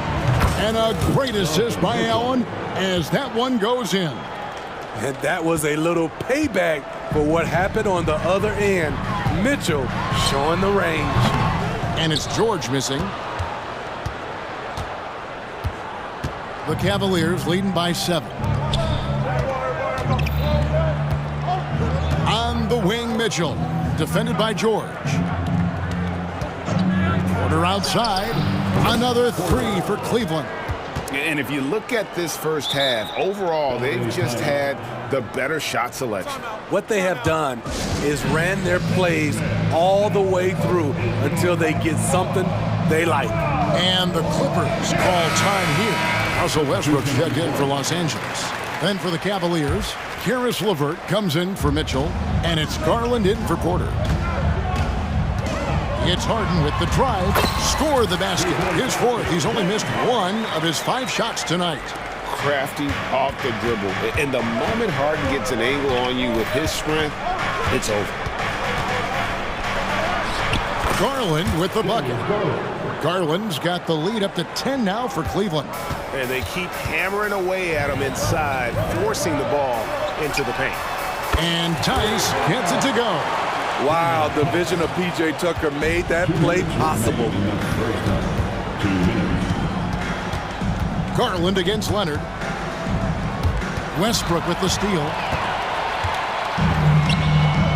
The three from Harden. It's in, and he's a very efficient 5 for 6 on the game. High offensive IQ. He makes great reads and adjustments on the fly. The three from Garland. Another 3 for Cleveland. Matching baskets from the perimeter, an earmark of today's game. Hey, players love competition, and the fans love it as well. Kicks it out to Harden.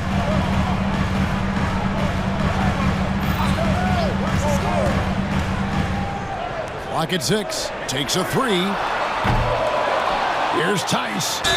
Whistle blows. Basket is good. So a chance here for a 3-point play. And the D getting outworked there on the putback. Can't let that happen. For some reason, blocking out has become a lost art, and that's the result you'll get. Garland against Leonard. Now, here's Garland. D right on him. Goes up on the high post. And there's another one for the Cavaliers.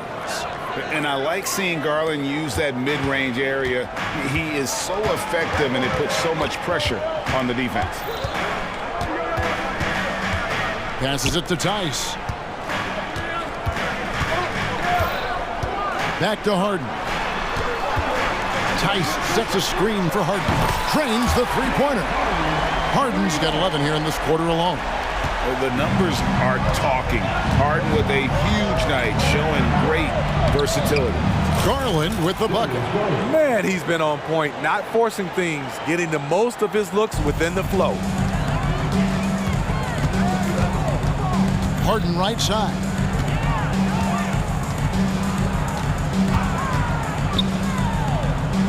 Pass to Westbrook. Harden outside. 6 on the shot clock.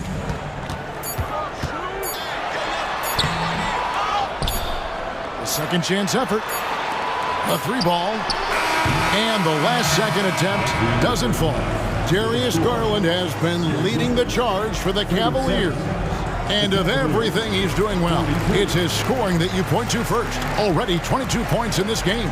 We've got more in store for you right after this.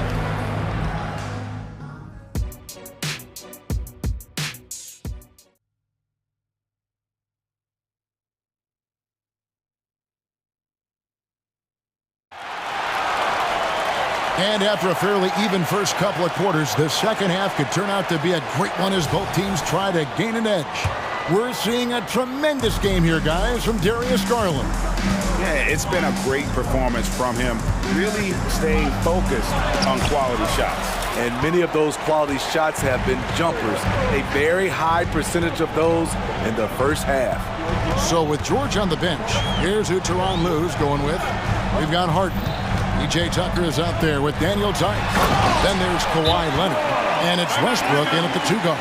For a number of seasons, Russell Westbrook has averaged double-digit assists. Timeout is called. First of the game for the Cavaliers.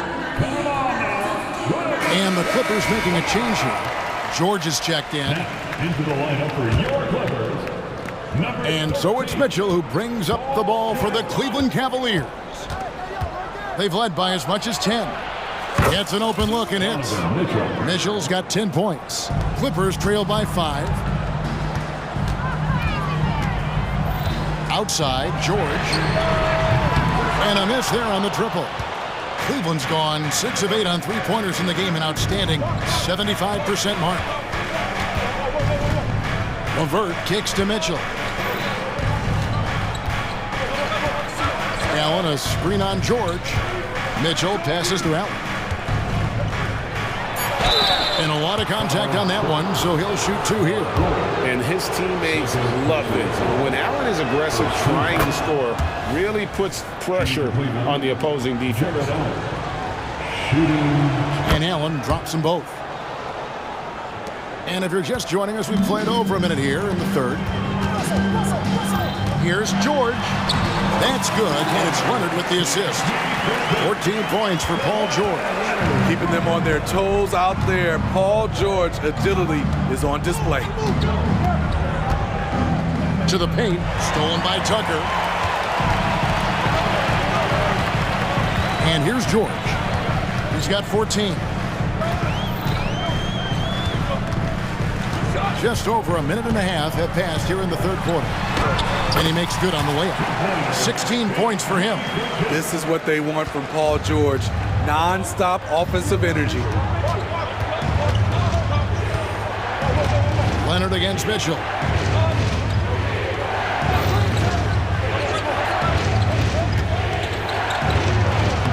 It's in, and he's a very efficient 5 for 6 on the game. Terrific job in the screen and roll. Mitchell creates, whether it be for others or for himself. And here's Leonard from 3. Mobley with the rebound. Mobley's got his 4th rebound in this one. Mobley sets the pick for Mitchell. Another 3 for Cleveland. That's the result of hard work. Mitchell just gets better and better off the bounce. And the foul called in Kawhi Leonard. That's his first foul. Yeah, way to get there first and be willing to absorb the contact. Cleveland leading by 8. Mitchell outside. And the officials will call the illegal screen right there. And not the most common call you'll see in the NBA, but hard to argue that pick wasn't illegal. It's often a tough call that can go either way, but I agree with you on that one. Garland is checked in for Mitchell. Clippers have gone 3 of 5 to start the second half, developing a nice rhythm out there. Outside, George.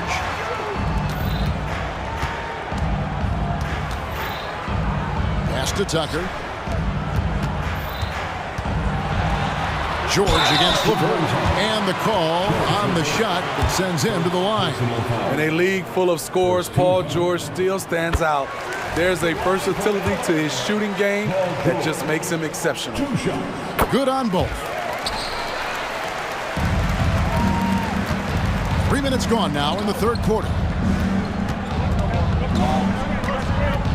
George against Garland. Through the net again. He's done that 10 times tonight, and he's only needed 11 shots to get there. And how about the soft touch by Garland with the nice floater up over the top of the defense. Tice kicks to Leonard. Tice with a screen on Mobley. Outside Leonard, just 5 to shoot. And a rebound goes to the Cavaliers. That was excellent contest, preventing him from making something that's usually automatic. Mobley sets the pick for Garland. That 3 off the mark. Clippers trail by 8. Outside, George. Screen by Tice from deep. It's rebounded by Cleveland. Allen's got 4 rebounds now tonight. There's Garland. And it's sent back by George. This is what you love about PG at the defensive end. The link instincts. What a block. That shot wide open. George has got 9 points in the quarter. How can you leave this guy that wide open? Please. That's terrible. Timeout called the Cavaliers. And Los Angeles with some changes. Norman Powell's checked in for Leonard. And it's Harden in for Russell Westbrook. Garland against George. Garland with the bucket. Garland's got 26. And Garland is doing whatever he wants on offense, looking absolutely dominant. George passes to Tice. George with the ball. 21 points in the game. The pass to Tucker. Puts up a deep three. It's rebounded by Cleveland. Mobley's got 6 rebounds now in the game. There's Garland. And the layup's good off the glass. 28 points for him. Man, this guy is a scoring machine. I mean, I know I'm not the only one to describe him that way. It's almost too easy for Paul George inside. He gets right in close and converts. And so it's the Cleveland Cavaliers bringing the quarter to a close with a 7-point lead. Their defense has been very effective in locking down Russell Westbrook. The fourth quarter has arrived. So good to have you with us.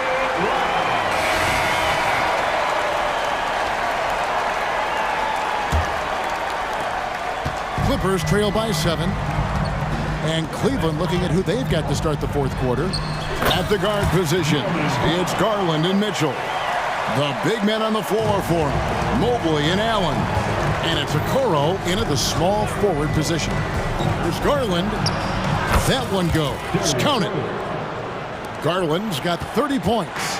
Garland, so intelligent on the floor. The kind of player you want taking over in that pick and roll. George against Mobley. Tice passes to Harden. 4 on the shot clock. Los Angeles needs to get off a shot here. And here's George for 3. And they'll turn it over. Could not get off a shot. 24-second violation.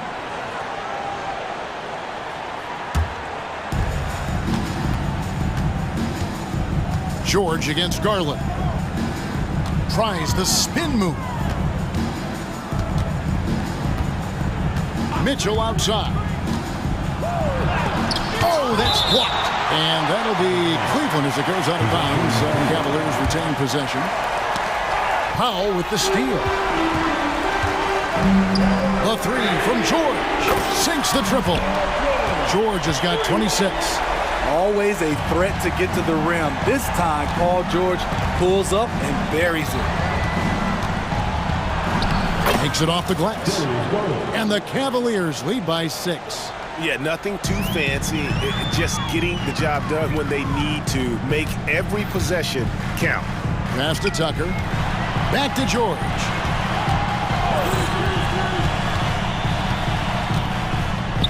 In the corner, Powell with it. Clock at 6. Inside, stolen by Mitchell. And Mitchell with a clear path to the hoop. And it's Mitchell at the jam. A disruptor at both ends. Mitchell's capable of taking over at any moment. Yeah, not sure what that was about. I mean, talk about a brain cramp. Kawhi Leonard checked in for Daniel Tice. Right now, let's send it over to the sidelines and get a report from David Aldridge. Hey, Kevin, thanks. During that last break, I listened in to J.B. Bickerstaff's huddle. He demanded something of his guys. He said, I'm not satisfied yet. Are you? You've worked hard, but we need to keep piling it on. Don't give them any hope, guys. Thank you, David. And what control from Harden inside, adjusting his shot perfectly for that short-range make. Mobley, a screen on George. Garland with the bucket. And that's just cold-blooded right there. He's taking no prisoners. Expanding upon this lead, trying to close it out. He's really stepped up. And here's George for 3. Evan Mobley with the rebound. Mobley's got rebound number 7 for him tonight. Garland against George. For 3. No good that time. Clippers trail by 8. Stolen by Garland.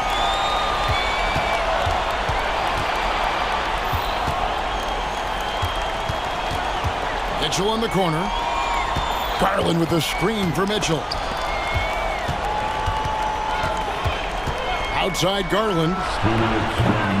No good on the 3. And here's George. He'll bring it up for Los Angeles. Pass to Tucker. It's up a three. Drains it from beyond the arc. This is where Tucker's wealth of experience pays off. He is used to this. And now they decide to foul intentionally. Daniel Tice is checked in for the Clippers. First team. Here's Garland. On the wing, Mitchell. 1:36 left in the fourth. 6 to shoot. There's the pick to the left side wing. Okoro kicks to Garland. Kicks it out to Mitchell. The Cavaliers again can't hit. Clippers trail by 5. Here's George, and George with the stuff. No moment is ever too big for Paul George. He remains confident in the clutch. Garland attacking. Yep, that one goes. Garland's got 14 points here in the second half. Garland doesn't let the pressure get to him. That's why he has the trust of his teammates. Tice off target from outside. And that shot isn't the one they should be taking if they want to make this comeback happen. Finding the lane, and that one is good. Garland's got 38 points. They're in total command of this game with time starting to run out. Reason why they've tightened up the vice grip a little more each time up the floor. We'll see if they can close this one out. And here are the Cavaliers. They've led by as much as 10. Near the three-point line, it's Mitchell. And the Cavaliers getting another bucket right there. More points from Donovan Mitchell. He's electric tonight. About 7 seconds separating the shot and game clocks. Outside, George. And foul on the shot, so he'll get a chance at the line. It's on Jared Allen. He hits the first one, and that trims the lead to 6. And both free throws good for Paul George. And so it's Cleveland with it. Now, here's Garland.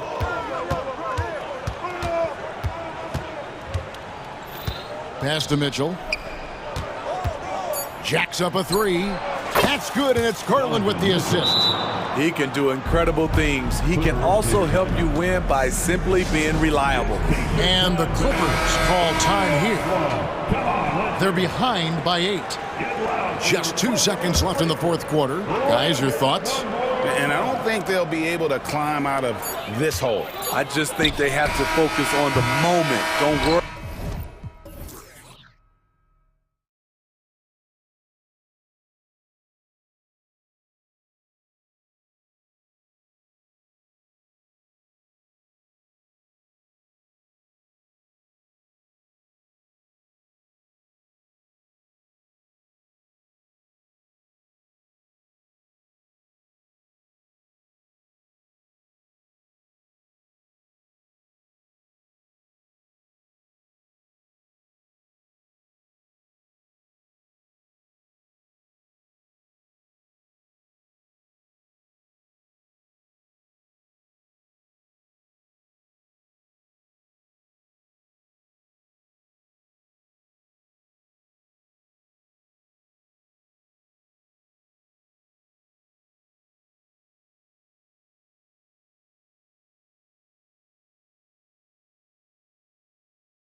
excellent centers will be going at it. Feels like we may be going back the first 65 or 70 years of the NBA, BA.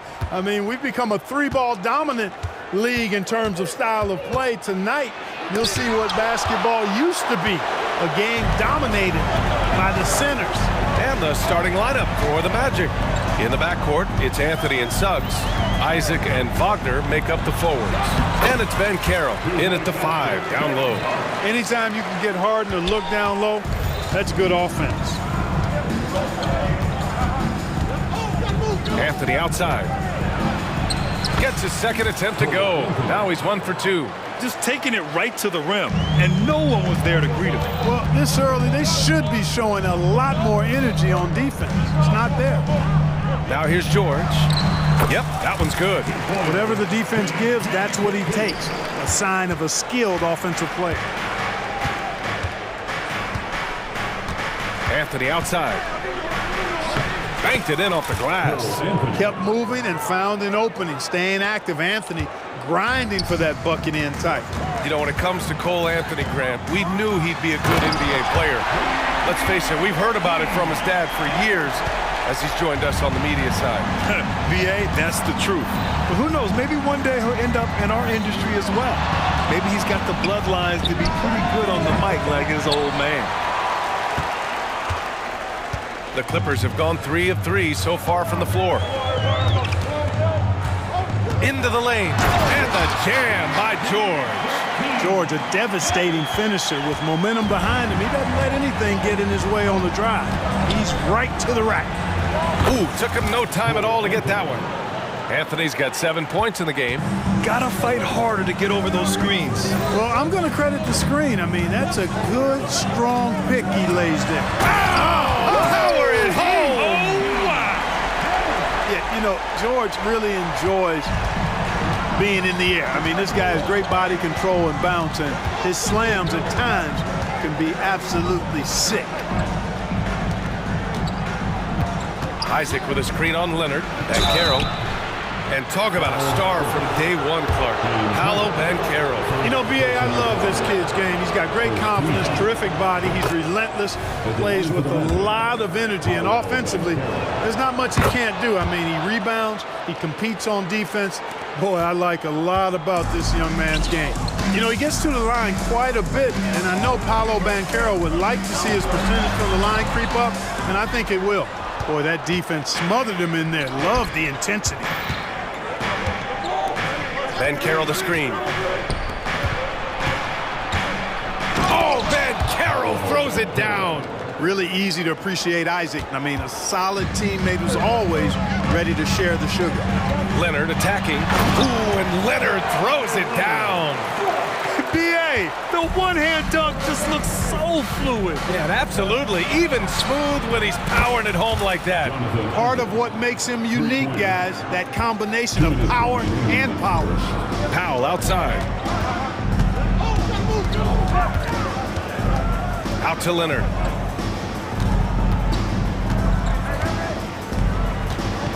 Back to Powell.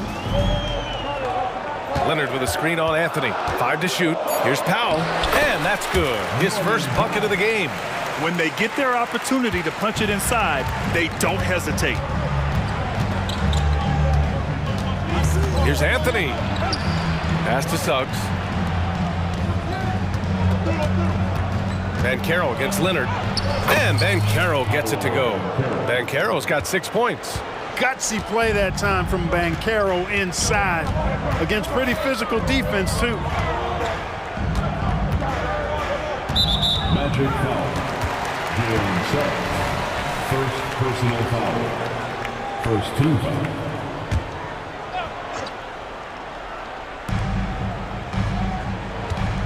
Powell outside. From deep. It's hauled in by the Magic. Three-pointer, Anthony. And again, it's the Magic from deep. When it comes to solid three-point shooting, Anthony makes them when they count the most. Harden with it. Wagner picks him up. Harden can't hit. A chance at a 2-for-1 if they'd like. And I really can't see why they wouldn't. Anthony, the pass to Banchero. We've got a 9-second difference between the shot clock and game clock. George outside, pass to Leonard. And so they choose to intentionally foul. I mean, I'm just not sure what he was thinking right there. I mean, he needs to get his head in the game. Yeah, completely a brain fade. I don't know where that came from. Just lost sense of time and the situation.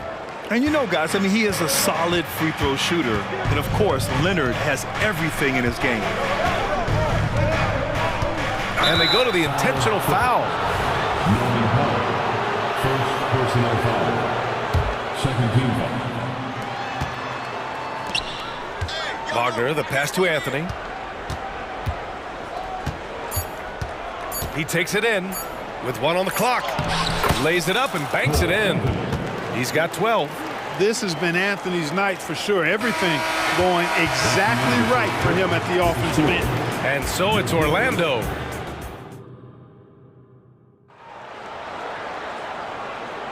Hope you've enjoyed the broadcast so far. Halfway through the first half in this one. And let's take a moment here to get your take, guys, on the scoring so far for the Magic. They've done a great job facilitating shooters. Their early game has seen a lot of hot passes and has kept the defense guessing as well. I also like the way they've been able to penetrate. The penetration has led to some big buckets as a result. James Harden out there with Paul George. Then it's Norman Powell. Then there's P.J. Tucker. And it's Leonard in at the 5, roaming the paint. That's the group for the Clippers starting the second. The end of the 2023 season was a rough stretch for a young Orlando Magic squad, Clark. Always hard, B.A., to close out a season on a losing streak and in the bottom part of your conference. It's a tough learning opportunity, even for veteran guys. One of the great athletes in the league, and there are a bunch of them, but he's at the top of the list. Ferocity on that throwdown from Paul George. Fultz. Oh, and that one, no question, powered it down. He sends it home with some passion. I think he's rubbing it in a little bit here, hanging up there like that. Guys, they're not backing off at all, are they? Pass to George. Fades away. Missed it. 5 for 7 from the field. Couldn't quite line that one up. Just got to shake it off and move on to the next one. Wagner for 3. And again, it's Orlando with a 3. Hunting for that shot. Wagner wants to eat. Second quarter, a little over a minute and a half in. The Clippers trail. Up top, George. Isaac covering. George with it. Wagner's on it. George, good. George has got 12 points. Because of his incredible scoring ability, many consider George to still be a star. Here's Banchero. Nice move. Boom! Banchero! Hitting the afterburners to get the easy slam. And here's Harden. He'll bring it up for the LA Clippers. 8-point game. And a little under 2.5 minutes gone by here in the second quarter. The Magic have gotten off to a perfect 4 for 4 start of the second. Here's Wagner. It's good. Wagner's got 5 points now this quarter. Really like the quick decision-making of Fultz. They're excellent at surveying the floor for the open teammate. Oh, they get a hand on it. Oh, stolen by Fultz. Isaac outside. Beyond the arc. He's in his comfort zone. 2 for 2 to start this one. Their offense is looking like a well-oiled machine, getting any look they want. Boy, this is borderline ridiculous. I mean, every single attempt finding the bottom of the bucket.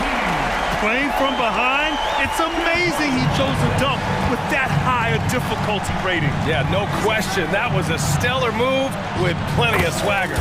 I don't care what the score is there, fellas. That's the play we'll remember from this game, clearly. After a slow start to his career, Clark, it seems Markelle Fultz has found his comfort zone. And, you know, B.A., it's really good to see because he really struggled early with that frozen shoulder injury he had and lost a lot of confidence. A former #1 overall pick, that brings a lot of pressure and expectations. Man, I tell you, this young man has weathered a lot and has come out on the other side in good fashion. Great to see. So for the Clippers, Coffey comes in for Powell, and it's Russell Westbrook in for George. Houston passes to Anthony. The three. And Tucker pulls it down. For Los Angeles, they've gotten 5 of 7 shots to go in the second. On the wing, Harden. He's guarded by Anthony. Ooh, and Leonard throws it down. You've come to expect great passing from Harden. He's got a reputation for finding open guys. Here's Suggs. And there it is for him. And just not letting up at all. I mean, you have to love this approach. You want to get the ball to the guys who make plays. If it's working, keep working it. That's what I say. Keep the pressure on him. Here's Leonard. And the Clippers again with a bucket. It's interesting. Coming into the league, Leonard's jumper was a question mark. Now, no one is second-guessing it. Here's Houston. And down it goes. 2 points. Houston's got his first bucket in this one. That's been the story of their offense so far, getting a number of looks from point-blank range. Outside Harden, three-pointer. Anthony grabs the board. Orlando has gone 2 of 3 from beyond the arc so far in the second. There's a 4-second difference from the shot clock and the game clock. Pass to Banchero. Oh, Banchero throws it down. There's some heat from Banchero now. He brings that ferocity. We know he's got an inferno raging in him. Outside Harden. Back to Leonard. And Leonard powers it down. Ooh, that's a tough spot to be in as a defender. With that height disadvantage, it's very hard to protect the rim. And so it's the Orlando Magic closing out the quarter ahead by 11 points. Just pounding the painted area. That's helped them build an advantage. All right, we'll get back to the action after this break.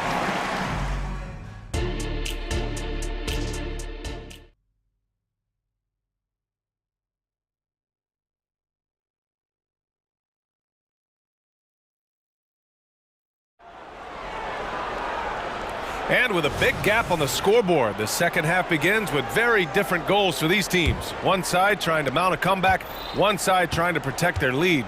Paul George has been sensational. Slicing up the defense, living in the lane. Terrific first half for him. Well, you know what, guys? My question is this. Who's he going to posterize in this half? You know, we've already gotten a number of filthy dunks out of him. On the court for the Magic. In the backcourt, it's Anthony and Suggs.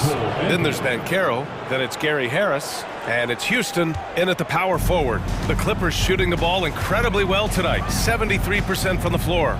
Well, if you're the Clippers, are you out looking for the next young star grid? Possibly, BA. I mean, 5 of their top 6 scorers last year were over 30 years old. So they may need more production from your young guns to be a consistent contender. You know, on the drive, Suggs can be a bit unpredictable, which keeps him, I think, a step ahead of the defense. You don't want him knowing exactly what you're going to do. Now a timeout called by the Clippers.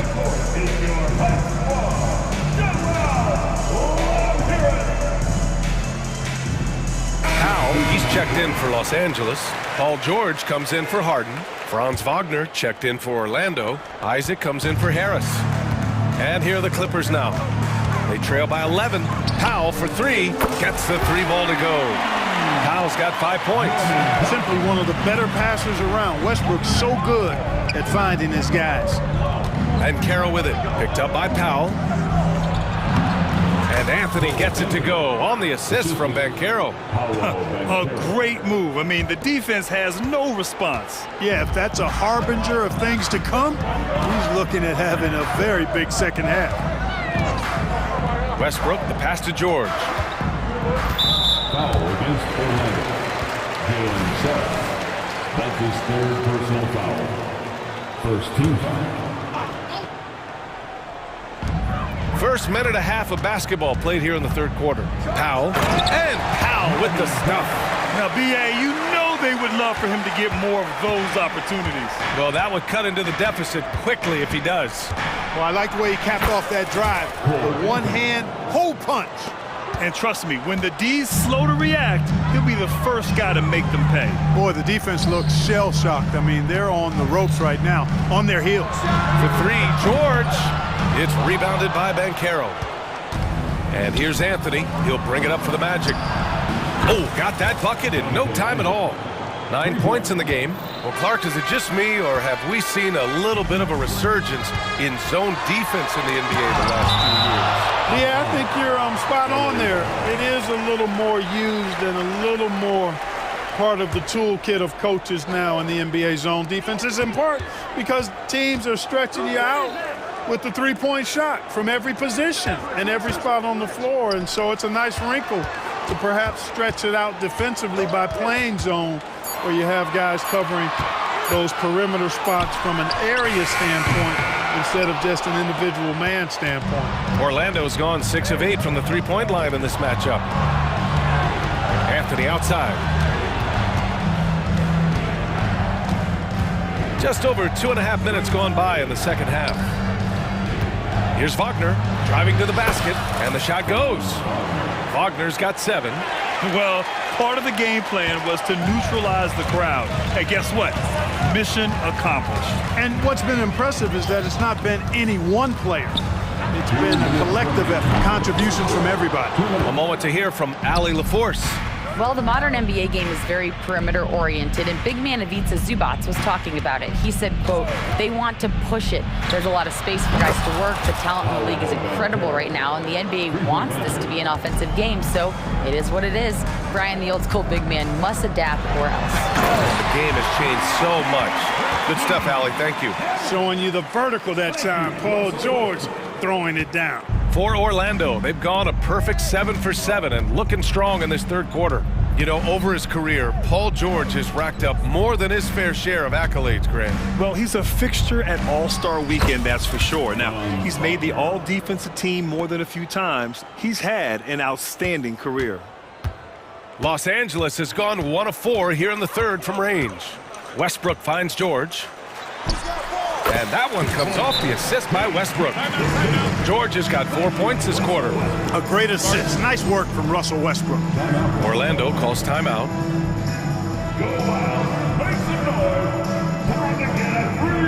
So for the Clippers, Tice is checked in for Leonard. Tucker comes in for Coffee. And it's James Harden in for Paul George.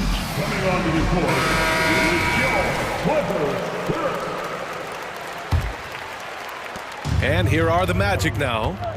16-point lead. A nice shot by Houston.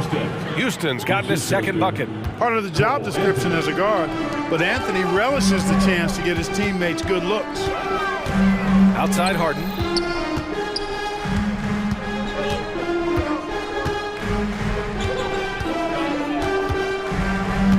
Tice sets a screen.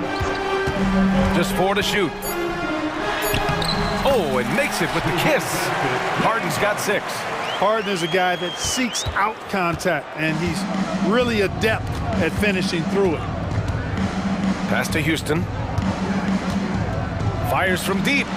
And again, it's the Magic from deep. Since half, there's been a stark contrast between these teams. I'm talking about efficiency at the offensive end. And that's why you have such a huge gap in the shooting numbers between the teams. Back to Westbrook. And here's Harden. Let's go with a 3. That one no good. And the shooter had very little space on that attempt. And guys, that's exactly the kind of high-impact defense they want to see out of him. And so it's Orlando. And a moment now as we take a look at our State Farm assist of the game. He's always near the top of the list for this honor. I mean, passes like these are his specialty. Well, you can't run away from the DNA. When he's running the show, he makes sweet highlight reel plays night in and night out. And there have been 2 very different performances from these teams today as we get going in quarter number 4. They've got P.J. Tucker, James Harden out there with Russell Westbrook. Then it's Daniel Tice, and it's Powell in at the 3 slot. That's who's out there for the Clippers. Here's Harden, and the layup is good. Harden is maddening to defend. I mean, you're right up on him, you've got him bodied up, and it still doesn't do any good. And here's Westbrook from the arc. Gets the 3 to fall. Here's Fultz.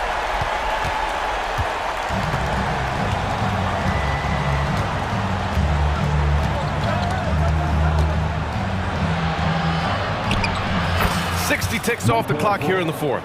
Ooh, he's locked in. Drains his fifth shot in as many attempts. And it's Powell off the drive. Yes, and a nice assist from Harden. Harden's got his fourth assist in this one. Okay, it appears an injury out on the floor, and that does not look good. And you guys know that this is something every player worries about, no matter your age or your ability. Yeah, you know, aside from some of the player protection rules, which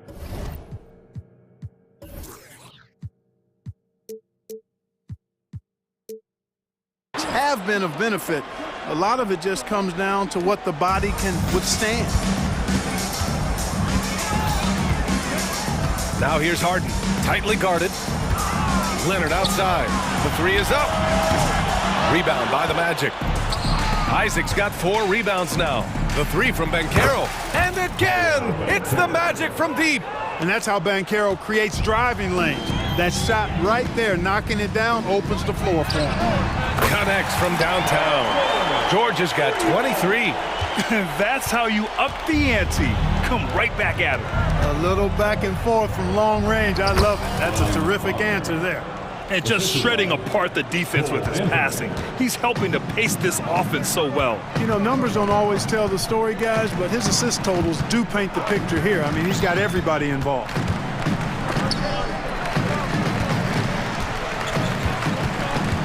Out to Leonard. On the take, and the dunk by Leonard. That hoop is what makes Kawhi so lethal. I mean, you have to respect the outside shot, but he can also take it right to the basket. Anthony outside. Wagner, the pass to Anthony. Good. He's taken 13 shots. He's drained 10 of them. Fantastic production.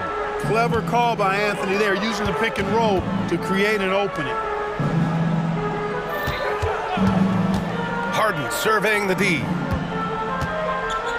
Here's George. And the jam by George. This guy is putting on a clinic for the people. Yeah, I'm shocked. I can't believe he pulled that off in a real game. Well, when you know it, you got to show it. In the early stretch of his career, Clark, Jalen Suggs has had a tough go of it. Yeah, you know, injuries are an ugly part of the game, BA, and he's had to overcome quite a bit here early in his career.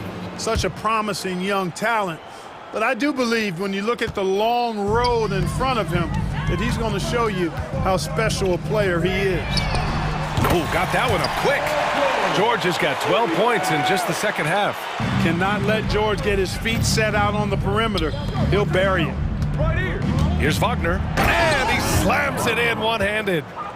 They have a relentless mentality, even with the game in total control. And, you know, until that final buzzer sounds, I mean, you've got to treat every possession like it's crucial. Out to Leonard. Lets it go from deep. Rebound by the Magic. Isaac's got his 5th rebound in this one. And, you know, this will be a big victory for them. They came out and executed their game plan, and what a huge win for the Magic. You can score without sharing the ball, but it can be a whole lot easier when guys are assisting one another. Yeah, they were very patient. They were also unselfish, and ultimately, that's why they were so efficient.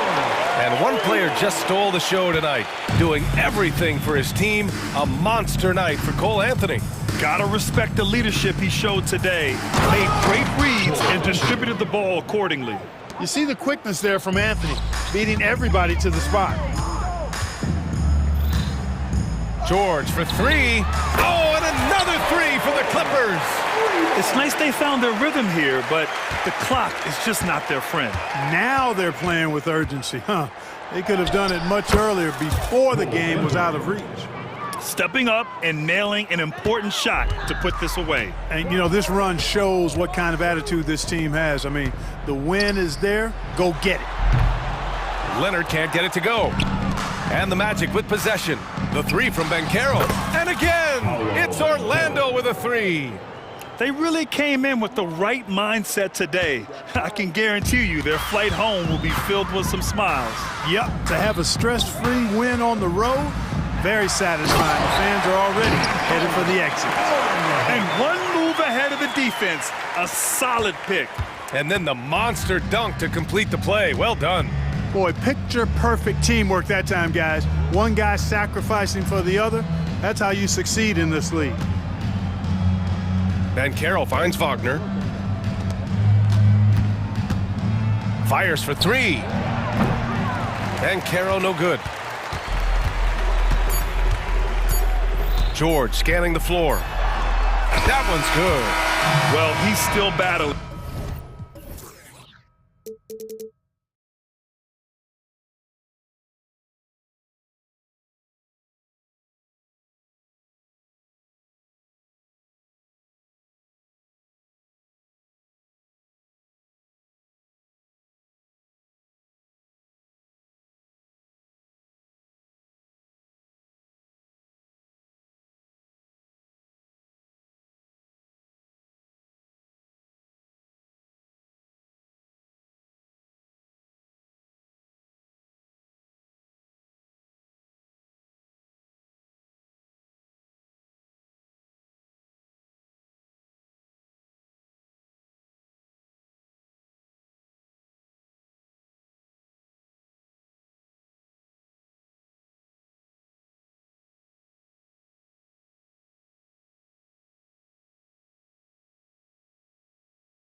Matchup, Greg, in this one. These two bigs bring so much to their respective teams. Yeah, and remember when people thought centers were going extinct? Look around the league. There's so much talent at that position, including the two guys we get to watch here tonight. And the starting group for the Grizzlies. In at the guard spots, Morant and Bain. Marcus Smart is out there with Clark, and it's Jackson in at the center, filling out the middle. Banchero, that's good. I love watching Isaac find the open teammate. Has great floor awareness out there and just knows when one of his guys has a clean look. Now, here's Bain. Good, and the nice assist from Morant.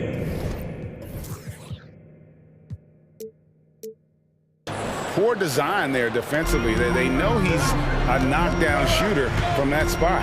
See, this is what analytics don't take into account. Some guys thrive in the mid-range. It really depends on the shooter. It's actually kind of lazy. Yeah, going hard to the rack, making a statement here early on. Yeah, it's nice to see him be assertive instead of settling for a jump shot, especially in the first quarter. It puts the D in a tough spot when you have a point guard who can throw it down. He really does, GA. He really does put pressure on him. Yeah, hard to strategize for a guy who can make a pass or a play like this right in your face. No coverage that time. Banchero's got 6. And how about the confidence from that corner spot? Banchero, special. For this young Orlando team, last season GA was a huge step forward.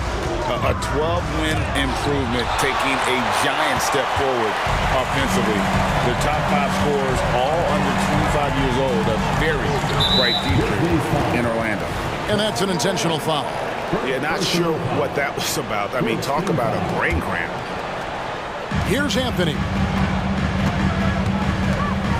Pass to Suggs. Banchero with the ball. 5 to shoot. This team leans on Jaren Jackson Jr.'s defense. It can be a difference maker. And now the first timeout called here for the match.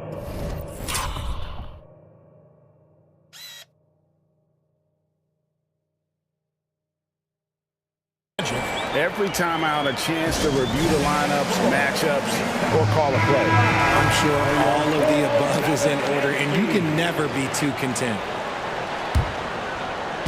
We're just about 2 minutes into the first quarter. Isaac a screen on Morant. Wasted no time on that one. Pick works well there. Not much resistance from the D. Yeah, that just comes down to a lack of effort. The defender has to do a better job fighting through the screen. Now here's Morant. And another miss by Memphis. Down low, here's Anthony. And it's Anthony with the...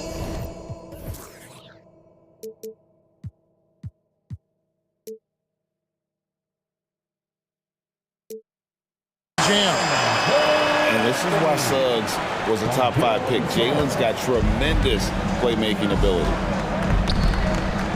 Clark kicks to Morant. And the whistle blows. It's going to be on Jalen Suggs. That is his first foul of the game. First team foul. And here in the first, approaching 3 minutes played. Morant with a wide open look. Gets the three-pointer to fall. Morant's got 5 now. Look, when you're as explosive as Ja, then opponents are going to let you take shots from deep. Here's Suggs. The shot goes in. First shot, first basket. And once he got to the 10, I think he was surprised to find himself that wide open. Easy possessions like that literally are just a gift. You just dream of them. He'll gladly take those. Now, here's Clark. Here he goes. That one drops for him. Looking nimble on the drive there. Once Clark sees an opening in the defense, he's looking to exploit. Kicks it out to Banchero. And finished off by Banchero. Yeah, I mean, maybe could have tried for a more memorable dunk than that one. And we know he's capable of those memorable ones. Payne for 3. Good, and a nice assist from Morant. Morant's got 3 assists in the game. Now, here's Suggs. Guarded by Morant. Fouled on the shot and picks up 2 points. So 1 free throw coming up. So Suggs will go to the free throw line. That one's on Morant. All right, well, look at how the points have been generated so far. A scoring breakdown for the Magic. They've started the game the right way, penetrating the defense and attacking the rim. They're just not settling. And also, they've been draining mid-range jump shots, measuring the defense well, and just taking what they... Oh, my goodness, the slam! Oh, wow. Okay, jaw turning it loose. Someone throw that man some water. And the call is going to be... Yes, it is. An illegal screen. Well, when a pick like that is questionable and creates that much of an advantage for the offense, you have to blow the whistle. You gotta blow the whistle when it's that obvious. Great call there by the official. Morant. Oh, my goodness. What a play. Oh, my. He'll put you on your heels in a hurry. Morant slicing through the D. And there's the pass to Anthony. Goes up and lays it nice and easy. Anthony's got 8 points. And they've done well at taking advantage of some late defensive rotations and getting the ball in the paint. Morant with it. Now Anthony defending. And Morant throws it down. That play is Morant's ball handling talents pretty much in a nutshell. Fast, smooth, and very effective. Now Suggs. He's got 5, and he could not get that one to go. And yep, we thought we might see it. And the coach's challenge has been triggered on the personal foul call.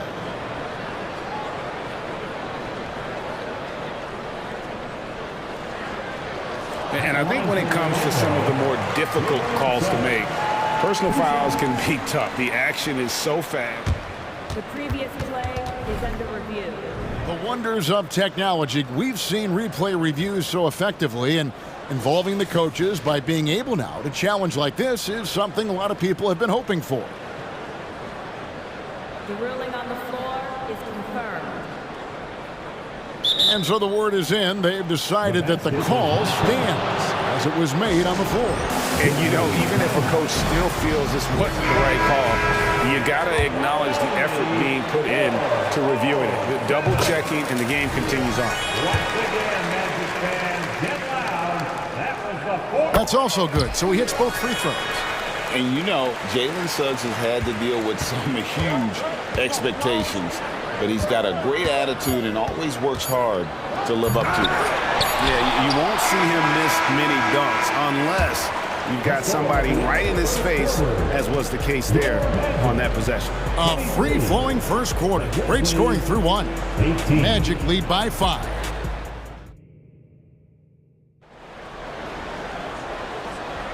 And if you're just joining us, we've played through 1 quarter in this one. And what do you guys think about the Magic here so far in this one? An impressive start. They came in with a well-conceived game plan and have executed. Well, let's see if they're able to keep it up. So far, their shot selection and ball movement has been on point. Backcourt pair for him, Fultz and Suggs. Isaac in the front court along with Wagner. And it's Banchero in at the 5. So that's the lineup on the floor for the Magic. And that's a full stretch on that block by Banchero, using all of his length. And that one's good. Suggs has got the lead up to 9 now for the Magic. Richard, we've all heard about some of the unwritten rules between players. Any examples you can speak on? Well, you don't want to be out there injuring each other. I think one of the biggest unspoken rules is you got to be very, very careful when a guy takes off, how you hit them. That is something you learn at a very early age in basketball. Morant surveying the D. Clark right side. Clock at 4. Good. And the nice assist from Morant. What a pass from Morant. He does a terrific job staying alert, seeking out the right opportunities to get his teammates involved. Here's Suggs. And Suggs throws it down. Oh, he just punches that one down with a fury. He rubs it in a little deeper with the hanging finish. And the foul is called. He intentionally grabbed him there for some reason. I don't know. Kevin, all I can think of is that he's trying to slow the game down a little bit. Right. That's a stretch, though. Definitely a strange move on his part. And the Grizzlies making a change here. Rose is checked in. And that one's good by Clark. You got to know, this is Clark's skill set at this stage of his career. He takes quality shots when he's inside. And the latest now from our sideline reporter, David Aldridge. David, it's all yours. Take it away. Thanks very much. Well, Ja Morant might be right-handed, but he looks to drive left. When he was a kid, he broke his right arm flying off a trampoline. Now that arm is shorter, and actually, that right hand is smaller too. He says, that's why I dribble with my left hand. I'm able to control the ball better. In my head, I think I'm left-handed. Back to you. Trade secrets, right, David? Hey, thanks for the report. Good work there as it goes. Oh, how about the confidence level with which Fultz plays? When he's close to the basket, he keeps his eyes focused on the rim at all times. With the Grizzlies, Richard, we've heard about an emphasis on defense in the past few years. Yeah, and there has been some improvement. They were a middle-of-the-road type defensive team not too long ago. But the last few seasons, they have played impact defense. You know, you gotta love the muscle that Fultz possesses. Taking the hit there, but still able to complete the play. Clark into the lane. The shot, no good. Time call here. The Magic decide to talk it over. Well, they're still young, but the Magic, Greg, are becoming one of those league pass teams. Like people want to watch them. Yeah, I mean, they've got some players, leaving aside any rooting interest on my part, they've got some young fellas that are definitely intriguing to watch. Fultz against Rose. Now, here's Fultz. He's covered closely. Here's Suggs. The basket good off the assist from Fultz. And now a 9-point Orlando lead. And really good habits paying off for Suggs. He's finding shots and drumming up points for his squad. Magic have gotten all but one of their 7 shots in the second quarter to drop. Pretty impressive. Great teamwork punctuated by a strong finish. Yeah, that's nice execution, running with purpose and creating an easy scoring opportunity off the break. The Magic making a switch here. Black's checked in. And Isaac really continues to intrigue you. A 6'10" forward who's just got great agility and can be a nightmare in transition. And here's Banchero. He'll bring it up for the Orlando Magic. And we have an intentional foul there, GA. Wish I could say why. That one's pretty strange. I mean, no idea what got into his head right there. The first free throw is good. And the biggest reason Banchero went first overall, Paolo brings you playmaking ability at 6'10".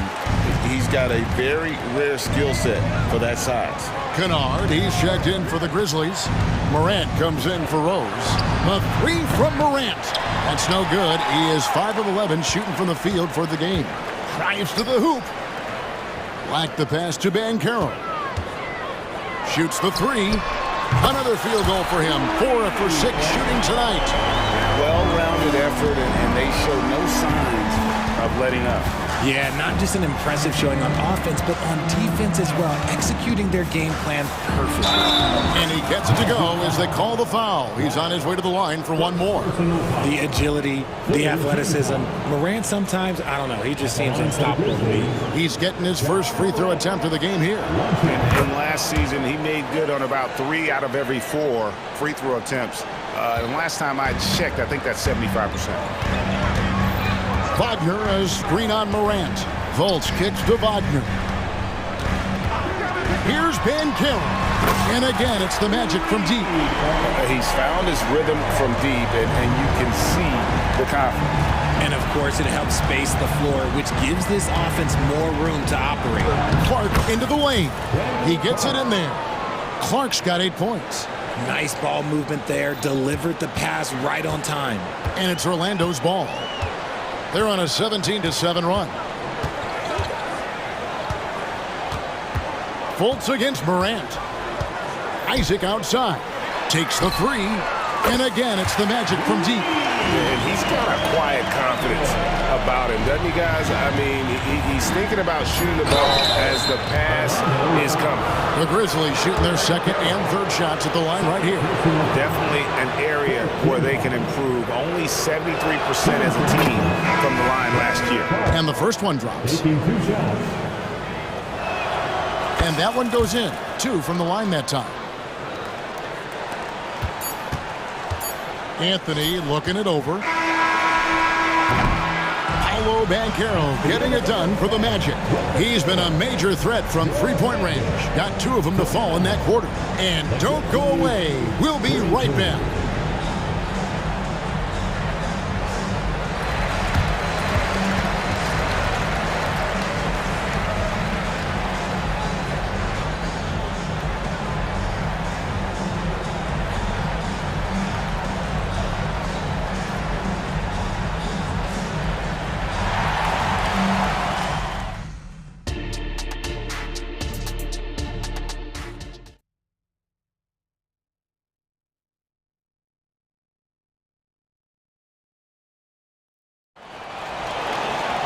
And with the second half upon us, we'll find out if this game becomes the route that it's threatening to be.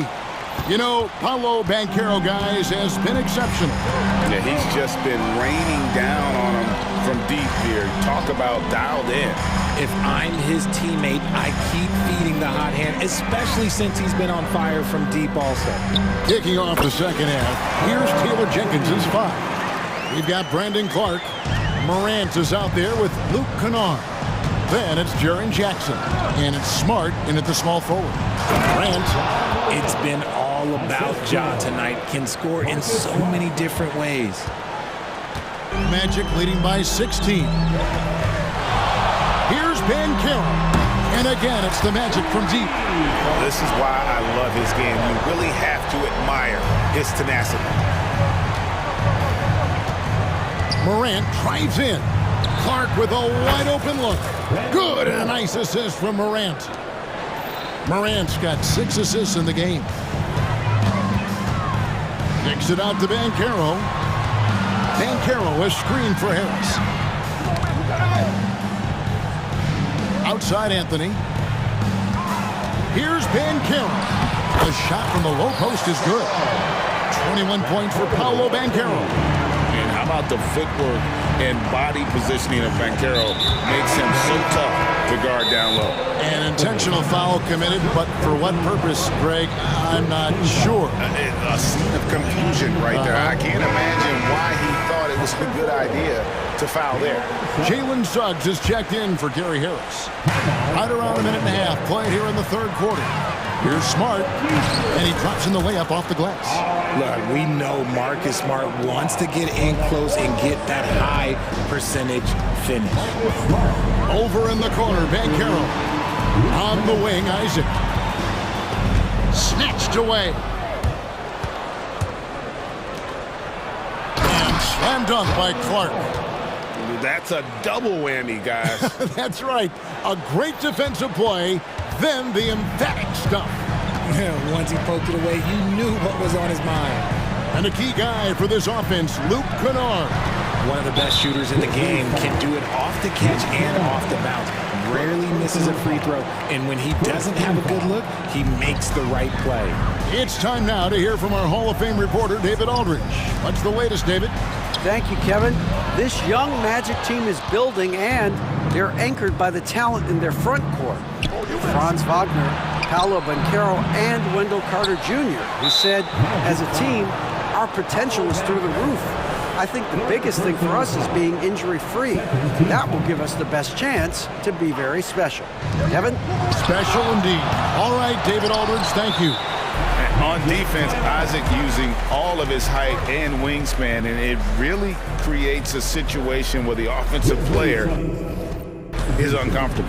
And the action on hold, as it appears there's been an injury. Yep, he's definitely in a bad way out there right now. Tough to see. Yeah, it looks like he's in real pain. Definitely a concern right now. Look, I'm no doctor, and I know that might be a surprise to a lot of people, but look, that looked pretty harsh, and he's certainly going to have to miss some extended time. Joe Ingles, who's checked in for Orlando. Markel Fultz comes in for Cole Anthony. Baines checked in for the Grizzlies. Fultz kicks to Ingles. A three-pointer is right on time.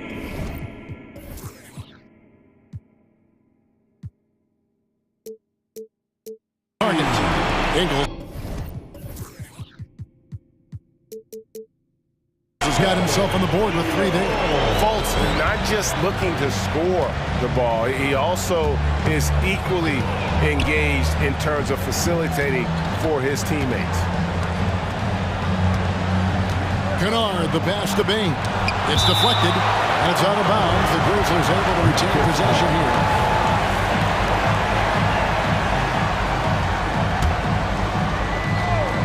And now we're 3 minutes into the third quarter of play. Shot clock at 6. There's a screen from deep three-point territory. And how active has Fultz been on D? Not giving his man an inch. Effective at crowding shooters. Here's Bankero. Back to Ingles. To the middle. And finished off by Bankero.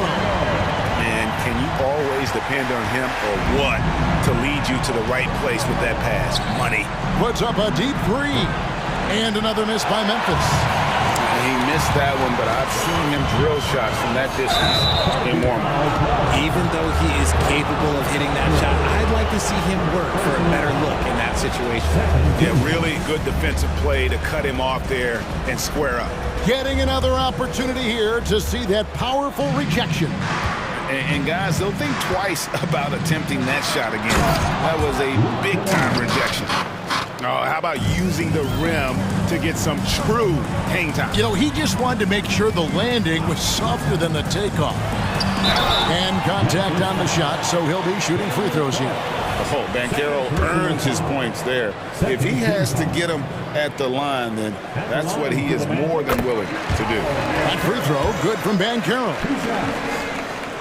And he makes the first, but misses the second. The Grizzlies trail by 18. Here's Clark, and it's Clark slamming it down. Just a heads-up play by Smart, pushing the ball ahead. He knows not to hold that ball when someone has a good look ahead. And Caro outside. Fultz the pass to Ingles. Back to Fultz. And finished off by Fultz. Yeah, you got to be aware of that overall athleticism of Fultz. Awesome at getting inside and finishing with power. Kennard for 3. Back to Clark. Now, here's Kennard. He's guarded closely. Clark kicks to Kennard. With the fadeaway. Orlando grabs the miss. Bankero's got 5 rebounds tonight. Here's Ingles. He can't get that one to fall. Timeout called, the Grizzlies. Well, you have to like what we're seeing so far from Paolo Banchero. They have to come up with the new wrinkle defensively because he is killing them from deep. Substitution for your manager, Wendell Carter Jr., Jonathan Isaac, Cole Anthony. Kennard for 3. And the last second attempt does not go in for him. And so it's Orlando holding a big 18-point lead to close the quarter. And a quick look now at the State Farm assist of the game. And how about the floor generalship right here? I mean, showing us why they're always in good hands when he's the man in charge. He does do a great job steering the ship for them out there and keeping the offense clicking. And with the fourth quarter upon us, time is running out for this game to become competitive. A chance here to get a quick injury report. And let's get an update on John Morant's injury. David, any news there? Thanks, Kevin. Well, I got some news from Memphis's head athletic trainer. Now, he told me that it's a knee sprain, and it's definitely painful, but it's fortunate it wasn't worse. He's definitely out for this game, and they said there's a chance he could miss a few more games as well. We obviously hope it's fewer games, Kevin. All right, David, thank you. Hopefully everything works out for him. The guard pair for them, Anthony and Suggs. The post pairing, Wagner along with Carter. And it's Isaac in at the 3, the small forward. That's who's out there for Orlando. Isaac outside. Here's Suggs. It's good again, and the next one, 7 for 8 shooting night so far. Bigger than your average guard, Suggs can score all around the floor, including down low. Kennard for 3. Orlando grabs the miss. And maybe, he thinks he can shoot himself out of the cold spell, but I don't think that's the case. Maybe somebody want to tell him to ease up off the threes. Now, here's Suggs. Kennard covering. And it's Suggs missing. And even without that 3-ball dropping for him, the defense should have done more on that last play. Clark a screen on Clark, and so they choose to intentionally foul. Time called here. The Magic decide to talk it over. It's hard to quantify how impactful Jaren Jackson Jr. is on D. He does so much. Yeah, the rim protection is elite. That's why he was Defensive Player of the Year, Greg. But he can also switch out on screens and not look lost. The sky is the limit for him defensively. Fultz, he's checked in for the Magic. Kennard setting the pick for Smart. Fires from deep. And it's Luke Kennard with the 3. Just a typical selfless play from Smart. He's all about team success. Pass to Isaac. Solid play on the low block, and that one's good. And we always talk about making your teammate better. That assist was right on target.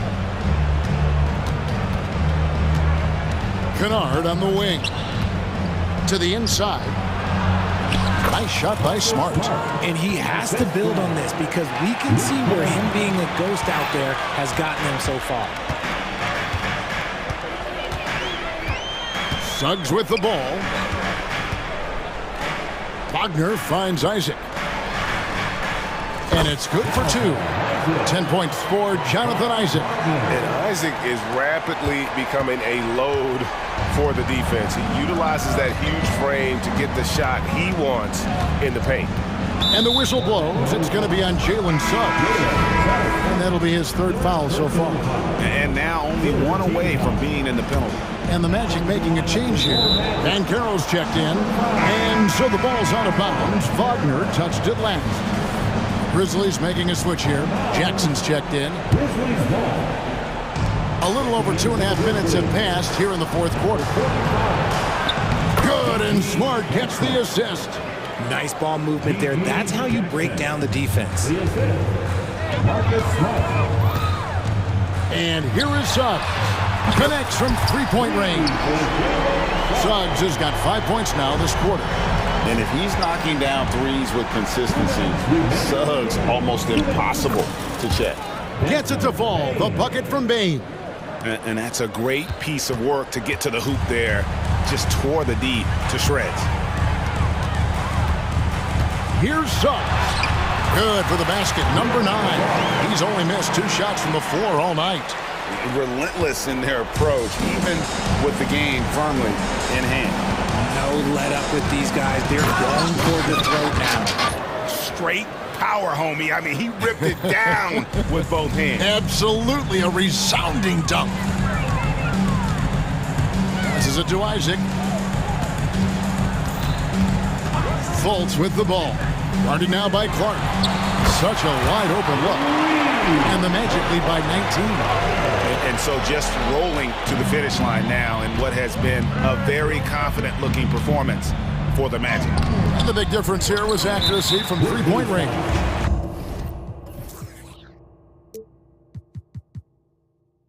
And once they started sinking shots, they really stretched out the D and created other opportunities. And anytime they got space, they seemed to just knock down another triple. And one of the key components to this victory, if not the biggest, was the incredible performance for Paolo Banchero. There wasn't much they could do to slow him down as he was converting every good chance he got. Bane against Fultz. Inside, Jackson. It's rebounded by Fultz. And it's Fultz with the ball for Orlando. A 21-point lead, the biggest in the game.